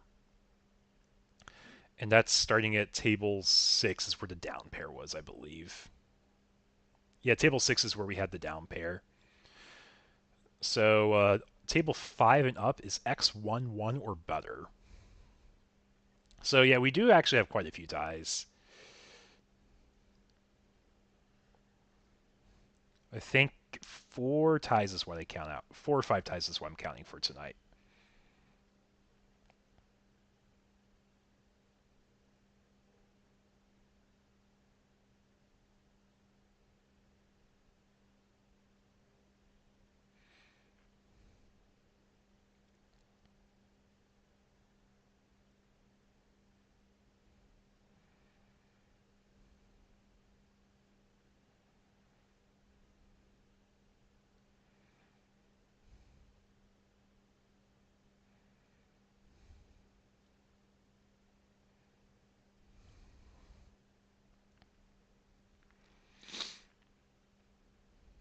And we are getting cut, and we're getting ready to get Game 3 underway.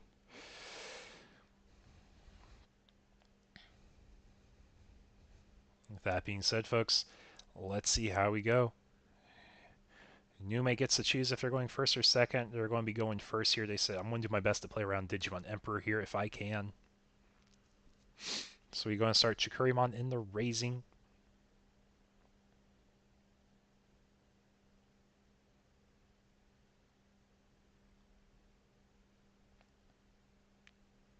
And he said, you know what, man, I just won't give any respect to Digimon Emperor. If you have one, it doesn't matter. I have a level 4 in racing. So we are going to see the Mother hatch.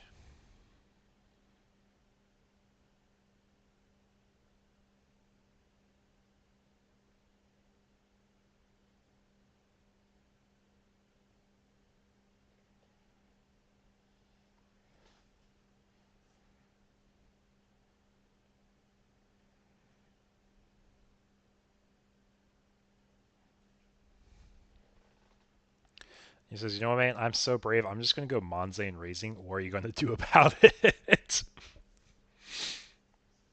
So we're going to raise the Mother. So, yep, we do have the Gigadramon. Search top 4 for 2 level 6s or higher. We got a Machine. We got a Defeat. We got Piedmon. So we're going to add at least one Dark Master here, it looks like. And we're just going for both Dark Masters. I think we just want to start chaining them as quick as possible. We're going to be nuking the Mother with the Gigadramon effect.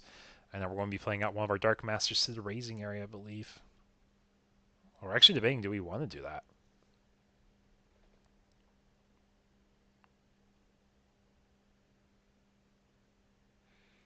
Might want to save the Mother for another pop later. Yeah, now we're just popping the Mother here. I don't think there's any reason you would really want to do it otherwise. Like, if you pop Gigadramon, sure, you have the Mother still to pop later. But you just lose the chance to ace your opponent if you get to a chance where you can ace them. I know they're going to be mathing out the board here. And we're just going to see a Venusmon, no when attacking, no when digivolving effects. Who thought Numemon was a stack building deck? Whoever said you don't need to build a stack and raising with Nume?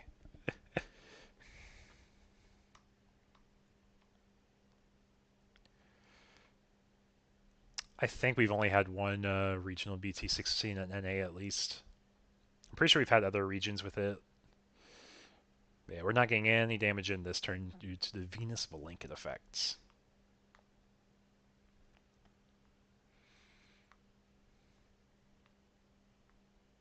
Yeah, like, it's been pretty minimal in like official tournaments so far in the BT16 format.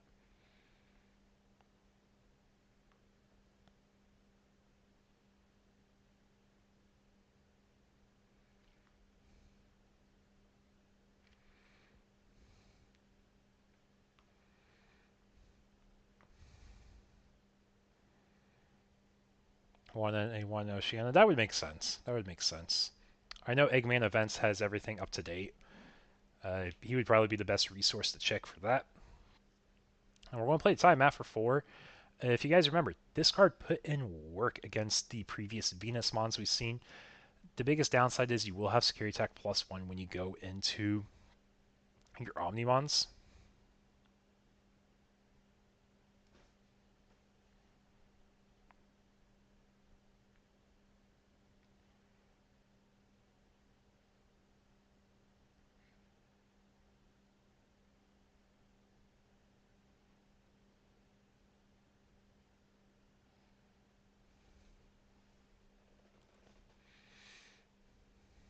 Yeah, in case you guys didn't know, all the events here, I submit reports to not only Digimon Meta, but Eggman events as well. You will see the top 8 decks represented there for all my events. And depending on player count, you may see a little bit more or less on Digimon Meta, especially if there's diversity or not.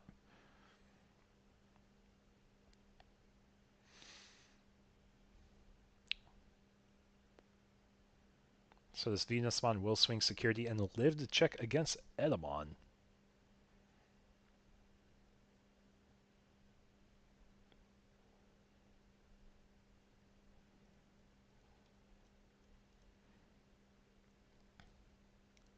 I don't know if the timeout was honestly the best play here, because no digivolving effects on your Omnis is going to be rough, because you'll just have the static +1 check.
Yeah, we don't get access to Merciful mode anymore if that Venusmon's still on the field.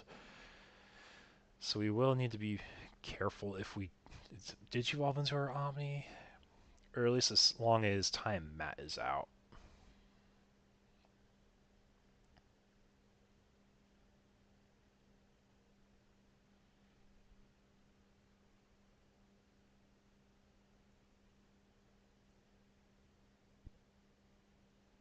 You've got to tap the Digi-Emperors just like you.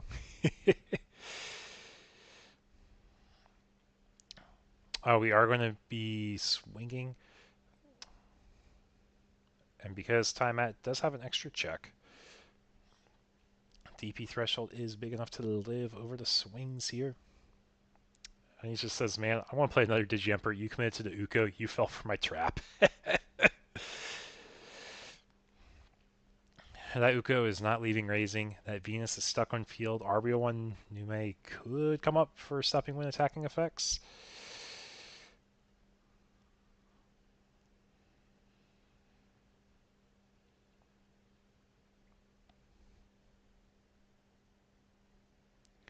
For folks checking in, welcome. This is our game 3 in the final round of my webcam locals night. It is OmniZoo versus Nume Manze. Table 2 is also a table of X01s, but we are hard capped at 5 rounds. But honestly, that Ty and Matt has been putting in so much work tonight in the games that we've seen it come out for the OmniZoo deck.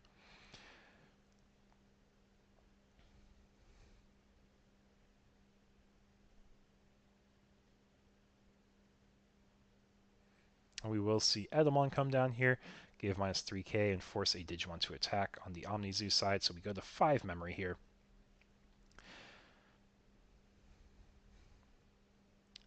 So I guess we'll see as soon as it's a yeah, for Digi Empress, yeah, it is. Yeah, because it's a cost to tap it and then get the draw effect. So we're not forgetting it, it's just choosing not to use it, you know?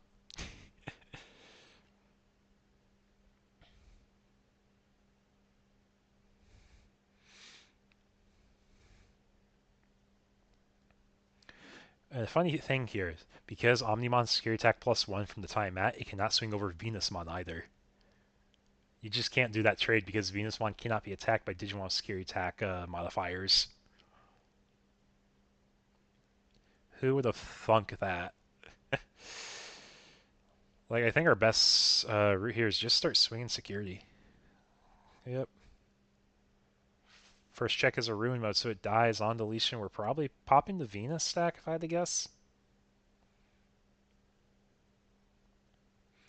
Edamon's a valid stack as well to pop. I think Venus is more annoying to what you're trying to do. Get our Wind Digivolving effects back. This is game 3. This is game 3.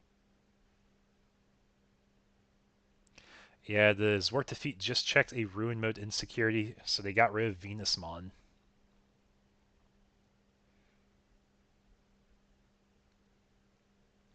And we're going to be playing down another Edamon, forcing our opponent's Edamon to attack. And then we're going to play Gigadramon for 5 or 6 here. Revealing top 4, add 2 level 6 or higher to our hand. We at least got a Merciful mode, and we get a Zwart as well. Zwart is really good for building up the board, so we can set potential aces. And this is one of the few times you can raise that Ukomon without passing turn, but do we really want to spend essentially 3 memory after Uko sees himself? Looks like we are going to do that. But we do our effects turn players first, then we lose 4 memory for the Emps. Yep, got that corrected. It is a monkey battle. It is monkey forcing monkey. We go into Garget Ace here. We're going to be tapping our opponent's Digimon. We're going to be blocking, and then you cannot Digivolve. Just in case that Ukomon had, like, what was it, Sistermon Blanc Awakened, I think, is the only way you can actually Digivolve it. You definitely want to see the deck list. So if you go to Eggman events, they will be posted on his site at the conclusion of the event. I don't know how long it would take him, but they will be up there.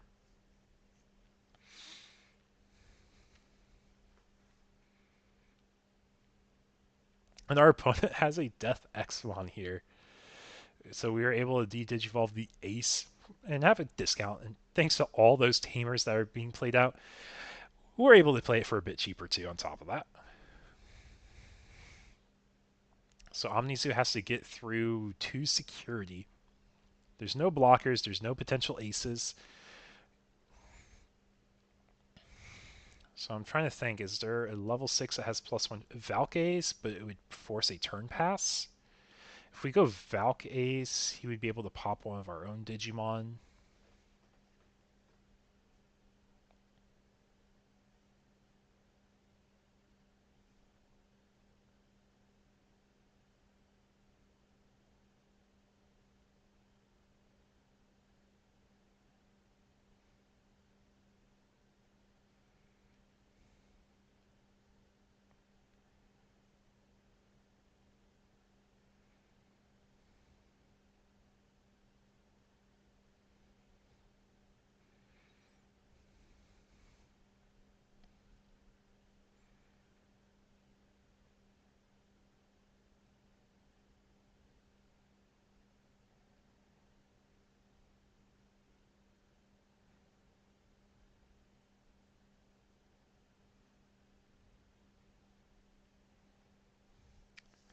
Honestly, the Omnizu has been really fun to watch. It's been really fun.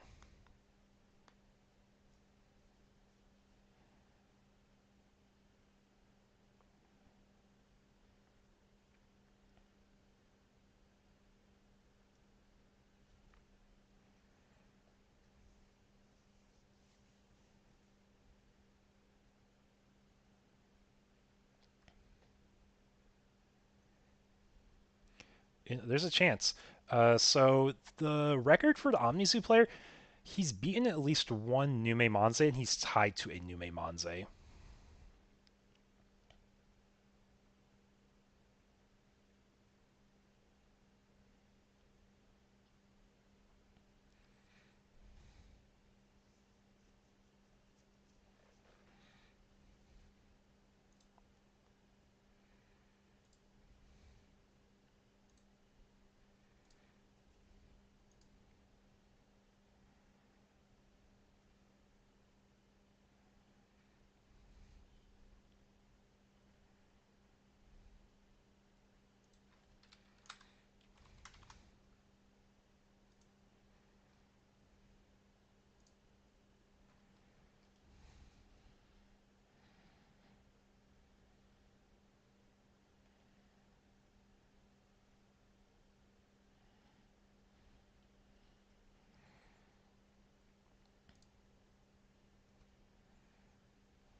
Yep, we get the restand end of attack with the Garga Ace.